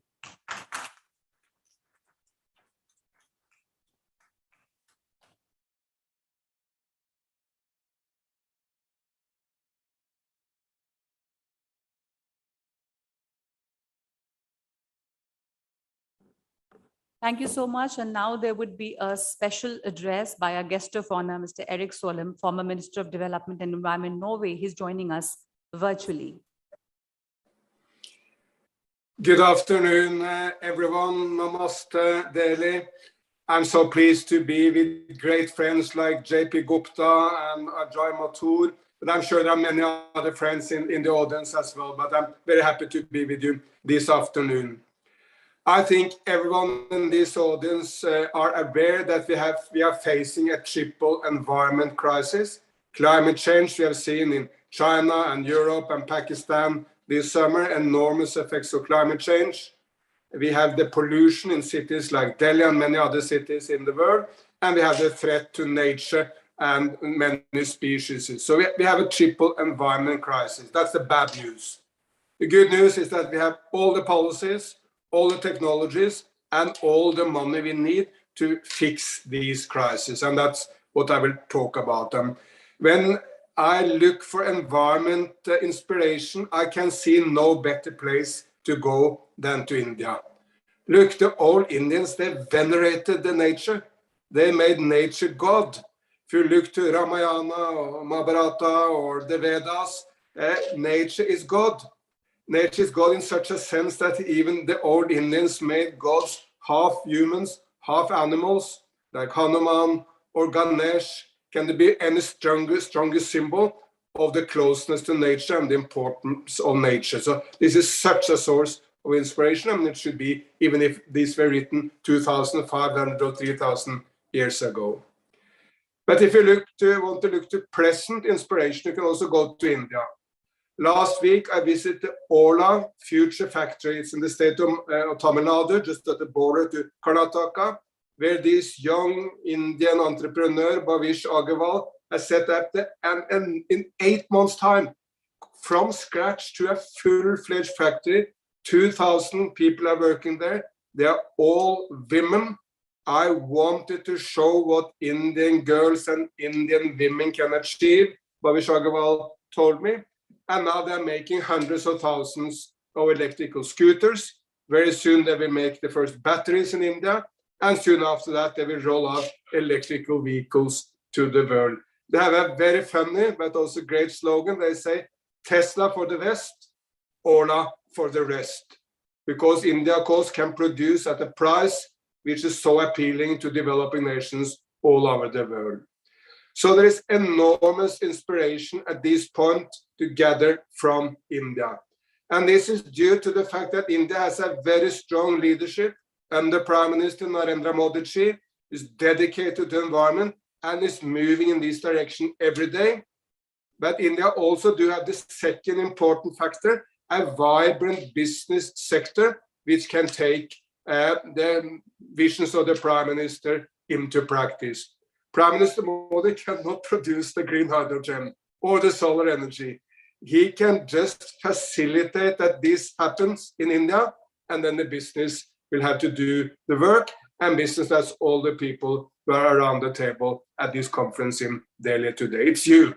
So please step up and live up to the expectations from the Prime Minister. Look to what happened when Prime Minister Modi launched the green hydrogen mission for India. All of a sudden, two of the giants of Indian business, this was just mentioned here, Ambani and Adani, said, yes, we will deliver tens of billions of US dollars, hundreds of crores of rupees for these great missions. It was not just the biggest companies, also the medium-sized, large companies. L&T just announced that they will empower their business in Gujarat by green hydrogen. Renew just announced that they will make a green hydrogen facility in Egypt with Egyptian partners. And very, very recently, the first indigenous hydrogen bus was rolled out in the great city of Pune in India. So much is happening when the Prime Minister and the political leaders lead and business bring it to scale in the way which only business can do. Because it's not just green hydrogen, exactly the same is happening in the solar. I'm following solar news from India, and there is something new every single day.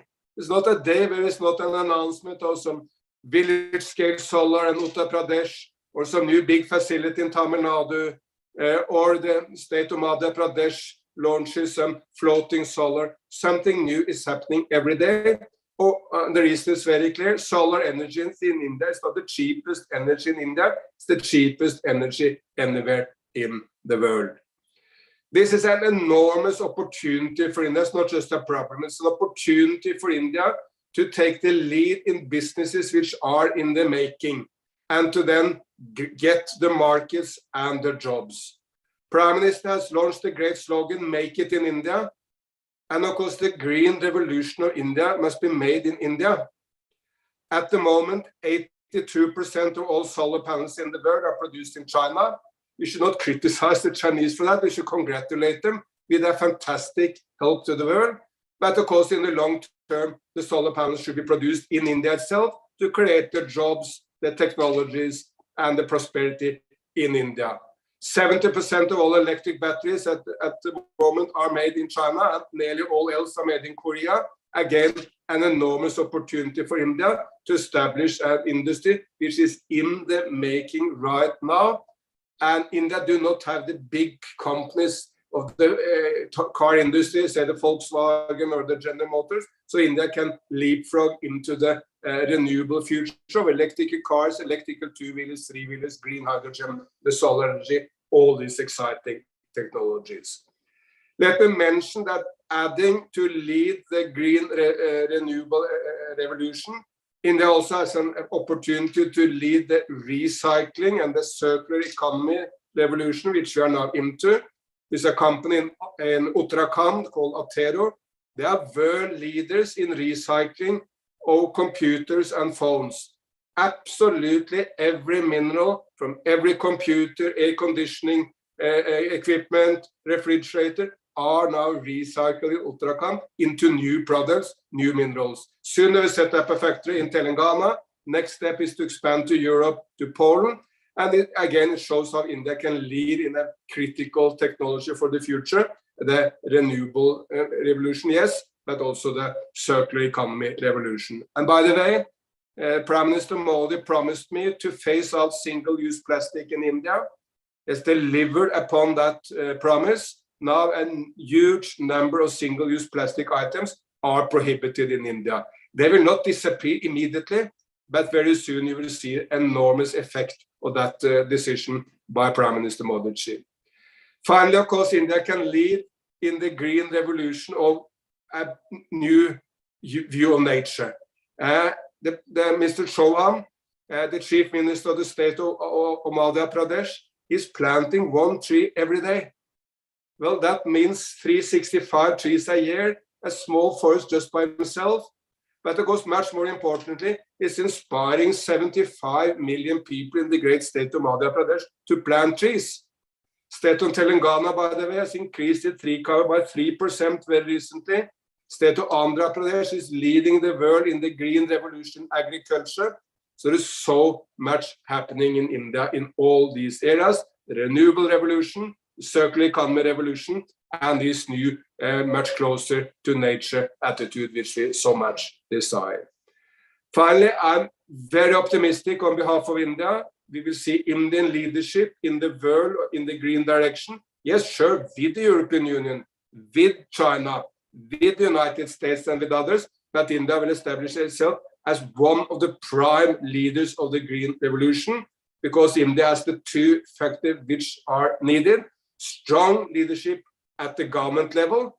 By the way, not just the central government, there's strong leadership in many states. I work with the state of Tamil Nadu. The Chief Minister, Mr. Stalin, is a strong leader of the state of Tamil Nadu. Mr. Chauhan, I just mentioned, from the state of Madhya Pradesh. Different political parties, but all strong leaders. You have the political leadership which is needed, and you have the vibrancy, desire, hunger of business to really achieve something, to provide more jobs, and to be profitable. And that's the strongest driver of the technological change that we will see. So thank you so much for inviting me to be with you. I have to drop out because I'm asked to be on a TV interview on climate change just in a second. But I wish you complete success with this very important conference. Thank you so much.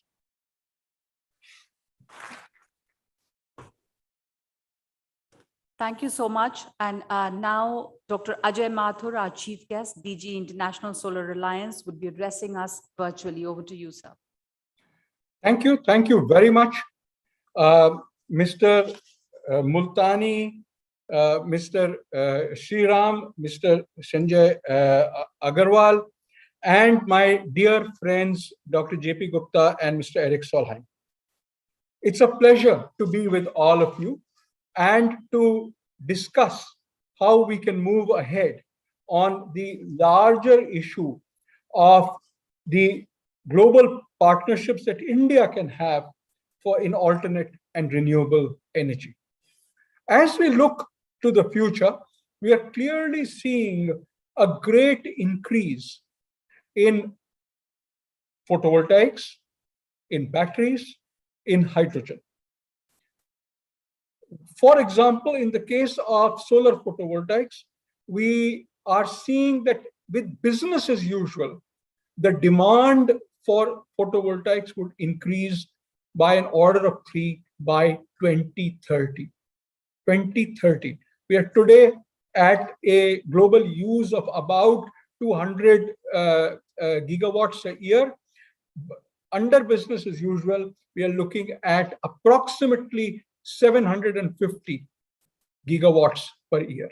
But given the fact that prices are declining, efficiencies are increasing, and therefore volumes are increasing. Please note that these things happen in feedback. Whenever you look at any transition in history, it doesn't follow a linear trend, it follows a very exponential trend. Consequently, we expect that the increase could go up to as much as about 2,000 gigawatts by 2030, which means a 10-fold increase. So 3 times is business as usual, 10-fold is if the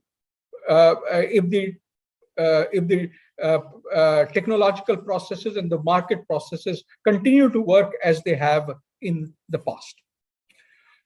Similarly, if we look at hydrogen, we expect to see large increases. Obviously, today hydrogen is used largely in the refinery sector and in the fertilizer sector. And as prices of hydrogen come down, gas reformation to hydrogen costs about $2. Solar electricity, electrolysis of water producing hydrogen is less than $5. So there is a huge price gap, $2 to $5 per kg. But given the price increase that is occurring in the case of gas on the one hand, and the price decreases that are occurring with the size of electrolyzers and efficiency of electrolyzers on the other hand, we expect to breach the $2 a kg mark well before 2030.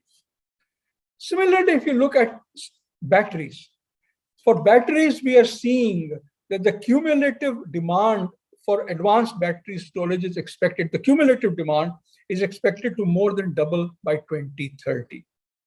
Now, all of these numbers, whether it is for electrolyzers for hydrogen, whether it is for batteries, whether it's for PV, all of them indicate fast growth. This implies a huge market exists for Indian companies who are at the forefront. The PLI initiative has provided the kinds of incentives that are needed for putting up technologies that are at the limits, at the frontiers of efficiency, because greater efficiencies are pushed by the PLI, or let me say are pulled in to the factories by the PLI. And at the same time, because of the fact that the PLI meets in a back-ended manner, it meets some of the additional costs. It means that you can be competitive with the kinds of technologies that are available today. In other words, it makes us competitive with advanced technologies. So if all of this is the future, why are we sitting here discussing we should be back in our factories? If you ask me, the problem is that the green hydrogen standards and principles are very different from country to country. We, for example, look at issues such as certification. Now, this is a major issue because the guarantee of origin is lacking. This requires an urgent attention by legislators and regulators to allow national, regional, and international trading in renewable hydrogen. Safety. I remember when I was a student, we were told that when hydrogen burns, it burns in an invisible flame. You can walk into a hydrogen fire and not even know till you have walked into the fire. clearly safety is an issue. And consequently, when you are looking at its use in a car, for example, or in a truck, where hydrogen is used with a fuel cell, the challenges are even greater. This implies that safety codes and standards, one, need to be created for these different applications, but two, they need to be similar across geographies so that the cars produced in India can be used in other countries. The third issue is a transitional issue, which is the issue of blending. Now, different countries have announced different kinds of blending levels. Often they say with safety in consideration. The problem is that with the lack of a clear trajectory, there is a problem as far as giving signals to investors is concerned. A clear set of rules, regulations, or legislation would provide a clear framework to investors to invest in green hydrogen, and at the same time to invest in ways where we can look at other alternatives to blend with hydrogen. The last two issues that I would like to focus, there are many issues I can focus, but the last two major issues, one is on harmonized standards for filling stations. We talked of cars. We talked of the production of hydrogen. But ultimately, if you have a car, you have to get it filled somewhere. As we spoke, hydrogen is or can be a dangerous fuel. Consequently, clear safety standards during the process of refilling are important. And again, if you have different kinds of standards at different countries, we will have a problem. In fact, we already have a problem because we have at least 3 different kinds of standards occurring across the world. The last point I would like is a mandate for hydrogen. Now, the industrial sector today is the largest user of hydrogen. And I think legislation which requires that a certain percentage of green hydrogen is used or regulations are essential. This again would provide a clear roadmap and would also provide the kinds of incentives that are needed to move into hydrogen usage as well as hydrogen production. How do we move around this area?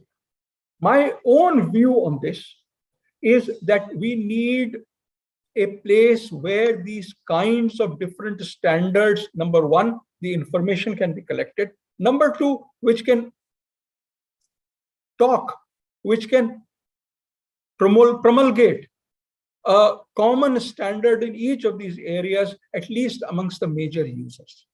This, I think, would help in creating the kind of trading regime that helps us move across countries and create the international trade in hydrogen that is needed.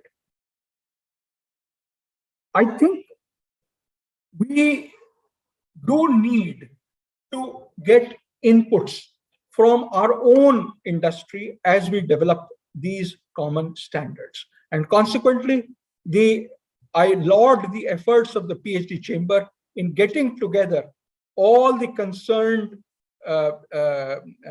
stakeholders and look forward to a discussion in the years to come. We don't have very much time. I would put it on the outside of a year, or in a year where we can help in the development of these common standards and possibly a virtual center of excellence which can provide a home to these standards and help in harmonizing them. I want to thank you for your attention and wish the PhD chamber and all your members all good success at this 117th annual session that you are holding. Thank you very, very much. Thank you very, very much. And on that note, we come to almost the end of this session.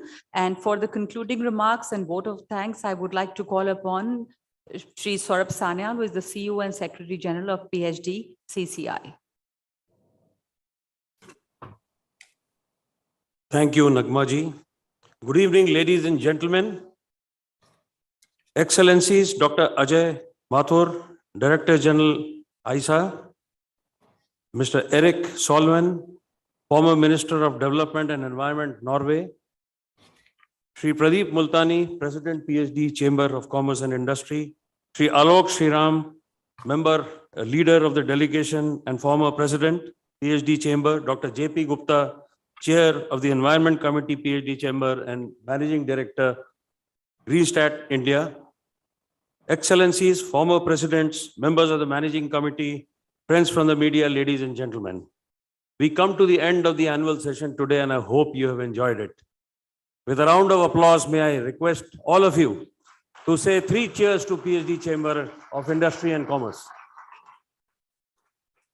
As we move on to our business session, I wish to inform each one of you that the business session will be held here. We wish to thank all the dignitaries on the dais who have deliberated on green oxygen, which is a center of excellence which PhD Chamber of Commerce and Industry is going to create in the near future. We have already started work on it. 2 sessions of International Climate Summit have already taken place. And the 3rd one is going to be planned by Dr. JP Gupta and his team in the near future, next year, under the dynamic leadership of Shri Saket Dalmia, our incoming president. I wish to thank Ms. Nagma Sahar, who has been the anchor of the session today and who has, I'm sure each one of you will agree that she's done a wonderful job. So thank you, Nagma. Kudos to you for anchoring the annual session, the 117th one of the PhD Chamber of Commerce and Industry. And may I request Shri Pradeep Multani, our president, to kindly present a memento to Nagma.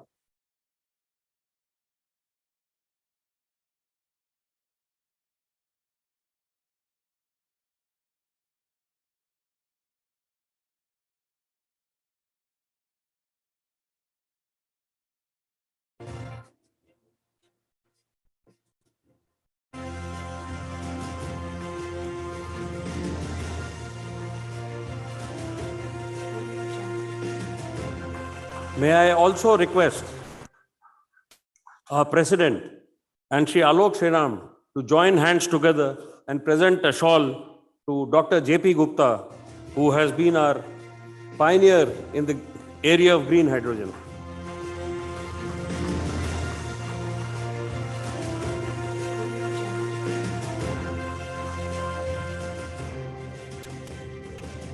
Thank you, ladies and gentlemen. We have come to the end of our annual session. May I request all of you that the tables will be rearranged now and we will have our business session in next 5 minutes. Thank you and Jai Hind.